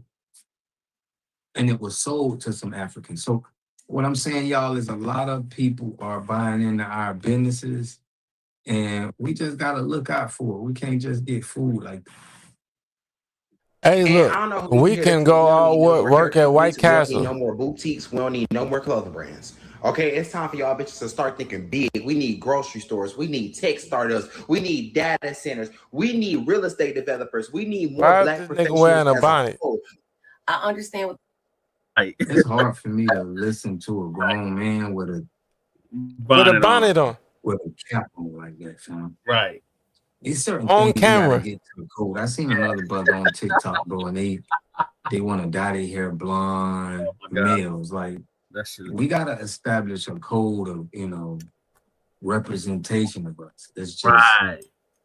I'm speaking to the males. It's just getting a little out of hand, man. In my opinion. Hey, none of y'all would care if I had a bonnet on as long as my camera is off. Young man is saying, but I want to put my 2 cents in as a business owner. The first thing that comes to mind is that Black people need to support Black businesses. And I say that because everything that he said in his video that we need more of, we do have some of those things, if not all. We have Black grocery stores. We do have Black-owned tech companies. The thing is, they're not scaled to the point of a Walmart. Let's talk about the grocery store for a second. There's a Black-owned grocery store in Forest Park, Illinois. There's also a Black-owned grocery store in Houston, Texas. There are Black-owned grocery stores in certain places, but when we talk about going in there and buying, let's say, a gallon of milk, and the Black-owned grocery store has that gallon of milk for $4 and Walmart has it for $2, you're going to go to Walmart. Why? Because you get to save $1. Not realizing that every time you go to that Black-owned grocery store, it helps them to scale, and it also helps them to buy more milk, which they will eventually get it at a cheaper price. Because when you're a small business owner, you may buy 500 units because that's what you're trying to sell. Whereas a Walmart, who is a $1 billion company, is going to buy 200,000 units, which allows them to buy it at a cheaper price and then also sell it at a cheaper price. So when I say that we need to support Black-owned businesses, I also say that because when a Black-owned business spending our money, how we spending our money, we're gonna be able to grow to where we're gonna be buying them big loads. But this is how we're gonna jump into other industries, and there's gonna be other people that's able to see this and grow once we keep all the money in. Now we only need 15 to 20% of us. Unfortunately, bro, it's a lot of our people that they just not on code, family. They just they're not like these other cultures where they don't spend with us, but we got some boneheads that'll go out and just give their money to everybody, knowing that everybody is not doing that to you. And it irks me, but I gotta understand that, we all ain't gonna be able to go. We all ain't gonna be able to go. So it's gonna frustrate you, man, with some people, but we just gotta keep it pushing. product, they usually do it with you in mind. We're looking for your support first. And when we have Black people that are making up excuses as to why they cannot support Black-owned businesses, that becomes the problem, and it makes it harder for us to scale, or we have to market to another demographic of people. And then Black people get upset about that. If you want to see Black businesses scale and thrive, you have to support them. And not just by shopping, but word of mouth, by marketing their products just like you would that Papa's chicken sandwich, just like you would that Blue Magic hair grease, just like you would all of the other products that we do not own and that you do not get paid to market. That helps your Black-owned business. Let's start there first. We don't say shit when we walk into a nail salon and see nothing but Asians working there. We just accept it. Drive down the street of Harwin at any given time, nothing but foreign businesses and the individuals that work in those businesses, all that culture. It don't be no Black people in there. Let us pull that shit. Y'all discriminating. They sue us for it. And our people have the same expectations when they walk into a Black space because it's what they see in other communities. They don't hire outside of their own, but it doesn't work like that. Do you know how many furious comments I got when y'all went down to First Colony and saw that Eris had a couple of Asian nail techs? Do you know how many Black people look at me sideways when my white agents pop on the screen? We are the only community that is not allowed to discriminate.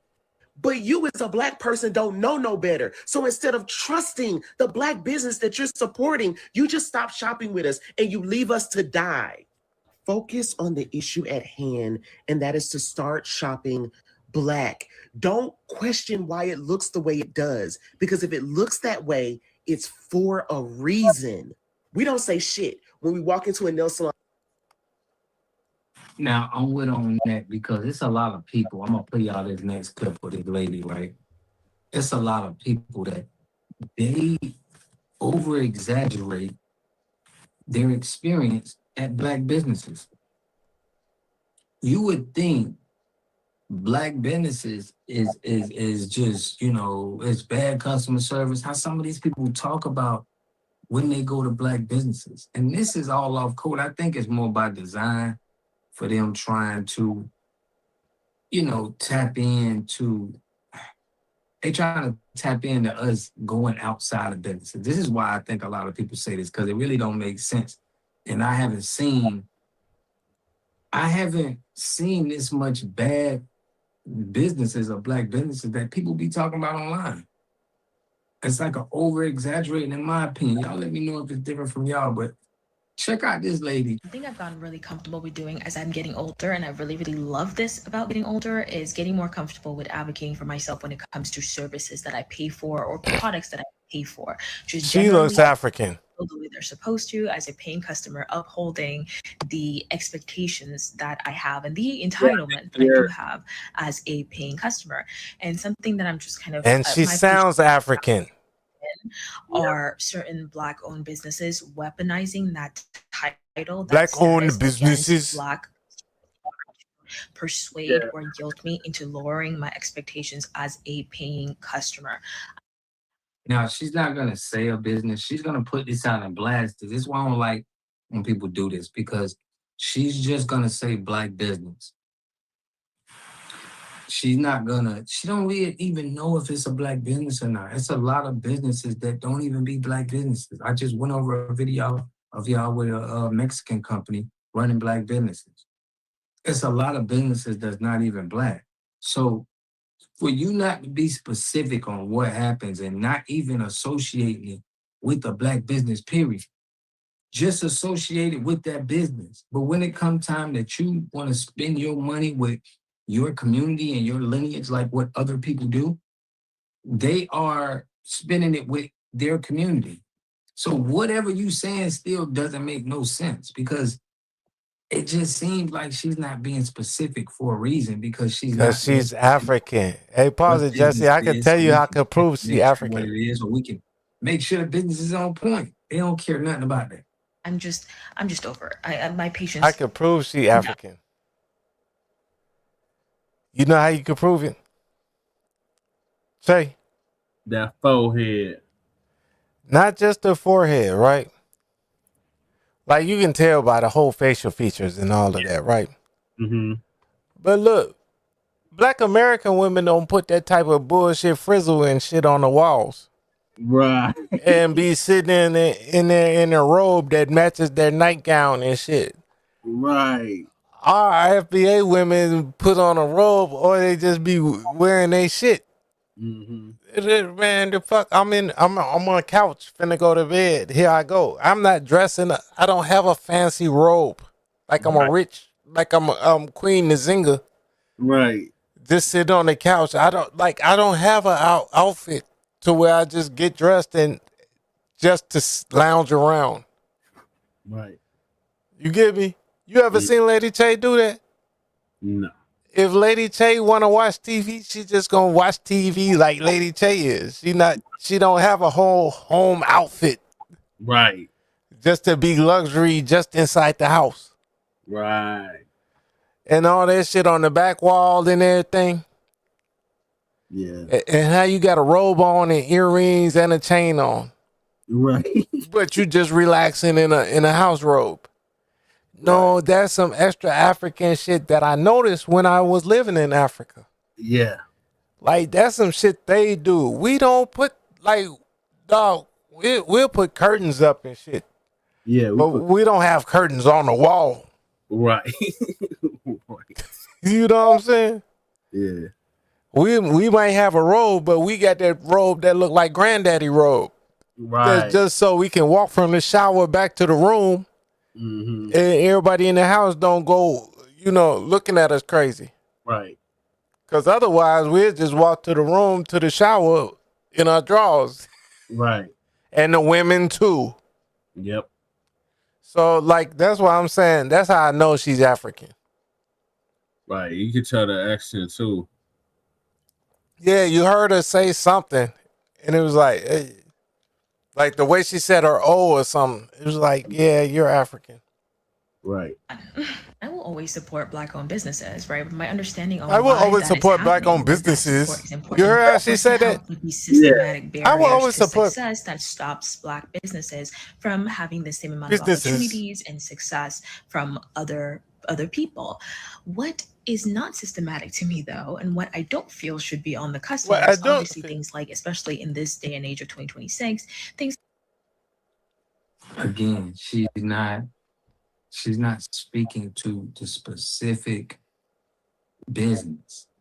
She's not Black. Overall Black-owned business. This is a violation. This is off code. I don't even really want to hear what you got to say, because you're not being specific. Rob ain't understand she's not Black. She's like one of them people that they just gotta find an issue with something. They don't do nothing with doing that with, them YT companies, or how you being taxed, or how you being done in hospitals and healthcare. You don't have none of that same smoke, but you talking about a restaurant where you gotta, what she said, somebody had an attitude with her. You got the most to say, oh my gosh. These people ain't really for us, fam. Like professionalism. I'm not dealing with that. I am not dealing with unprofessional behavior from businesses simply because they are Black-owned businesses. I'm not doing that with you. You're not Black, bitch.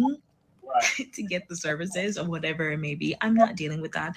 And also I'm not dealing with dealing that. with the guilt You hear? trips. Like I am on my third I experience am right on now my of having to like kind of chase a Black her owned accent business coming out. for a service or something that they just did not provide or they did not pull through like the way that they were supposed to and that I paid for, and having a guilt trip like email from Name us the business.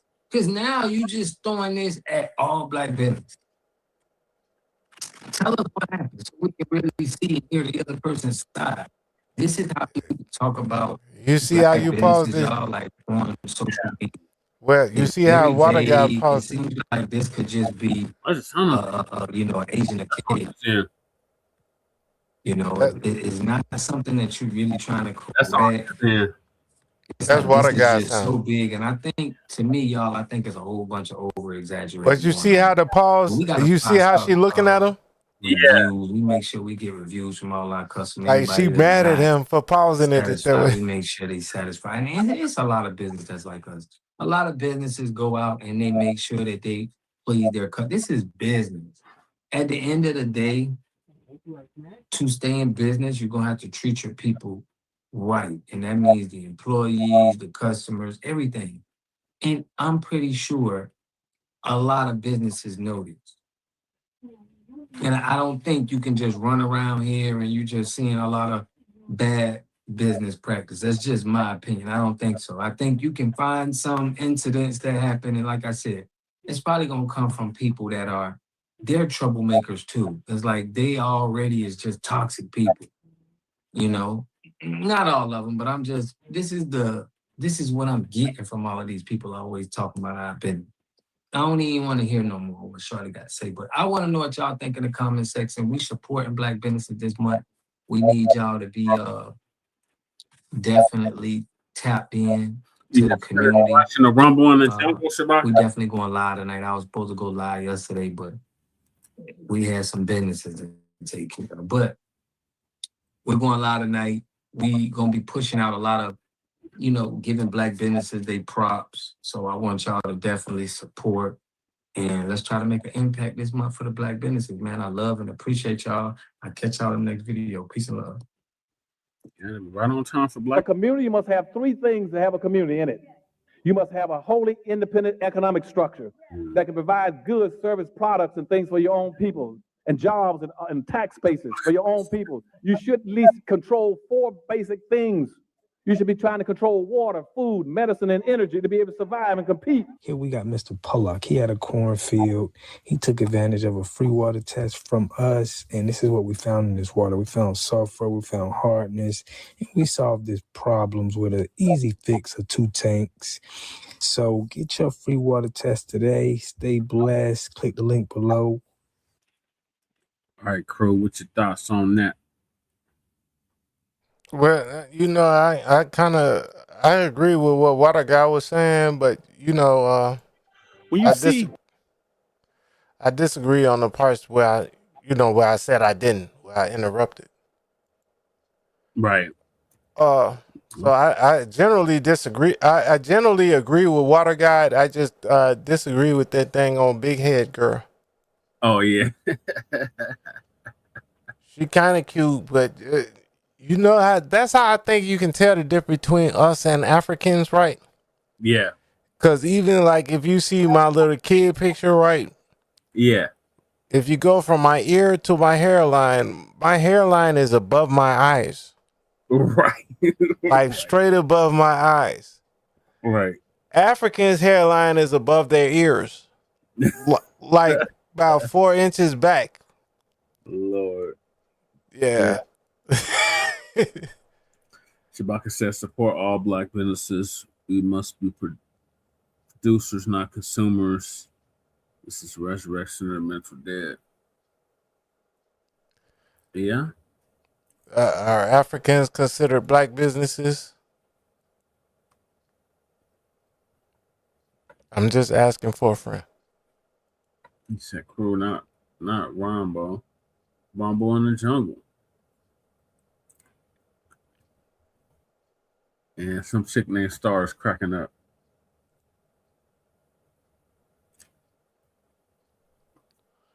HA. Yeah. Give me 1 minute. Let me show you this real quick. Okay. Like it's only like a 1 minute thing. All right, you need to share the screen or what? Just put me on full screen.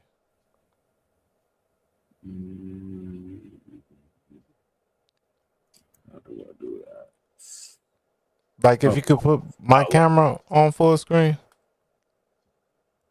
I just want to show you this about the like the Thornton whatchamacallit. The largest aggregate quarries in the world. Can you hear it? Yeah. Welcome to Thornton, the largest aggregate quarries in the world. Located in Thornton, Illinois, the Thornton Quarry is one of the largest aggregate quarries in the world. Quarrying began in 1836 with small-scale operations to produce limestone for local... You got you on full screen, not me. I think I'm watching on my TV too. Construction projects.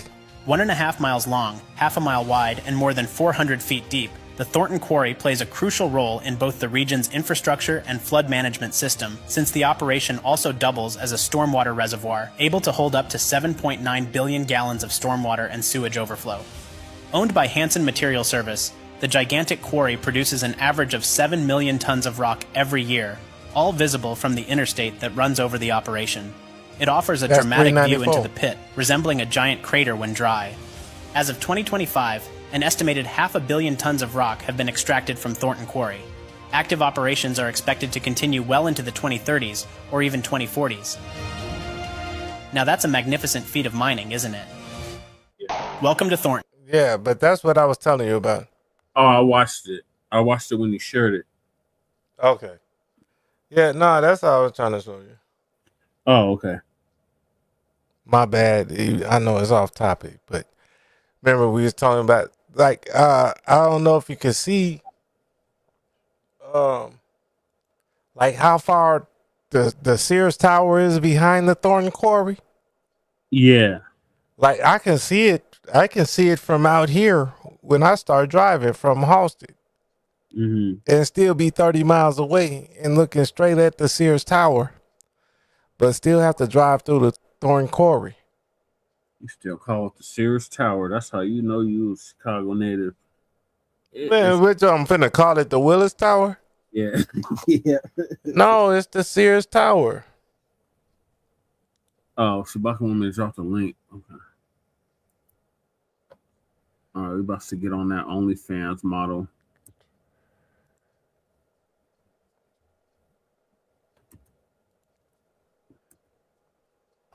Yeah, appreciate you, Jesse. Okay, Shabaka. Oh, thank you, crew. All right, I'm gonna move on to the next topic, and that's the OnlyFans model killer, Courtney Chenley. I think that's how you say it. Courtney Clenney. Clenney? Courtney Clenney. Courtney Clenney or Clenney or something like that. Pleads guilty to killing that African tether. So Professor Blacc 2 is going to give us an update on that. And this is the moment of truth. I'm sure some of you might remember Courtney Clenney. If you don't, she was an OnlyFans quote-unquote model who at one point said that she had over How's she 2 throwing million kisses followers. in court? Well, she's been cooling her heels ever since August of 2022 after she got arrested for stabbing her boyfriend Christian Obenseli to death. How is she in their making faces Miami like that luxury during court? high-rise apartment. Right. Luxuries in quotes, by the way. Her lawyers said that they were going to fight this one all the way because it was a case of domestic violence, obviously, no doubt. Well, she's reportedly entered a plea deal, the details of which have yet to be released. Now, she claimed that she threw the knife at Obenseli from a distance of over 10 feet, but prosecutors say an autopsy revealed that she stabbed him close up. Evidence of their frequent fighting was captured on surveillance footage and audio recorded by Obenseli himself. In fact, 2 months before he was killed, Clenney attacked him in an elevator. As Clenney became enraged, Obenseli threw his hands up in defense and Clenney continued swinging on him. Even after the elevator doors opened, she slapped and pushed Obenseli as he tried to leave. Obumseli chronicled their arguments in a series of recordings, which caught Clenney angrily screaming at him, berating him, cursing him out, and even using racist slurs. In one of the audio files, Clenney appears to be enraged because he didn't tell her that he said hello to a female acquaintance while on a bicycle ride. Clenney calls Obumseli the N-word multiple times and told him to man up, B, and to shut up and let me slap you, dumb A. At that point, Clenney's defense team was singing a different tune. No more of this self-defense crap. They were trying to get the recordings thrown out, arguing that they should be inadmissible because they were taken while Clenney was in private in her home and has no relevance to the crime anyway. They were throwing everything against the wall to see what would stick. Yeah. But apparently nothing did, so this must be why they decided to take a plea. There's evidence of her crimes and the racial slurs, meaning that her white woman tears probably wouldn't help her too much. From the very beginning, though, the white media kept using the phrase self-defense when writing about this. They made sure to include that in all of their stories. Nothing but Caucasians went so far as to put out headlines saying that she had asked for a restraining order. They were trying hard as hell to stack the deck for their narrative and to try to build this false idea of what happened in the public mind. This is how the white media conjures magic. They know that most people don't even read past the headline, so as long as they go ahead and put up a headline that says what the white media wants, that's what people will actually remember. When the information began to come out and the truth started to get to the public, that's when they fell back from that. Oh, all of a sudden it didn't matter that she was trying to get a restraining order. All of a sudden the self-defense line was a little more muted. But it just goes to show they were trying to push this in a specific direction. Because racial immunity from law is the totality of the law under white supremacy, and it's the white media's job to propagandize the public to accept it. Now, these developments are very telling, and I don't know about you, but since when have you heard of a white woman beating up on her black significant other and using racial slurs? Now, we hear all the time about this or that divester getting with a white man, and predictably he begins using her for a torture doll. He almost immediately begins calling her the N-word like that's her name, and the proverbial Thanksgiving dinner where he invites his family members over so they can call her racial slurs too. Everybody's familiar with that one. To say nothing of how often these divestors wind up dead under mysterious circumstances. And what a surprise, the last one to see them alive was their zaddy. Funny how it keeps working out that way. Well, we have a gender bender on this situation with this one.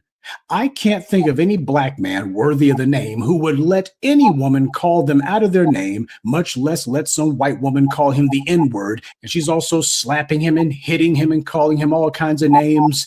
And he doesn't straighten her racist behind out, much less leave. Maybe it has something to do with this guy having played football when he was in high school or in college or what have you. It reminds me of that thing with Shannon Sharp. Some of these fools think they've got some weird kind of race play going on. Jonathan Majors found out the hard way that it's no game. He was the one accused of putting hands on his white female, but the video shows him running halfway across New York while she's chasing him block after block. Right. Shannon Sharp allegedly had some kind of weird race play thing going on, and look what happened to him. That skank got some career ambulance chaser to represent her, and this clown's entire finesse is to find black male celebrities and throw some sexual assault claim at them and see if they'll settle or not, which allegedly happened in the case of Shannon Sharp. Now, in the case of Obumseli, I'm not trying to speak ill of the dead. I'm just going to point to this situation as a case study in what not to do. A man is never supposed to tolerate disrespect from a woman, but apparently this guy made an exception for her, and gee, one has to wonder why. This guy let himself be physically assaulted, disrespected, including the N-word. Nearly 50% of the perpetrators of domestic violence are women. And that being the case, even as a man, you can't take that lightly. Domestic violence tends to escalate. Hell, the way things were going, at that point, killing him was damn near an inevitability. He'd allowed everything else to go on with no real response. And the question, though, is why was this guy even with her? Why was he even there? Well, the question beyond that is, what did he have going for himself besides being attached to this influencer? I would imagine it's most likely because the apartment was in her name, not his. He was there, but he wasn't the one who actually had the apartment. But then again, as it turns out, she wasn't going to be there much longer herself because she was under eviction. Is she a tenant or is she owns? She's a renter. Okay, yeah, and is your managed property going to do something about it? They already issue her fines. They already issue her eviction. So when is that going to happen? They already served her already. They served her already. So this OnlyFans skank in her high-rise quote-unquote luxury apartment had already been served luxury eviction papers. We're looking at that apartment. I don't know what the hell qualifies as luxury in Florida, but apparently under Ron DeSantis, anything goes. Now, that was back in 2022 when the pandemic was still a thing. And that's important because OnlyFans didn't take off until the pandemic hit, when you had all these incels with nothing to do but waste their money on, well, OnlyFans. And to think a lot of females thought that they were going to make a career out of it, especially then. 2 million subscribers for this Courtney Clenney woman, and she couldn't even pay her rent. This is what these social media influencers and OnlyFans models, quote unquote, lives are like. Dysfunctional relationships in an overpriced apartment, which you can see was filthy as hell and cluttered. This isn't the phony, glamorous life that these skanks try to sell, now is it? This is a static portrait of chaos. Disordered surroundings means disordered thinking. And on top of that, she was getting thrown out because she wasn't paying the rent. Who would have thought showing off your hoo-ha for $3.95 a month doesn't pay that well? Maybe because there's so many other skanks who had the exact same idea. By the way, how many white media headlines have you seen talking about that this woman was getting evicted? Probably none, because that didn't fit their narrative. And as for Obumseli, he understood that she had a social media footprint, such as it was, and that he didn't. She had 2 million followers, and while that wasn't making her rich, it did make it where, at least for young people who have more ego than sense, they would be recognized from time to time. And besides, in the online world, these people confuse clout with substance. As long as they're in front of a pool trying to put forward, hey, we're the party people, that's all they care about. But in the meanwhile, the party is a thin masquerade for all of this misery. And on a side note, news also broke that Obumseli's family has reached a settlement with the high-rise apartment where he was killed. Apparently, the suit was based on the fact that Clenney had notified the management company who owned her luxury high-rise apartment that she had been diagnosed with severe personality disorder. And the building's management company shared that information with the security company that was in charge of security there. The family's attorney also said that security had been called to the apartment the night of the attack and just stood outside the door for 12 minutes while the killing was taking place. One Pariso and First Service Residential will cover the cost of any outstanding hospital or medical bills, as well as any liens of that nature. In return, Christian's family has dismissed the suit with prejudice. With prejudice, of course, meaning that the suit can't be refiled in the future. But looking at those things, hospital, medical bills, liens, that doesn't sound like these guys were made to pay any sort of damages. I could be wrong about that, of course. Now, his family is obviously from Nigeria, and I don't say that as a pejorative. But I do want to emphasize that too many immigrants come to the U.S. with blinders on. That's what clearly happened here. Now, again, I don't mean this to be any sort of disparagement of Obumseli, but as Dr. John Henrik Clarke taught, white supremacy practices sexual politics. That's something the dominant society has always done. And that goes for black women as well as for black men. The enemy has having sex with a black person from the goddamn plantation system and immediately getting out of bed and ordering that black person to be killed. Or, as we saw with Obumseli, doing it themselves. He was being physically abused and attacked, and yet he felt like he couldn't do anything about it. She may not have legitimately had 2 million real subscribers. She definitely had a real eviction notice, but she knew that she outranked him socially, and he knew it too. He was dependent on her. That's what it was. So she used that knowledge to punk him out, abuse him, emasculate him, and all he could do was take it. Sexual politics is one of the many lessons that too many of these black immigrants, especially from Africa, have failed to learn. A lot of them can't wait to find someone who looks like the very colonizers who dominated them, and their hoping proximity to whiteness will benefit them somehow, failing to realize that being a sexual tool for a white supremacist has the same consequences as being any other type of tool for them. When they're done with their tool, they break their tool. In this case, she did it personally. I guess the disconnect stems from the fact that as foundational black Americans, we've done enough work to punch, kick, and fight for our rights here that in comparison to the failed states these guys came from, they think that it's Disneyland here. Eventually, they find out they were wrong, but in too many cases, that's usually the last thing they ever learn in this life.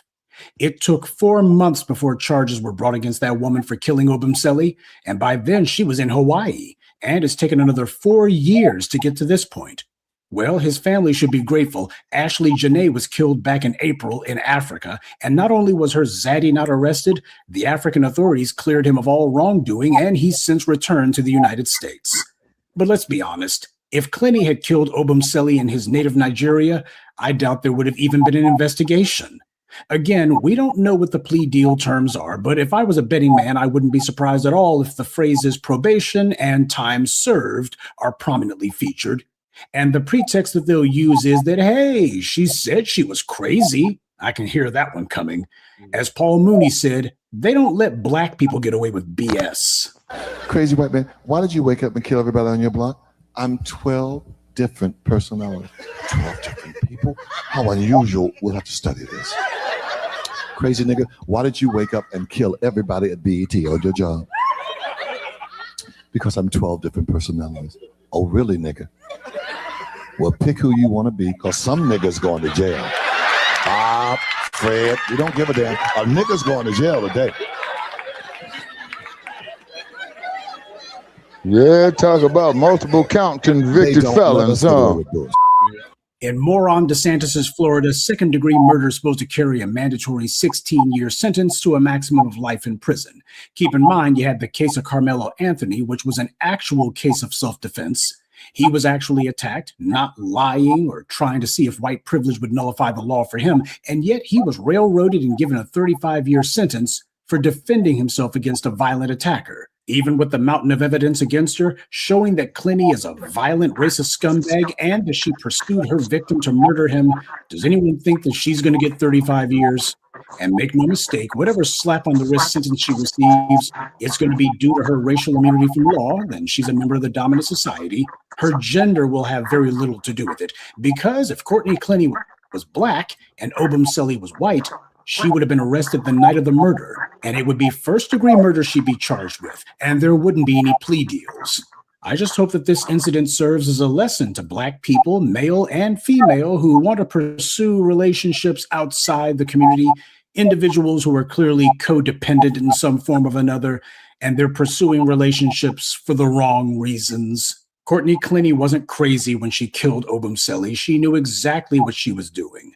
Her behavior was not the result of any sort of mental problem. It was the result of a racial problem that this country has fostered and protected for 500 years.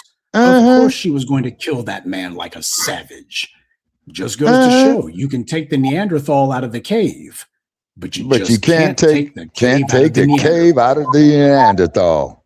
Good day, and be one. I'd like to take a moment to mention some of our contributors: Sabrina Scott, Kawi Harvard, Lorena Peters, Sean Allison, and Black History Month. Salute to them and thank you to everyone for listening, liking, and sharing this message.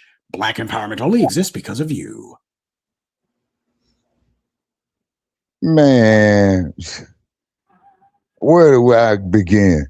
Hey, crew, yeah, you was talking about the serious. I don't trust it. I think, the 911 caller was slurring. That's right. We'll tell you. No, we got to talk about this, Shabaka. And you hear me? Yeah, but I'm going to wait till Lisa finish.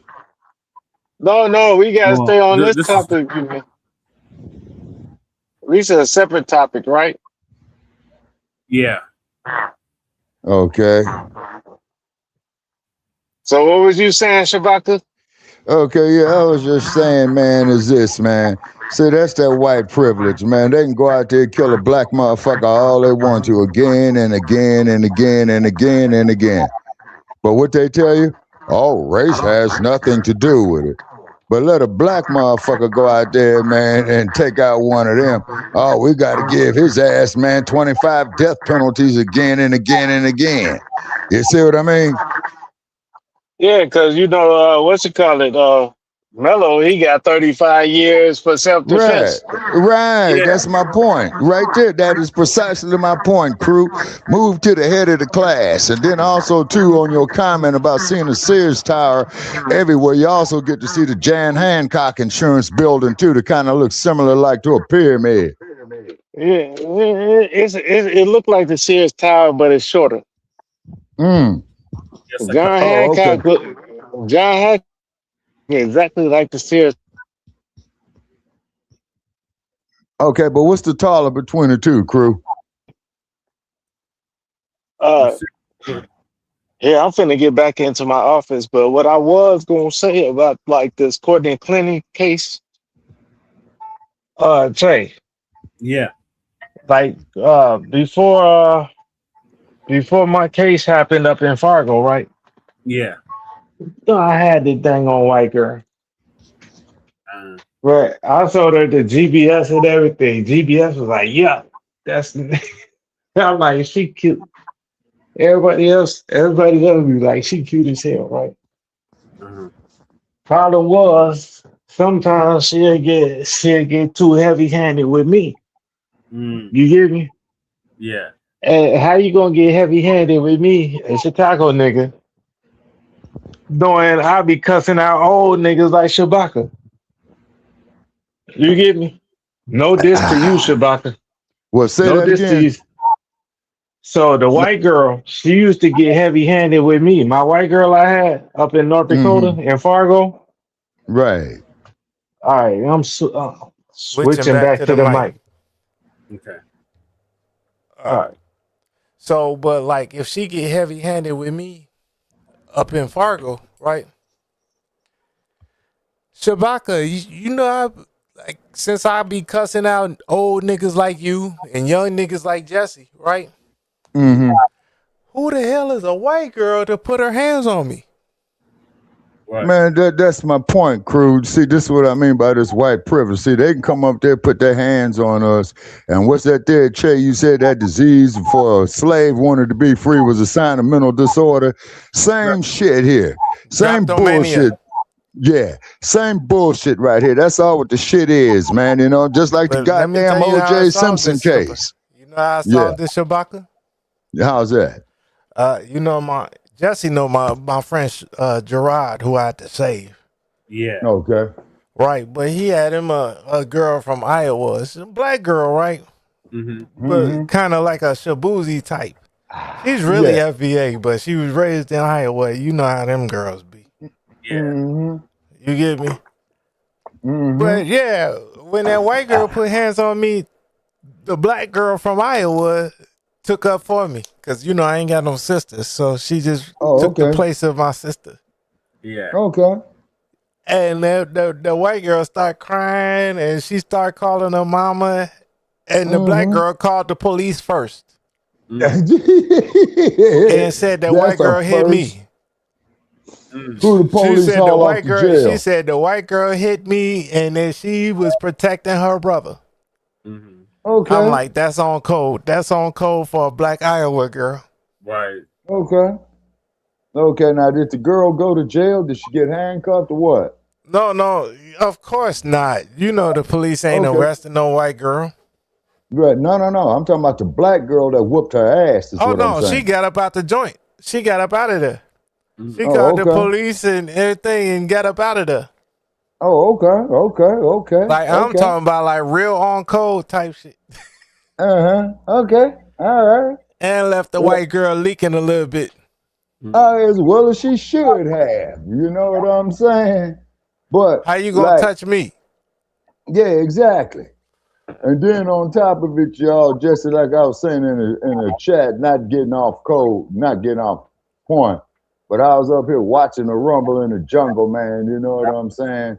Because I remember the night all the motherfuckers say that Big George was going to knock Ali out and look who hit the deck. You know what I mean? Yeah, but George be hitting them. Yeah, but George, he became greater, man, when he made his comeback, crew. And he got the title back and holds the record of being the oldest one. Breeze is the reason. Breeze season. Shout out to Breeze Omega. Hey, what's up, Breeze? Hey, Shabaka, I ain't got the whole thing for you, but watch this.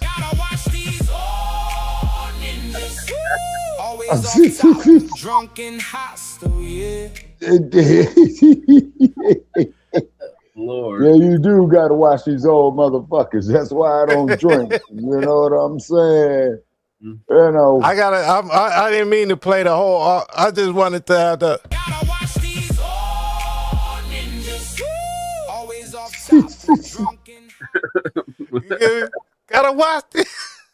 Yeah, the only thing I get drunk off, man, is lemonade and water, man. Shit, man, it was 123 motherfucking degrees out here 2 days ago, man.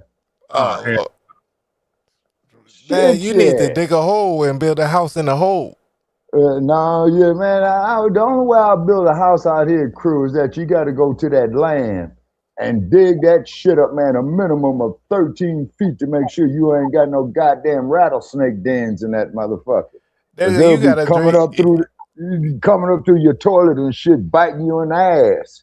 You know what I'm saying? Nah, but if you was Roland Martin, you would like it. Oh my God, Roland Martin.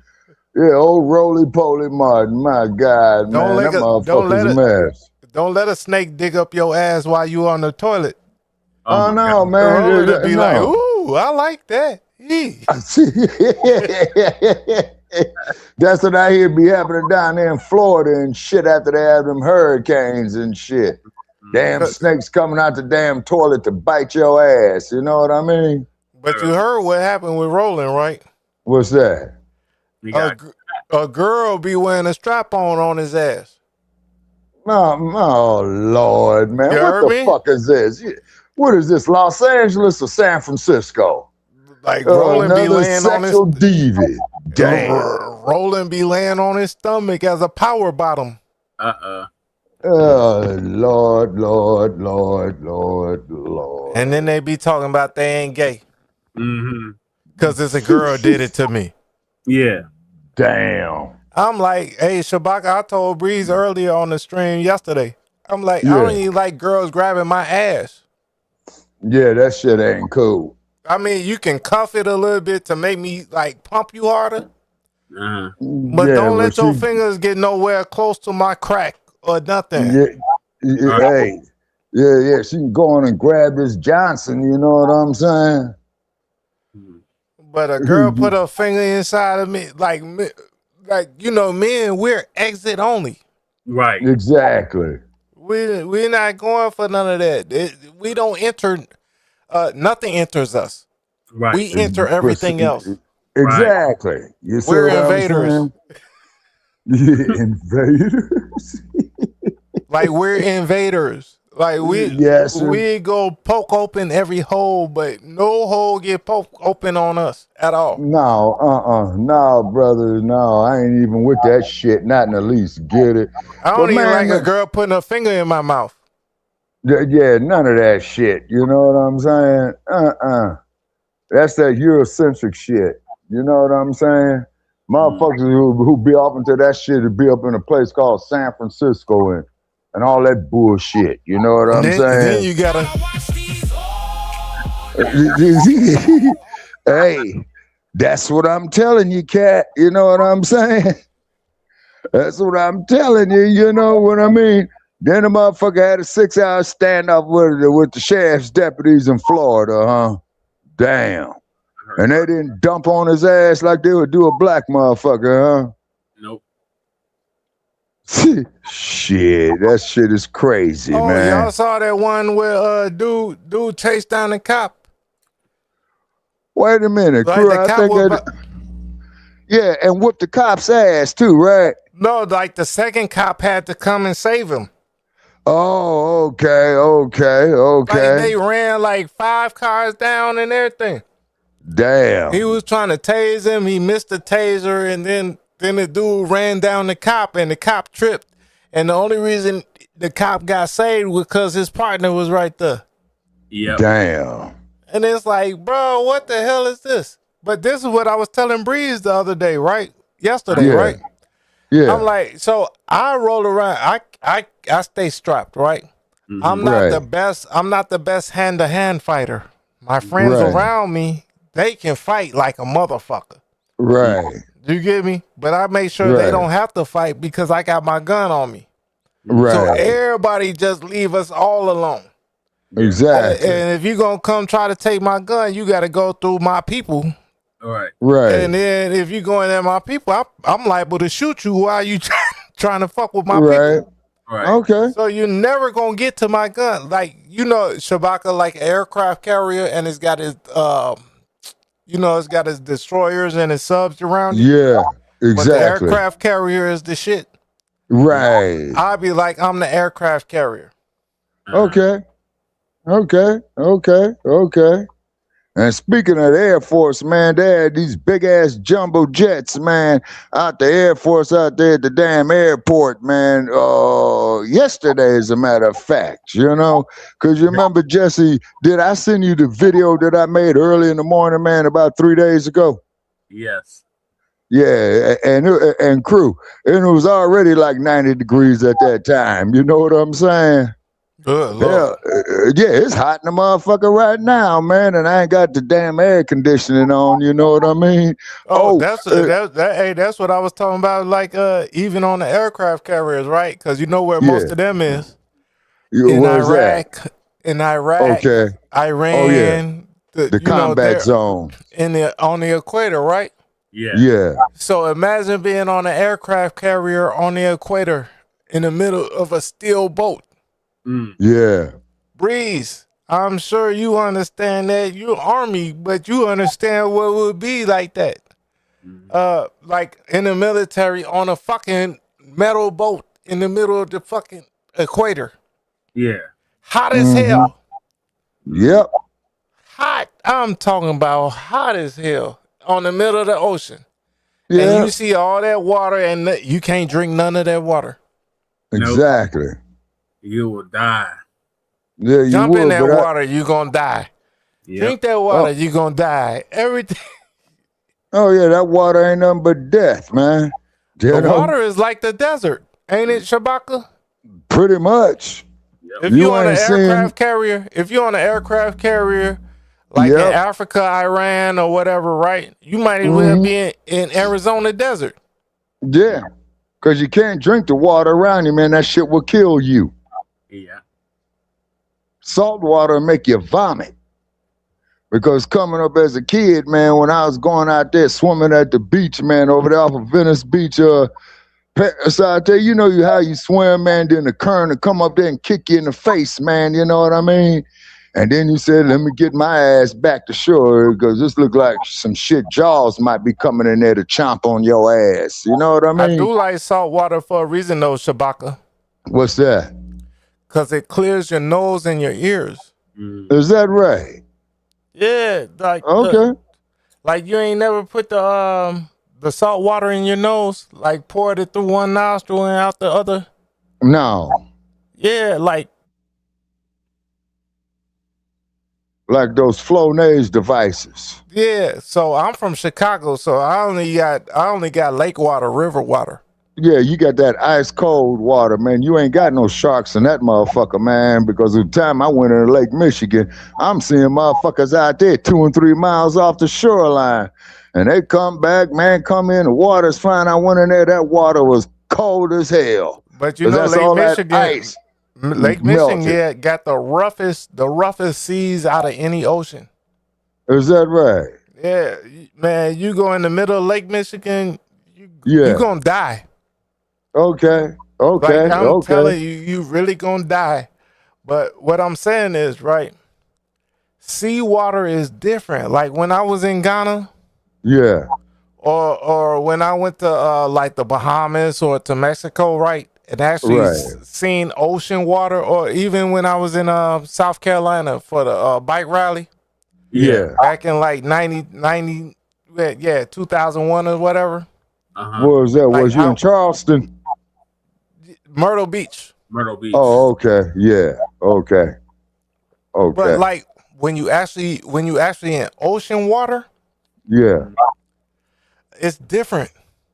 It's different than lake water. Yeah, it is, crew. And then keep in mind, I never seen the Atlantic Ocean, man. And Jesse tell I was in Florida one time, and I went to Daytona Beach, right?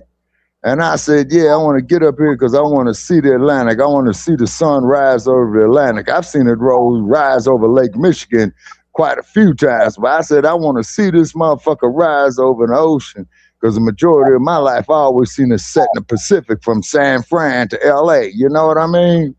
Right. And what have you, you know? But that Pacific Ocean, man, but that motherfucker there, boy, has got some currents for your ass. They Yeah. call them riptides. And what will happen is you out there swimming on the top, right, crew? Then all of a sudden, man, you'll feel a pull from the water. It's going to take you under the water. And you ain't going to be able to. They do that in Chicago. In Chicago, right downtown. So like the whole time I was in Chicago, right?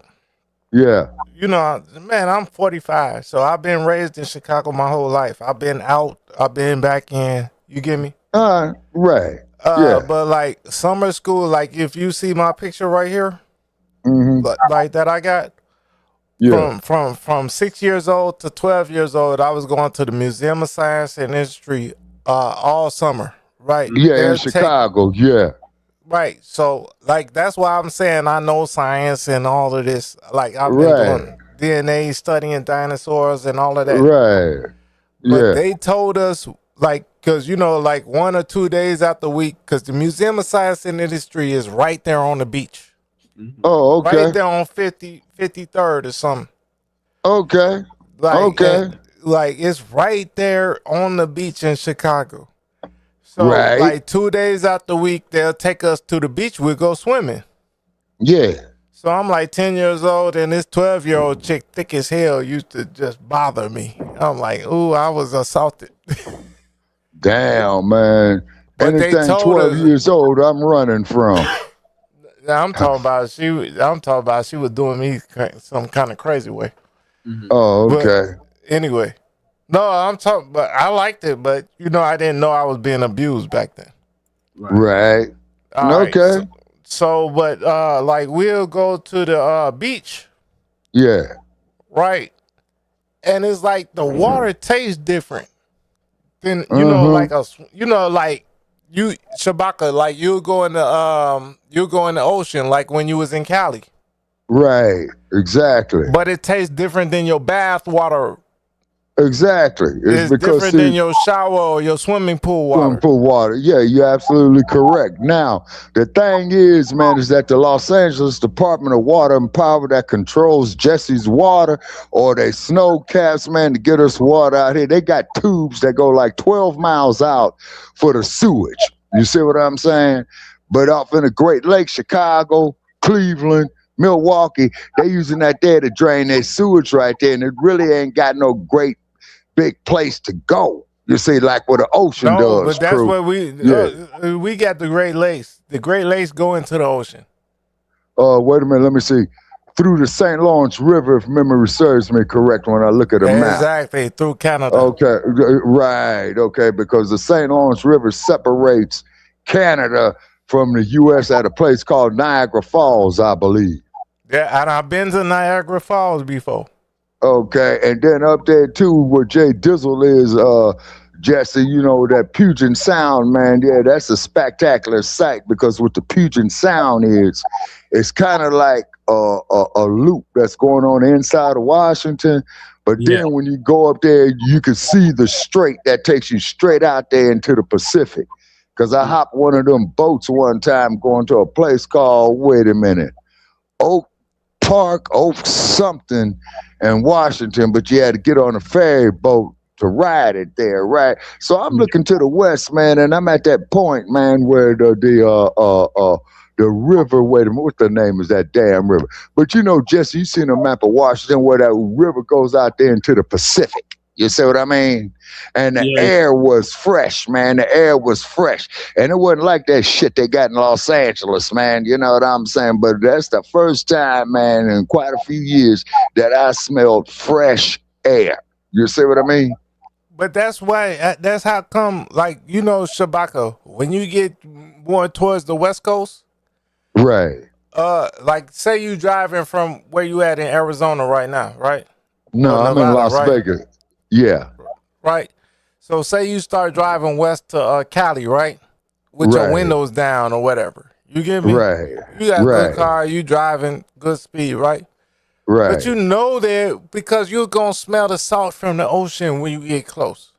Oh, yes, sir. Most just definitely. Like them old ass movies when they, you know, oh man, I smell the ocean. Ocean. Yeah, you can. The salt be in the air. So what I'm saying, that salt in the air is what clears out your sinuses and a lot of stuff. Okay. Okay, that makes sense because see, you will really get that in San Francisco, crew. Because see, San Francisco is surrounded by three bodies of water: the Pacific on the west, the Bay on the east. Then you got that waterway that hooks the Bay up to the Pacific that the Golden Gate Bridge crosses. You see what I'm saying? Hey, And that age where I'm wearing that picture. Yeah. I had a Alcatraz shirt on. I used to wear to school back then. Is that right? Well, you know, man, Chicago had a very famous citizen that did some time at Alcatraz. His name was Al Capone. You talking about Al? You talking about that Italian dude? Yes, sir. Yeah, Ma Barker was in that motherfucker. John Dillinger was in that motherfucker. Hey, you know, the Capone Birdman. Capone is 30 crew. Is that right? It's a house right here in Chicago Heights on Route 30. Yeah. Almost near Chicago Road. Right. They say that, they say. I can only say they say because I've never been in that house and walked through the tunnel. Right. But they say that house got a tunnel in it that goes all the way to 73rd in the city. Yeah, I believe all the way out here, 20 miles out. Wow. Oh, I believe in the suburbs. Yeah, I believe it. And then here's something for you too, crew. I went to Palm Springs one time, right? And they were saying is that Al Capone had a place out there in Two Bunch Palms in Palm Springs. And Palm Springs, Jesse, is the exact opposite of you. That motherfucker is a mile below sea level, man. And all you got out there in that air, man, is nothing but alkaline, man. Nothing but alkaline. You feel me? And then when the storms come into that, man, that place ain't nothing but a great big ass flood zone, man. You know what I mean? Yeah, I was driving past Casey house today, right? Mm-hmm. Yeah. Well, I was going to see, my guy Casey, right? So I was going to his crib, right? And I seen two strangers. They looking at R. Kelly house, R. Kelly old house. Ooh. It's all painted. It's all painted white now. Okay. But them folks was dude was pulling this girl, they ain't even from over here. Mm-hmm. Right. You get me? They pulling up look at that house. I'm like, man, that's R. Kelly old man shit. Right where these people is parked. I done seen Kel's Maybach get dropped off when I was going to school way back in the day. I'm on the school bus seeing Kel's Maybach get dropped off. Yeah. Yeah. You know what I'm saying? I'm like, man, this is where we from. Hey, Shabaka, I'm from Olympia Fields. Okay. Damn near one of the richest black neighborhoods in America, period. Mm-hmm. Yep. You're right. All right, y'all got to move on to the next topic. All right. Lisa's going to give us an update on Nolan Wells' case. Every inconsistency in the police report. Okay. Okay.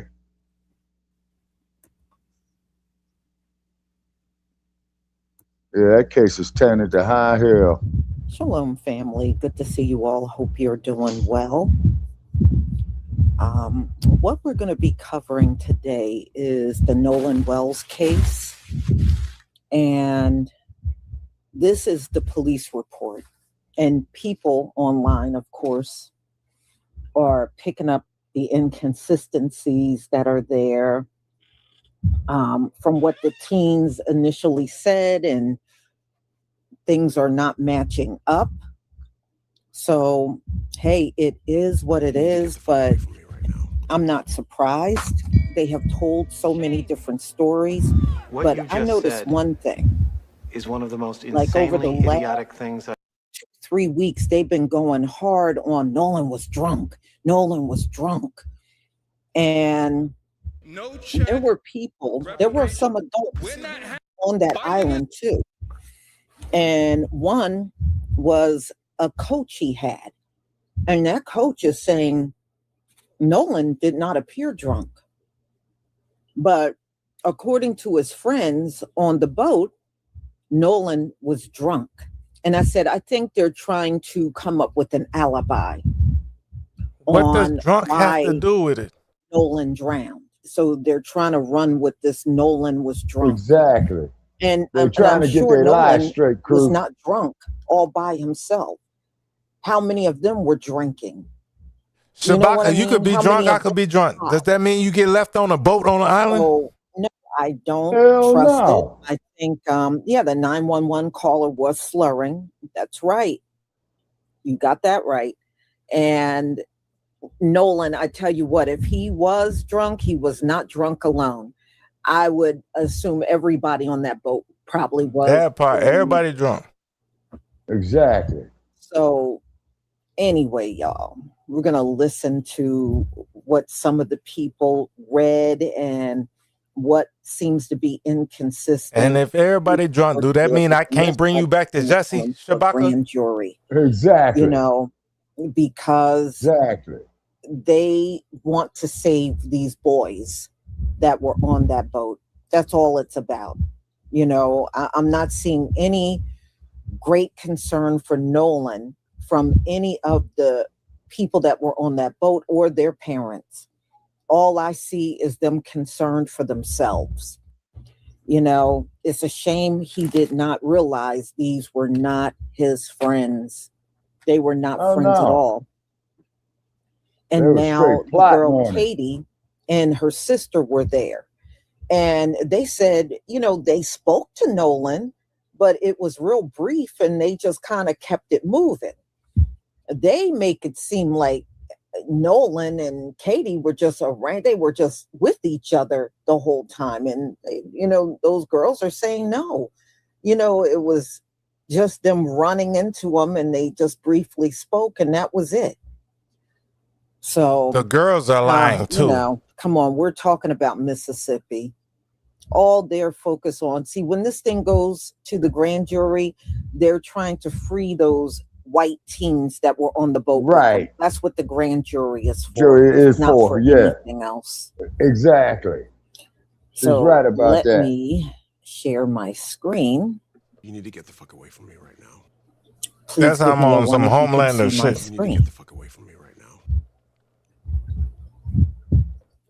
Damn. Damn. We need to get the fuck away from here right now.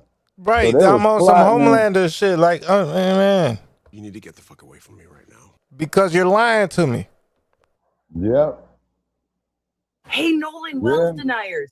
Why do you think that his friends told the cops that they didn't know the girl that he went with? Weird how in Warren's little interview, he fails to mention that he spoke with the deputies and several friends claimed they didn't know the girl he left with. Right here, 1:30 in the morning, even though they were supposedly texting with Katie, right? Didn't get their story straight yet. Right there in black and white, the boys lied. Or are we going to pretend that this isn't evidence too?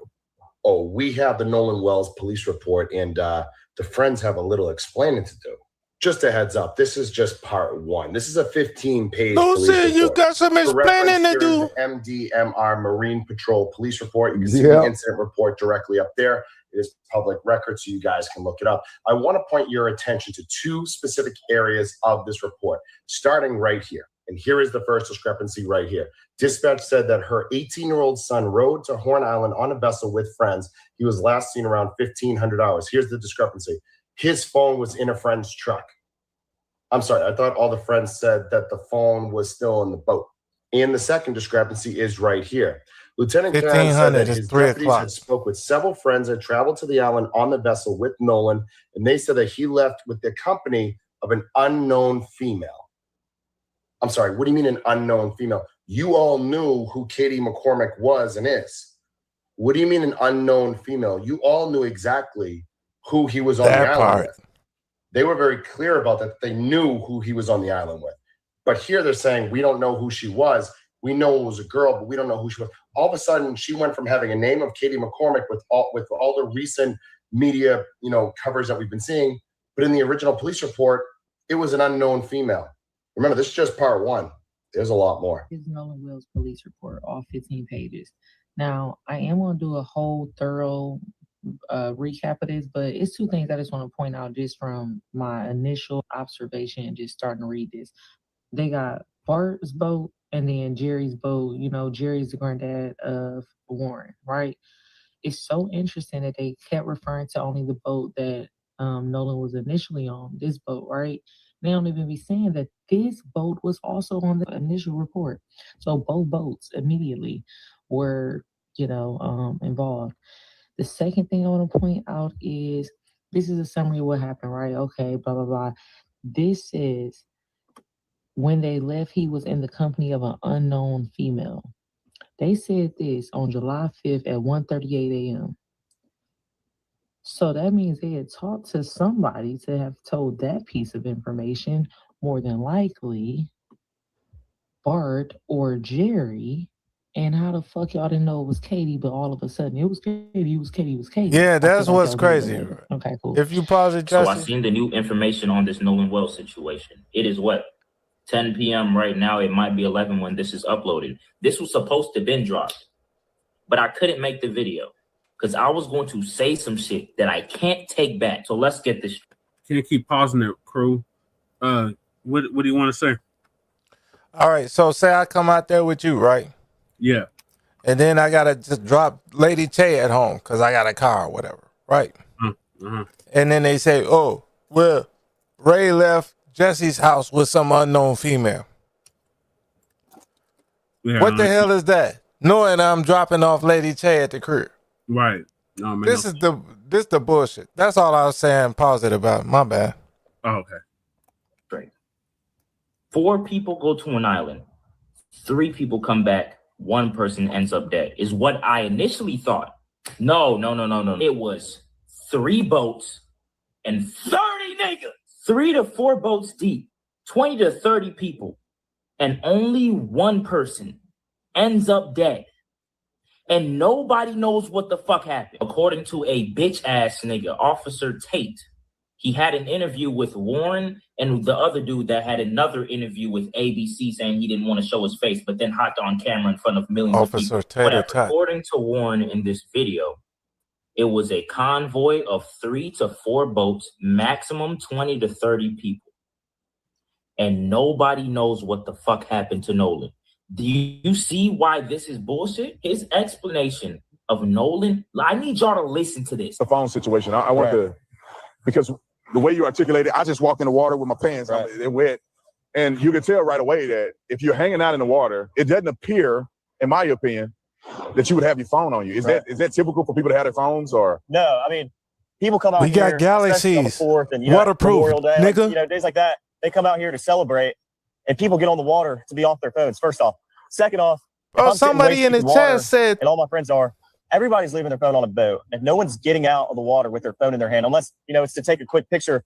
But most of the pictures taken on the 4th of July were on the boat. No one has their phone, though, usually. I mean, unless you're crazy, I'm not walking around with my phone in my hand. They've been walking around Horn Island now. His explanation of Nolan not having his phone was that, we're on the water. The Galaxies are waterproof. What are they talking about? They can't hop out the water and get on the beach and have their phone. I don't see anybody, go to the beach or go to Horn Island. It's a Horn Island thing. Nobody brings their phone off of the boat. Let's just say that is a Horn Island thing. Nobody takes their phone off of the boat because they're going to be in water. Why would you be in the water with your phone, right? Cool. According to you, Mr. Warren White, whatever the fuck your name is, you said, he told Nolan 4 or 5 times get on the boat. And he refused. He said, I'm not getting on this boat. I'm staying with this random girl. If that's the case, why not, hey, if you're going to stay here, you are our homie. According to you, you've known him since 8th fucking grade. This is your main man. This is your man. I don't know about these niggas, but anytime me and my homies go out, the first thing we ask each other, you got your wallet ID? Do you have your phone? If for whatever reason we're splitting up, do you got your phone on you? You gonna stay on this island with this girl, bro? And where do we meet up? While we take this boat back because that's first thing, Shabaka, Jesse. Call us when you where do we meet up? Call us when you make it back to meet on land, man. You know what I'm saying? The cell Not phone on the service boat. was shitty, but you had enough to send a text message or make a phone call. But see me at 3 o'clock, gang. Sat there for a whole hour 30, and nobody thought of, you know what? Nolan said he wants to stay on this island with this random girl. By the way, the girl said the last time she seen Nolan was when y'all was telling him to get on the fucking boat. And he said, you know what? I got to cut this conversation short. I'm about to go back with the homies. Still no phone. Got it. So an hour and 30 minutes goes by. How and you none gonna of catch the the 30 homies? niggas that came to the island on 3 boats seen Nolan. You think I'm fucking stupid? The amount of times y'all supposedly told Nolan to get on the boat and he said no. None of y'all thought to yourselves, let me give this nigga his phone because he's not coming with us. Or is it just the Horn Island way? Nobody's supposed to have their phone. Fuck out of it. And then we get to today. I heard the audio. And that's the reason why this video hasn't dropped earlier. Because this whole page would have been gone. I swear to God. A sound engineer. This is some shit AI can't even fucking do. Let me show y'all this shit. For the people that have been working with sounds, whether if it's in music, Welcome whatever, to my not saying that world. she used this Simple. exact AI shit, ain't got to but do it. to work with Yep. sounds like de-essing and fucking doing all this extra Pull the bass out presets of and it. all this, yeah. This ain't no shit AI can fucking do. So what she did was she deleted the Coast Guard's voice out the audio and enhanced all the other audio that was faint in the background. I'm going to overlap the audio first to where it has the lady that's talking on the phone. She will be in there. And then the second time I play it, it will only be the caller audio.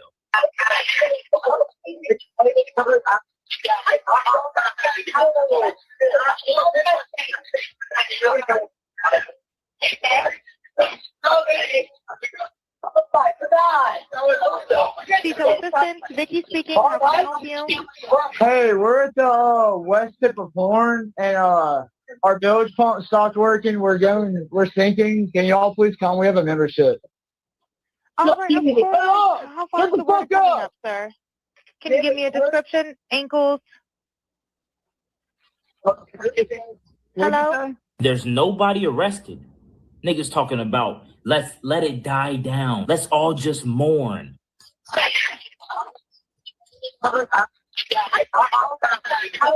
No, man, this case is pertaining to high hell, man. This is a conspiracy big time. Straight We're out. at the west tip of Horn, and our bilge pump stopped working. We're sinking. Can y'all please come? We have a membership. Shut the fuck up!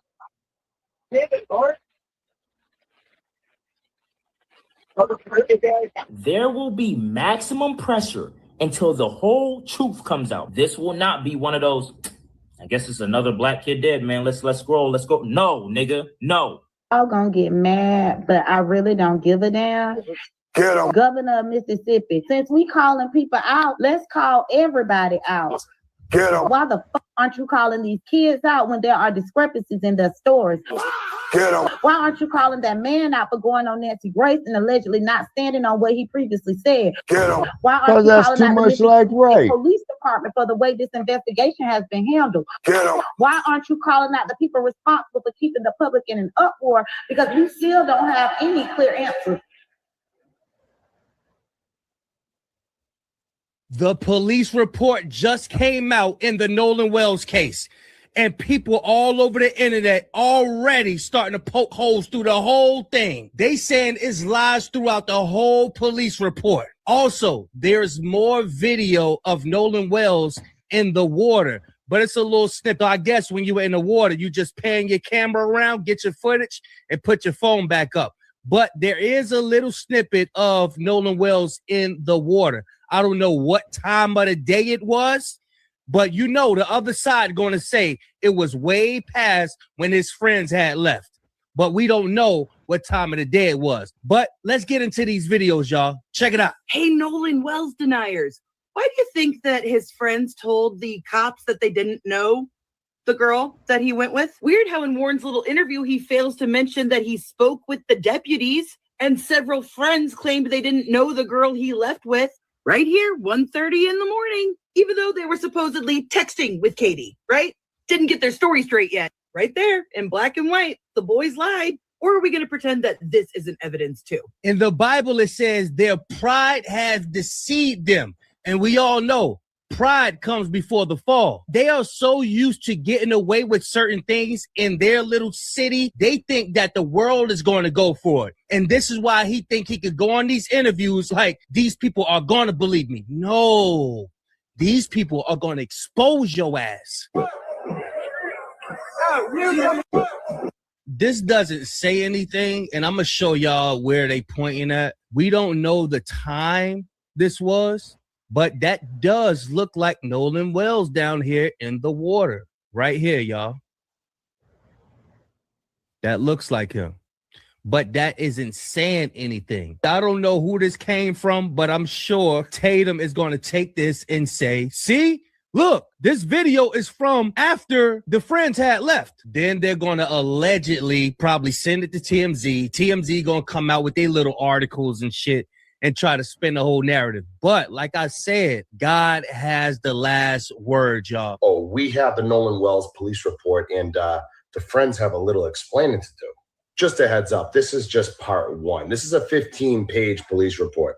For reference, here is the MDMR Marine Patrol Police Report. You can see the incident report directly up there. It is public record, so you guys can look it up. I want to point your attention to two specific areas of this report, starting right here. And here is the first discrepancy right here.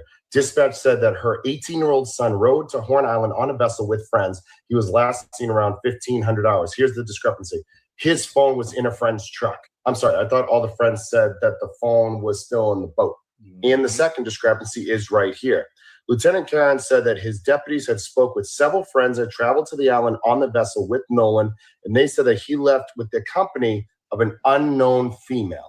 I'm sorry, what do you mean an unknown female? You all knew who Katie McCormick was and is. What do you mean an unknown female? You all knew exactly who he was on the island with. They were very clear about that. They knew who he was on the island with. But here they're saying, we don't know who she was. We know it was a girl, but we don't know who she was. All of a sudden, she went from having a name of Katie McCormick with all the recent media, covers that we've been seeing. But in the original police report, it was an unknown female. Remember, this is just part one. Then I started to think, did the stepmother, who is a judge, coach them into not saying the name or mentioning Bart's name or Katie's name? Because as of late, we got the picture of Bart and Katie hugged up. Wait a minute. The state of Mississippi is trying to reshape the narrative on the Nolan Wells death? Really? So it has been reported that Nolan Wells, witnesses have come forward to say that Nolan Wells was drinking heavily during the day of the 4th of July. As to say, that's why he drowned. Because remember, authorities have already come out and said, even before they did the autopsy, that Nolan Wells drowned.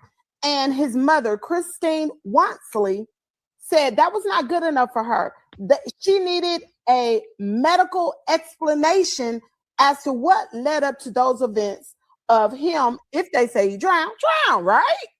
Now let me ask y'all something. Was Nolan Wells the only one on Horn Island with his group of friends that was drinking? Let's go back to the evidence. Now, as you can see, the gentleman right next to Nolan Wells has beer dripping all down his chest. The other guy had a beer can in his hand. Now, these children are all under the age of 21. None of them can legally purchase alcohol except for Bart. Wait a minute. Bart, were you the one who bought the alcohol for the underage kids that day on the boat on Horn Island? Was it you? Oh, this plot is just really thickening.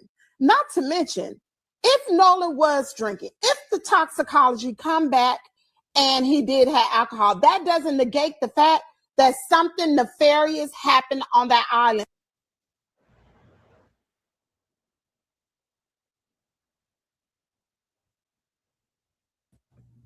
Y'all, Queen Diana and I spoke today, and I told her I believe Bart was the one that supplied the alcohol. He was the only one on that boat that was 21 years old.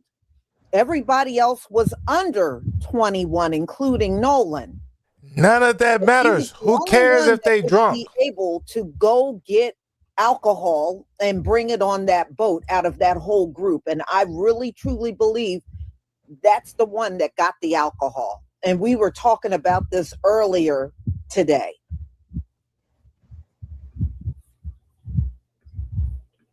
Just because Bart was drinking is going to lead to all these things that we see plain as day in our face.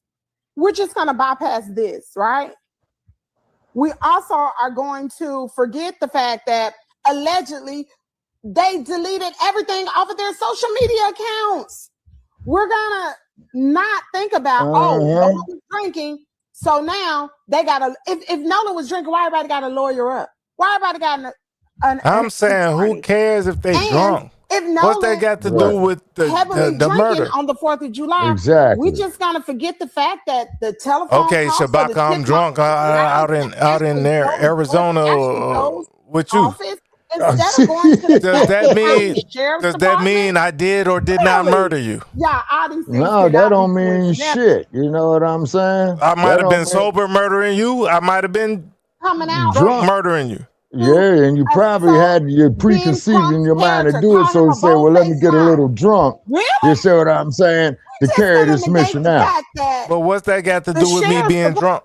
The day Nothing. right when they pulled Nolan Wells. If we out on the island, what's that got to do with shit? It was Exactly. Are you serious? I just want to know this. With those children who were drinking, nobody is drawing attention to that. And even if Nolan was drunk on the 4th of July, that does not give anybody a pass to do anything harmful to him or take his life because he was drunk. And it does not fall on him. That does not make him responsible for leaving here. That's right. It's y'all fault. Now, what y'all boys out there on Ocean Springs out there hiding and you got your parents involved? What's really going on down there? Well, she has been cooking. She deserves some follows, y'all. I don't know if she have a YouTube, but she is on TikTok as Kimmy's World. Y'all go support this sister, y'all. But I find it very suspicious that the tip line phone number goes straight to the judge. And it makes me believe that what they're doing with those tips is nothing. I know I'm supposed to be working, but I had to stop to tell y'all this. Civil rights attorney Ben Crump has sent out litigation letters to each and every person who was around Nolan Wells during his disappearance. And these letters are warning them that they are to keep every single text message, Snapchat, photo, cooler, any evidence that could be used in this case. And if you ask me, those kids should have already been arrested and detained until we have answers. But at least this attorney is taking the necessary steps to try to preserve any evidence. They would have detained all of us. That Nolan was They can't drunk, detain them baby. kids. Warren already messed that up. They got parents that's lawyers. They wouldn't have barely been able to detain me. Like Warren and Kristen are out here doing isn't working in the public. We don't believe it. And that smear campaign that TMZ is on, we definitely don't believe that one. These kids may have lawyered up already and deleted their social medias, but baby, let me tell you, all of that is to be retrieved. And when I would have told Jesse and Shabaka do the same exact thing. The number one and the main reason why I'm not going to believe that there's a timeline saying that 18-year-old Nolan Wells was truly seen after 6 p.m. Boy, is because we have not heard that from 18-year-old Nolan Wells' mom. At least I have not seen that. If anybody's seen that from 18-year-old Nolan Wells' mom, that she posted that there's a new sighting after 6 p.m. that's been confirmed to be 18-year-old Nolan Wells, please let me know where that's at. But if you have not seen that, then I don't believe it, because Nolan Wells' mom has done a wonderful job with letting everybody know about that timeline, saying, hey, there's a picture that we believe is Nolan after 4:34 p.m. So anytime that she received any new details that she felt like it may have really been 18-year-old Nolan Wells, she's came out and added that timeline so everybody will have that timeline. So therefore, people will start looking for times after that time to see if they saw 18-year-old Nolan Wells. And again, it still doesn't make any sense if Lucas is allegedly that person that said that he saw 18-year-old Nolan Wells after 6 p.m. due to the fact that inside of that same clip that he did his interview, we saw Javon in there as if they're alleging that Javon rode with Lucas to and from the island. So if Javon did ride with Lucas to and from the island, how would he then still be on the island at 6 p.m. if Javon was said to leave before 5 p.m.? In fact, somebody came out and said that they were Javon's ride and that Javon left the island with them, and it was shortly after 4. But then you have Ivy Elizabeth stating that Javon Williams had stayed on their boat checking on Trace and Shepard allegedly till close to time for them to leave, which was around 5 p.m. Also, I don't believe Lucas. You can believe Lucas if you would like to believe Lucas. In my personal opinion, he's a liar. In my personal opinion, he's only came out and said the things that he said to try to help to cover up for somebody else. Yes, absolutely. I could be wrong. This is just my opinion. And I want everybody to remember that this is my opinion. And I truly don't believe that they have any eyewitnesses of 18-year-old Nolan Wells after 6 p.m.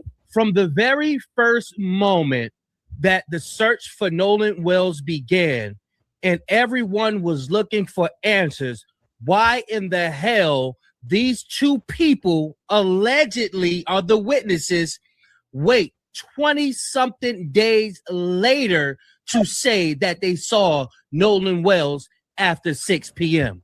It doesn't make sense. And I remember, people do get paid off to say things, allegedly. I'm gonna get mad, but I really don't give a damn. Governor of Mississippi, since we calling people out, let's call everybody out. If we're gonna call Ben Crump out, then why the fuck aren't you calling these kids out when there are discrepancies in their stories? Why aren't you calling that man out for going on Nancy Grace and allegedly not standing on what he previously said? Why aren't you calling out the Mississippi State Police Department for the way this investigation has been handled? Why aren't you calling out the people responsible for keeping the public in an uproar? Because we still don't have any clear answers. Because if the principle is going to be the same for Big Crump, then that principle needs to be the same across the goddamn board. You don't get to shine a flashlight on somebody else and then turn that motherfucker off when it gets to you. Look in the mirror. You are the governor. You lead by example. So if you got so much to say about what somebody else is doing, then tell us what the fuck is going on with the questions we have. Where is the autopsy information?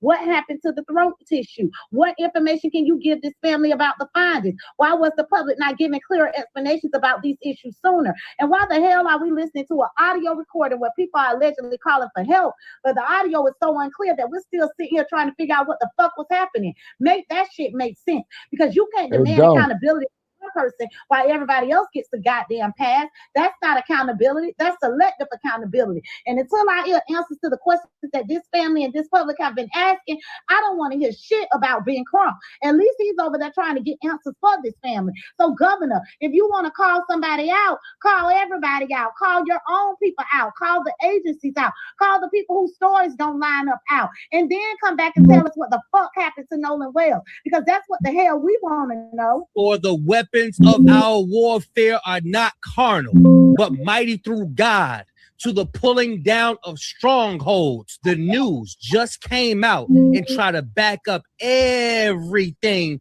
that TMZ was saying. They try to come out and lean on Nolan Wells was drunk and stayed at the island. These are strongholds that we're going to need God for. All my prayer warriors, all my spiritual people, hell, if you don't even believe in the Most High and you support Nolan Wells, I want you to close your eyes and I want you to meditate. But for all my prayer warriors, y'all get in that closet, y'all know what to do, because these people are working day and night, losing sleep, trying to figure out how they're going to wiggle their way through this and blame Nolan Wells for his own unaliving. But we know what the hell is up. They even had a nerve on ABC to play the audio and chop out the parts where we heard what we heard in the background. These are the strongholds, y'all. These people have a stronghold on us because most people think when they come out and say something, most people take it as facts. Why? Because they have white man Christ in their head, because they have a white man God in their head. So when they see white people on the news saying something, they take it as a fact. These are the strongholds that we must cast down, y'all. And we don't have to use weapons. Why? Because God is on our side. Y'all get in the comment section. Y'all let me know what y'all think about God ain't on his side. Y'all God ain't on his side. God on my side, not on his side. About our sisters supporting their brothers, because this is what they don't want. They want for us to continue with the gender wars. They do not want our sisters standing up for our brothers, because they know when that happens, it's a wrap. They cannot stand our sisters snapping on their ass. That irritates them. When our sisters stand up and start snapping, they hate that shit. That would drive them the hell away. But y'all let me know what y'all think about this new video of Nolan Wells in the water. You know they want to say that that's after 6 p.m., right? They want to say that's well after when Nolan Wells' fake friends had left, right? But that ain't going to do nothing. Everything that they're coming out with, trust me, God is going to make a way whereas though they're going to have to eat every word, y'all. Y'all let me know what y'all think, man. Make sure y'all hype this video. Make sure y'all subscribe. Big Kish signing out. Gone, y'all. Yeah. Circulate this video. This thing is one big old mess. And I don't believe nothing those teens say. And forget about Tatum. I don't even watch his crap. But the bottom line is, we know Nolan did not leave this world naturally. He didn't. He made the big error of going out with groups of white people and being the only Black person there. And, you know, a lot of our people make that mistake, and it cost him his life. I wish his parents would have taught him, like many of us do. You ain't no. What is Lisa talking about? What is she even talking about? If you go somewhere and you see you're the only one there, you leave. You leave. Don't you stay. Yeah, exactly, Lisa. Get out of there. Exactly. For real. Quickly. Exactly what? What is she I talking saw about? you in there, True Royal. It's good to see you. Okay, that I don't know, Breeze. I think I missed the point. Head Buzzard. Lisa don't have no point. Thank you for the 200 jewels. Thank you. The Crawford Experience. Thank you for the 30 jewels. Flower. Thank you. Thank you so much for your support. Look, I've been out shooting with these people, like way out in the woods. You know, they always want to take you off in some remote place where they know people that look like you aren't going to be there. She don't shoot. That's when they do something to you. Who is she talking about? She don't never shoot. But I'm glad she never fired a gun. She don't know what she's talking about. Every day where our people are straight up telling their kids, you ain't going nowhere with them. You ain't going nowhere with them. Yeah. Hell yeah. That's for real. So y'all, I'm going to go ahead and conclude. Shabaka, is you just going with her or whatever? She's not talking about shit. Support. And don't forget to pick up those hair products, y'all. In fact, I just made a big, ginormous batch of creamy emu pomade that I have to put in the tins, but I made a huge batch. So that is definitely available. I'm going to have to make adjustments to the number that I have. So y'all have a wonderful, wonderful afternoon, and be on the lookout for my upcoming live streams. Shalom, family. Okay, crew. The point is, what I'm getting at is like this here, man, is that you have to sit back, man, and look at all this shit. It's clearly obvious, you know, that Mr. Wells was set up. It's clearly obvious, you see. So what they're doing is, man, they're trying to make the unambiguous ambiguous, and they're trying to 12 tribes on earth, hair growth oil and hair magic. And they're trying to make the they're trying to make the lies seem the truth. You see? And Who is what it is, Mr. Wells? Who is Mr. Wells and who that you're talking Nolan about? Wells. Yeah, Nolan Wells. He was murdered. They conspired to murder him. They Okay. planned to murder him is the crux of my point of what I'm making, crew. So I understand that. Yeah. I'm They saying set the that stage Lisa for is his trying ass. to, I'm Yeah, saying go that ahead. Lisa is trying to mitigate that. I'm saying that yes, it's always happened, but Lisa's trying to mitigate that and sell her hair products, which I use, but it hasn't grown my dreads anymore. But no, I'm saying I really don't trust Lisa. Okay. Okay. I still stand on what you're saying, like you know how Nolan Wells case and everything else been like Right. bogus. Right. I'm just saying I don't trust Lisa speaking Okay. about it. She might Okay. speak about it correctly, but I really Right. don't trust her. I agree with you. I agree with Jesse. I agree with the chat, but I don't agree with Lisa. Okay. Okay. All righty.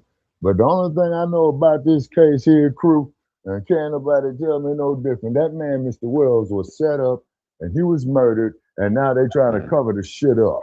You see? But my problem is his own mama is not FBA. His daddy is not FBA. So I don't even know what his parents is even doing about this shit. That's my problem. Yeah, well, only thing I know, if that would have been some child of mine, man, came up like that, man. That's my I'd been point. on the That's news. my I would have point. been on the Because you're news. FBA. Shabaka, you're FBA. Well, So on even that if you would have smashed a Japanese girl in you know what I'm saying, in the Bay Area, your child would have still been an FBA with chinky eyes. You get me? and you'd have been on that shit. Yeah, but the point is, though, is this here, crew. What I'm looking at universally is that Nolan was somebody's child, and his parents, quite naturally, of course, are upset, right? Okay, so they're trying to get to the bottom of it. Mississippi having a history that it does, like Nina Simone says, Mississippi, goddamn, you know, when it came to Emmett Till and what have you. Of course, they know the shit is staged. Oh, but that's the other part, Shabaka. Because the one Jesse was playing earlier, the dude was looking Mississippi towards the east, talking about Cahokia. Well, Cahokia got plans, and this what we do to this, that. This nigga died in fucking Mississippi, to the west. To the west. So how is you blaming Illinois for some shit? And I'm talking about you blaming Illinois from some 1,000 years ago shit. For some shit some white people did to somebody yesterday. Yeah, you talking about Rich. You get what I'm saying? You know what I'm saying, Jesse? Yeah.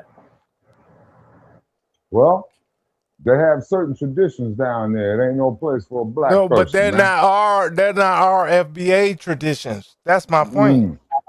You can't call out no 1,000-year-old Aztec traditions and say, well, this is what the white people did to a nigga out here. You know. Well, only thing I know about me, crew, if I was to go down there to that motherfucker, man, I'm gonna be packing me some heat. You know? You already right there, Shabaka. You in Arizona. You closer there than me. Yeah, let me see. Arizona is. You can way touch closer Arizona. You could way touch closer Arizona to from Mississippi here. than Chicago. Yeah, but you could touch Arizona, man. Is within 1,000, or not 100 miles of here, because that's where we go steal Jesse's water at. Oh Lord, you know, yeah. That's why Jesse all thirsty and shit. You stealing his water? Yeah. No, it ain't me stealing it. It's the city of Los Angeles that's stealing it. Okay, let me tell y'all this, right? Hey Jesse, I think I told you this. I was so fucked up one day. I went and caught the Amtrak to Montana. Oh damn! With a white boy that I met at the bar. Damn. In Fargo, right? I met a white boy in the bar at Fargo, right? Yeah. I went back to the crib. I made sure I brought my pistol on me. Yeah. Cause I ain't finna go out of state with that. Right. You get me? But Hell no, man. I went out from Fargo, North Dakota to Montana, and they told us it's like 2 stops. Do not even get next to the door. Damn. You get me? Cause What cities was them? no, it's places with a train stop in Montana Yeah. and North Dakota. Like it's Yeah. Indian territory. Oh, okay. Like real, like I'm talking about like real time. Like you think it's 2026? It's real time Indian territory. Okay. If you get off, if you get off the train right there, Yeah. they gonna have to send the Coast Guard for you. Damn. Is that Like rowdy? you gonna be that fucked up. And I remember, man, I was in northern Montana, crew, and I was right by a damn railroad yard, man. You know, just like how there when you get in a shot, man, where you see 25 tracks with 25 different trains on it going in 25 different directions. You know? That's like where I used to work at the rail yard. Mm-hmm. Yep. No, but like if I could show you this, like, hey Jesse, I think I put the picture up. But that's where Montana is what feeds California. Okay, how so? On what? Produce? No, the water. Wait a minute. Hold on. I'm answering your question. Yeah, because you do got rivers out here in the west. All the rivers. The electronics, the electricity, and the waterfalls and everything come from Montana. Okay. And that's what feeds California. Yeah, because out here in this desert, you ain't got nothing but transmission lines, man, for miles. Them motherfuckers like be about 400 feet tall, man. You see them real thick ass cables on there, man. I mean, for miles upon miles upon miles. Shabaka, Jesse, I ain't lying to you. Like, I've actually been to this shit. I lived in that white boy's dirty ass. Mm-hmm. You get me? Like, I like that white boy. He cool. You get me? So I ain't gonna diss him. Right. But I was in that motherfucker's dirty ass trailer, and he brought me to the damn the Montana Waterworks, right? Right. So I was like in Glacier Park. Yeah. And look it up, Jesse. No, there is a place called Glacier Park, man. Glacier Park is what that's where California gets their water from. Okay, and then keep in mind though too, I've been up in that area. Hold on, don't rush past that. Yeah. Glacier Park is where California gets their water. Okay. From Montana. Okay. Look it up and tell me if I'm lying or not. But I'm saying no, I was drunk. I took a train over there to Montana and figured this shit out. But I still kept my gun on me because, geez, I wasn't going to be out there with that white boy like that. Hey, bro, like the referee says, protect yourself at all times. Right. Because it y'all only figure takes it half out? a fucking second to get killed. Do good. All right, let me type this up. So all the water, all the rivers to the west of the Continental Divide lead to the Pacific. Okay, they feed who? Los Angeles, right? All the rivers to the east of the Continental Divide lead to the Mississippi. Okay. Exactly. Yeah, that's your Platte. Yeah, wait a minute too, Jesse, because I saw it in Colorado. Your North Platte River and the South Platte River. Mm-hmm. That's what I'm saying.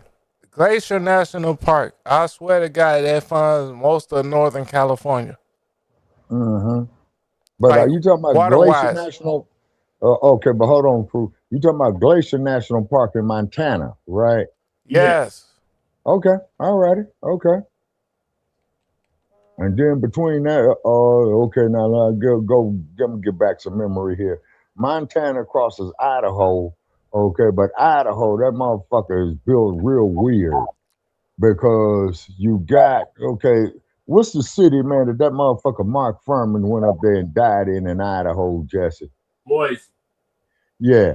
Boise, Idaho, but they got a lake up there above Boise because I passed Yeah, it. y'all But see me now? let's see. Let's see, crew. I'm at the dam at Glacier National Park. What are you Uh-huh.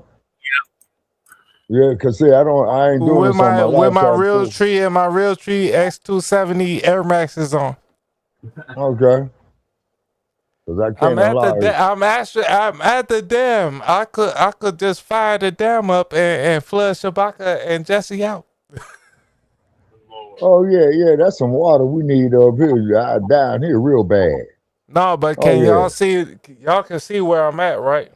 Yeah, crew, because you got on the hoodie, man, damn near like a park. I see the snow on the mountains right Hey, there. look, you see I got the RBG on? Okay. Vaguely. Hold on, let me go put on some glasses, man. Shit, this is what happens when a motherfucker Hey, you gotta start put me getting full old. screen, Jesse. Okay, hold on, crew. Yeah, but you got a glare, man, of who took the picture. Oh, there you is. Yeah, Wait I a saw minute. that. Yeah. Somebody worked some voodoo and some magic right there. Blake Kelly, how you be? Okay. Hey, Jesse. Yeah, I see you. Hey, I had a white girl in Fargo knit that hat for me. Oh, nice. Oh yeah, the RBG colors. Yeah, I see. Right. So you see, I was still on that back then. Yeah. Back in 2016, 2017, right? Uh-huh. But this is me at the fucking dam that feeds California. Like I'm in Montana. Right. No, that is definitely Montana. Yeah. You That's give three me like things I ain't tell me. playing with y'all. I ain't playing with y'all. That mountain range right there and that snow on the ground right there. Cause And one I'm at thing, the man. dam. That's the dam that feeds California. Damn. Been on for 6 hours. Okay, I got one more topic and then I gotta end this. Yeah. My bad, but you get me? Yeah. Yeah. Hey, you see the shoes? I got the Real Tree Nike Air 270s on. Uh-huh. Got my polo pants on like I'm Chicago. But I got the RBG, and that's the last time you'll see me in some RBG shit. Mm-hmm. Okay. But don't make me flood you out, Shabaka. Lord. Good All right, Lord. Give us an update on Trump's DOJ shift civil rights focus. Wait a minute, you talking about that bitch Jenny Perro?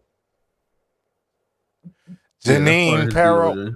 Yeah, she's a judge, man, and that motherfucker will never sit on no case of mine, man, because I'll recuse her ass so goddamn fast and make her head spin. Right. Shabaka, you an arrogant black bastard. That's all I need, John. I need to see the paperwork there to recuse you. That's all I need. You know, I done All got right, y'all. Since I done Donald got Trump came into Judge office, he's removed. changing a lot of things in the Civil Rights Department. Well, speaking of Washington, Spokane Has area changed got a dramatically. wildfire. You know, Yeah, there are no black men or women attorneys in the Civil Rights Division at all. All of the attorneys are miraculously all white. And Donald Trump is trying to put out here that, white people can sue for discrimination because the civil rights movement hurt white people the most. This is what he's saying. And I said, how the hell can you be hurt by the civil rights She's movement? lying. Trump never said that. She's lying. Who would be hurt Yeah, by that's what the I'm civil saying, rights? man. That motherfucker there This is is why I too don't trust goddamn much. Lisa. I really do not trust Lisa at all. Getting rid of, especially the women in our community. And he's been doing all sorts of things that we're aware of, like trying to get our history taken out and scratched out of existence. And, a lot of people are taking notice. So I want y'all to hear what folks are saying. But Donald Trump pretty much wants the Civil Rights Division in this country to defend whites only against discrimination. She's lying. Civil Rights Division protects 2A and all of that. Lisa is lying. Out here being discriminated against. I'm just not seeing it. And I don't believe Donald Trump is seeing it either. But this is what's going on. So let me share my screen so we can get this. Started. Why I don't like Lisa. Lisa be lying.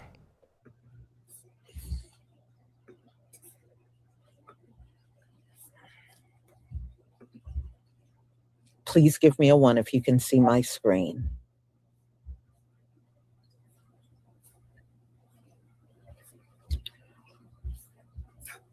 Thank you.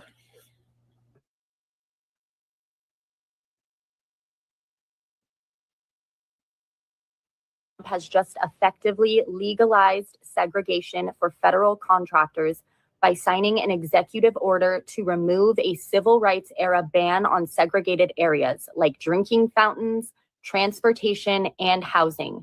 Even though the Civil Rights Act still makes segregation technically illegal, the federal government is ultimately responsible for its enforcement and investigation into any violations. And Trump signing this order is a clear message that the government will not step in.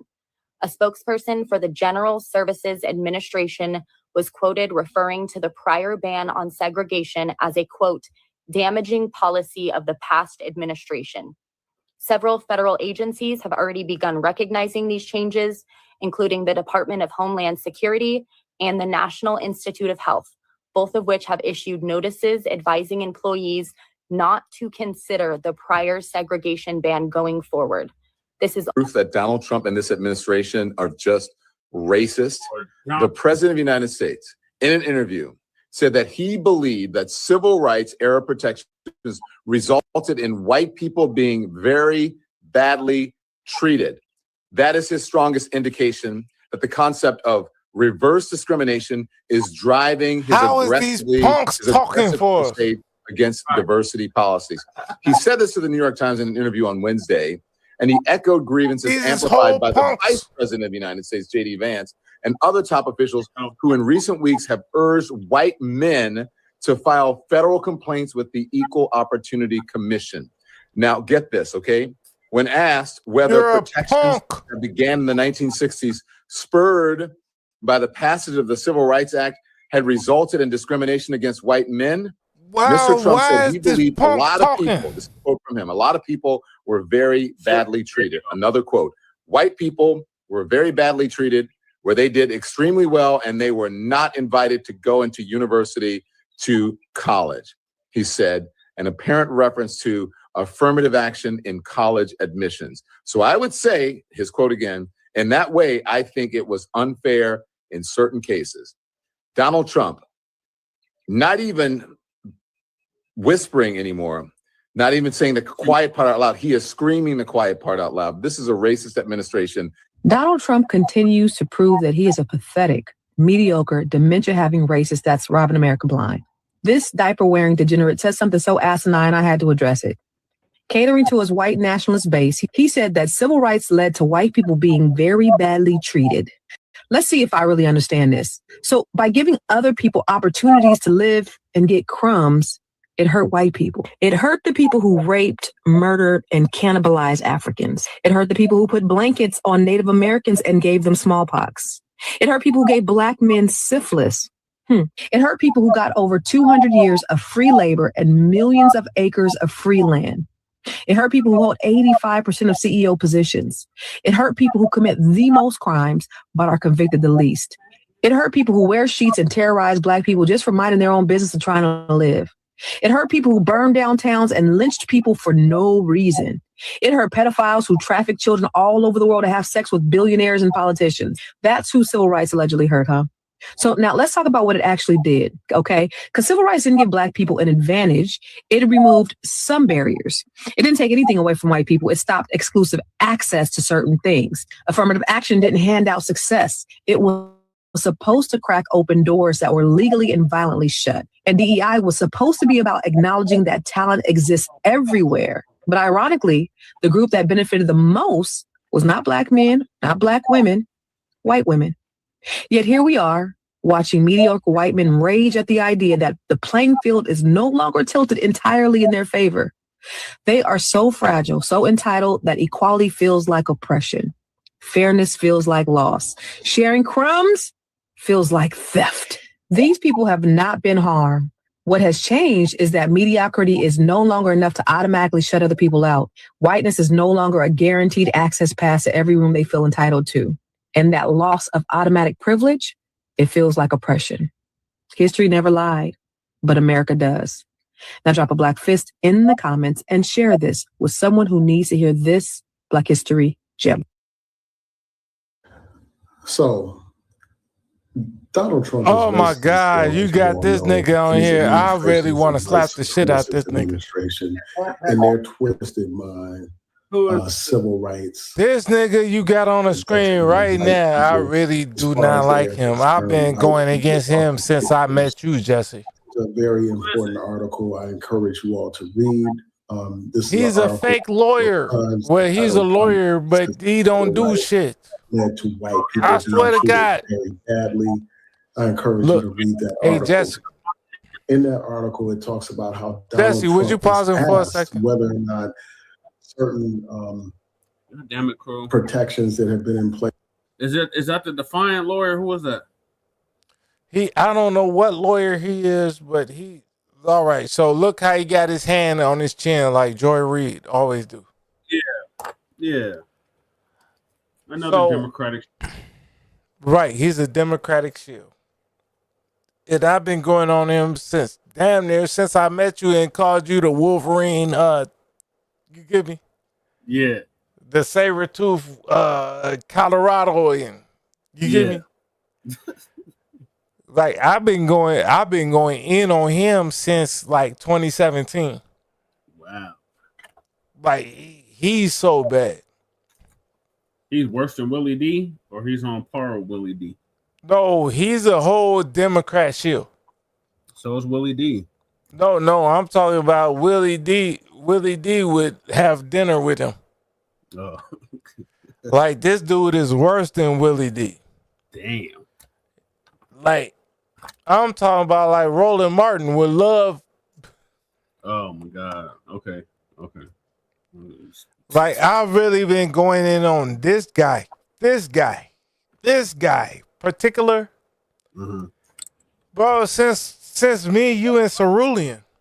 Damn. Since me, you, and Victor been playing Warframe and shit. Like old school. Like I've been going in on this dude.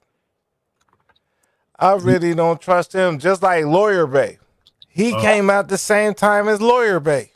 Oh Lord. And I'm telling you, fuck Lawyer Bay, but Lawyer Bay is on there with Roland Martin, right? And they all falling down. Yep. And it all falls down. Yep. So what I'm telling you, right, like this is another one of these fuckers. Yep. And I might, hey Jesse, you know how I get down. Yeah. You know, I might drink too much or whatever. But I'm still telling you. I'm still telling you what it is. Okay. So I'll be quiet. You get me? But Jesse, I still tell you what it is. Yeah. From the long way. And I ain't gonna tell you no bullshit. The Civil Rights Act and certain protections in the 1960s, whether or not those protections led to discrimination against white men. And he basically said yes. And I'm paraphrasing here, but he went on to talk about how white people were treated very badly. He talked about how despite having certain accomplishments or whatever, when it came to college admissions or university admissions, they were denied certain opportunities. He alpha accused Also, this article and look at his points out gap how teeth. J.D. Vance, the current vice president, and other officials in the Trump administration have encouraged white men to file complaints with the Equal Employment Opportunity Commission. And this article goes on to talk about how Donald Trump complained about I swear I'll punch him in his face, dog, if he hit my in yard. this country. And he complained about this following the Black Lives Matter protests and demonstrations. So this tells you the framework that the Trump administration is operating under. They view white people as victims.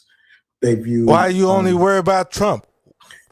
Why you ain't worry about what the fuck the Democrats doing? Been detrimental to white pussy people. ass nigga. And what they are doing now is they are trying to flip civil rights laws and use them to protect white people. They're using them to portray white people as victims that need to be protected. So that's part of the reason why they are doing everything that they can to dismantle diversity, equity, and inclusion. Fuck DEI. And as this Trump administration is trying to limit who can come to this country, who can immigrate to America, they have expanded opportunities for white people to become citizens in this country. And the most blatant and obvious example of this is them opening the doors to white South Africans while closing the doors. Do you see how this bitch ass nigga be lying? People. Didn't Biden just open the borders for everybody, Haitians, TPS, and everybody? Expanding opportunities for white people to come. But he don't understand that with his big ass head, right? This article tells you everything. Jesse, you see how this shit be pissing me off, though? It helps explain the motivations behind this racist Trump administrations. And if you don't understand what's going on at this point, I don't know what else to tell you. As I see this Trump administration declaring, Jesse, you see how I want to beat him in his head while he talking? How in the hell any black person in their right mind can find themselves supporting this administration? When Donald Trump comes out and says that civil rights is hurting white people, what he's really saying is equality is your enemy. So answer me this. When did equality become harm? Because somebody convinced you that you're supposed to be on top of somebody else. And when you start to question the hierarchy, they start to tell you that you're under attack. And this is how the buffer class is built. Not the elites, not the billionaires, but regular white folks. This is what you're told. You're told that the problem isn't the ones that's hoarding all the wealth. You're told that it's black people, that it's immigrants, that is women, that is the LGBTQ. So instead of punching up, you punch to the side because civil rights did not take your job. In fact, it's always black people, not immigrants, not women. And civil rights damn sure didn't ship the factories overseas because blaming marginalized people keep you from asking the question. And that question is, why are the same elites winning no matter who's in office? If equality starts feeling like oppression to you, it's because privilege finally stopped being invisible. And if you're mad at the people at the bottom instead of the people at the top, congratulations. You're doing exactly what the system has trained you to do. He has not even fucking... Hey, Jesse. Yeah. Look, this nigga ain't even... He ain't even did his shit correctly. All Donald Trump did was take... You playing Lisa again? ...diversity out of the Civil Rights Division, made it all white, and opening the doors for white people to sue for discrimination. But if discrimination happens to me and you, nothing will get done. They don't care about what happens to us, only what happens to white people. That's it. So that's the changes Donald Trump made to the Civil Rights Division under his administration. Lisa is lying. So anyway, y'all, nobody should be shocked over this. God damn, Lisa's lying. I personally, the civil rights. Let her get away with these lies. That I see, I have never been around anybody that have been deeply hurt by it. You know, the only ones I see that it bothers are, you know, your Klansmen and your white nationalists. She lives in New Jersey. She doesn't even know what's going on. Y'all ain't been harmed by nothing. That's all a bunch of BS. Hey, Lisa needs to hurry up and die. Jesus. So that's what I'm saying, because Lisa be talking bullshit. I do have one more live coming up at 3:45, and we're going to be talking about the Nolan Wells police report. So we're going to get to that. If Lisa was my today mama, I would have at been killed. 3:45. Fuck Lisa. So I thank you all for being here. I thank you for your support. And I will see you at 3:45. And don't forget to pick up your hair products. Shalom, family. Shalom, Lisa. What did Lisa do? And I use her hair products and my hair ain't even growing. So fuck Lisa. He cut her hair products today at work. Damn. I use it for my elbows now. This is for your elbows. Lord, crew. All right, I'm out here. I don't know if I may. Why are you sharing the screen? Oh, let me stop. Okay. Let me stop. All right, what's your closing statement, crew? Because I must have wrapped this up. So I don't agree with Lisa at all. I don't agree with Lisa at all. We can do what we need to do.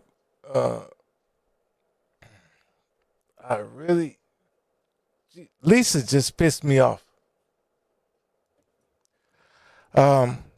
We can do what we need to do.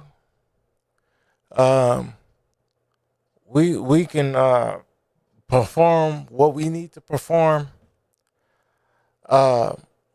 We can have our businesses and everything.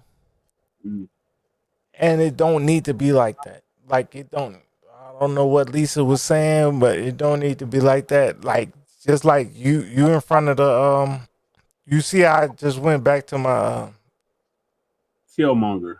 Right. And you right in front of business. I don't even have to use my OBS shit. Mm-hmm. You get me? We still stand on business. Right. That's my point. And Lisa seemed like she's scared. Yeah. To me, she seems like she's scared. And I don't like scared business. And I don't like her talking about, oh, everybody's, I really don't like that. Mm-hmm. Like, to me, that's like a really off code. Yeah. Like, man, you remember I told you, like, oh, well, here we go. Bitches. Gotta watch these old bitches too. Yeah. You know what I'm saying?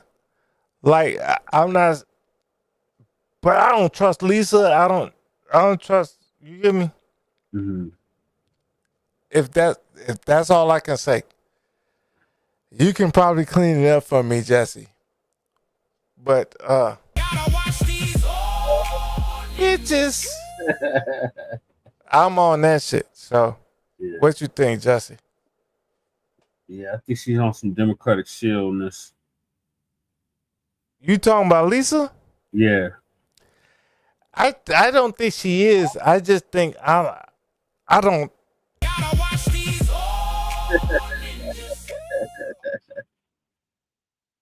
We just gotta watch her. But I don't think she really on there like Roland Martin. Yeah. But I still think we got it. Cause you need to get the fuck away from me right now. Cause I'll be on. You need to get the fuck away from me right now. She's straddling the fence on it. We get on some Game of Thrones. Yeah. Shame.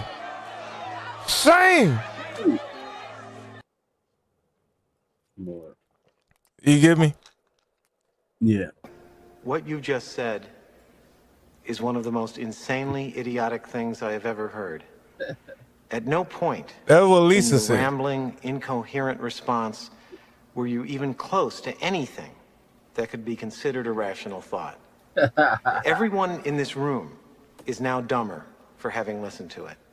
Damn. God have mercy on your soul. Damn. This the type of shit I'll be talking about. So I'll talk to you, Jesse, right? Yeah. And we be cool, right? Mm-hmm. I talk to Breeze Omega, right? Mm-hmm. And Shabaka too, right? Yeah. We be cool, right? Yeah. To me, Lisa makes us dumber. I'm just saying. I'm just saying, Lisa makes us dumber. Certain people make us dumber. Yeah. I'm not. Look, I love Lisa because I've been listening to Lisa for years, 10 years. Mm-hmm. But I'm saying I don't trust her because you get me? Yeah. I gotta watch these old, and she old as hell. How old is Lisa? Shit, she older than Shabaka. Damn. Okay. You get me? Yeah. So that's all I'm saying. Okay. Hey, go see that Spider-Man movie, man. Yeah, Lady Charity seen it. Oh, she's seen it without you? Yeah, she watched it at our house. No, you gotta go see the movie. Yeah, that's not happening. Why not? But I'll go send you tickets. I'll get tickets and send them to you. Yeah, I don't think Lady Ch gonna go. Don't you got a Market Cinema out there? Market Cinema? No, we have Harkins. You got AMC or something? AMC. Dog, I'll send you some fucking tickets, bro.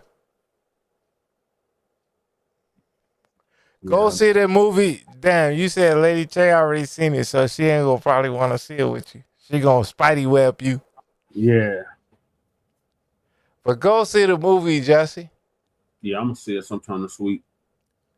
If you can't, I ain't gonna say it online because you know, I can probably find another one for you to watch at home. Yeah. But I can't say that online. Right. But go to the movie, man. I swear to God, the movie is awesome. Okay. All right. So what do you have to say on your way out, crew? On my way out is go see the damn movie. Besides that. Okay. What else should I address? No, I'm asking you, Jesse. What should I address? I just want to get your closing statement so I can wrap this up. No, I'm asking you like closing statement on everything or whatever. Yeah, on everything. All right. So I'm saying listen to Jesse, support Jesse, and then go see the Spider-Man movie. That's the most I can say because you give me. I was asking you specifics. Like what point did you want me to address? We already hit all the points. Okay. No, that's all, Jesse. You give me. Okay, crew. I appreciate you joining me. Hey, thank you for having me on here. Yeah, thanks. And I'm gonna try to get on here like every night when I can. Okay. But appreciate you, bro. You too. So appreciate everybody that tapped in. Shout out to Breeze for coming through. Shout out to Crew. Shout out to Cardenas. Shout out to Blake Kelly. Shout out to Sabaka. Shout out to some chick named Star. Shout out to Goddess Nabi. And salute Tyrone, Simon. Who else is in there? Michael. Appreciate Michael for coming through. Getting on the panel. Anybody else speaking and not speaking? So this is going to conclude season 6, episode 37, part 3, a part Trey of the Frontline Black News.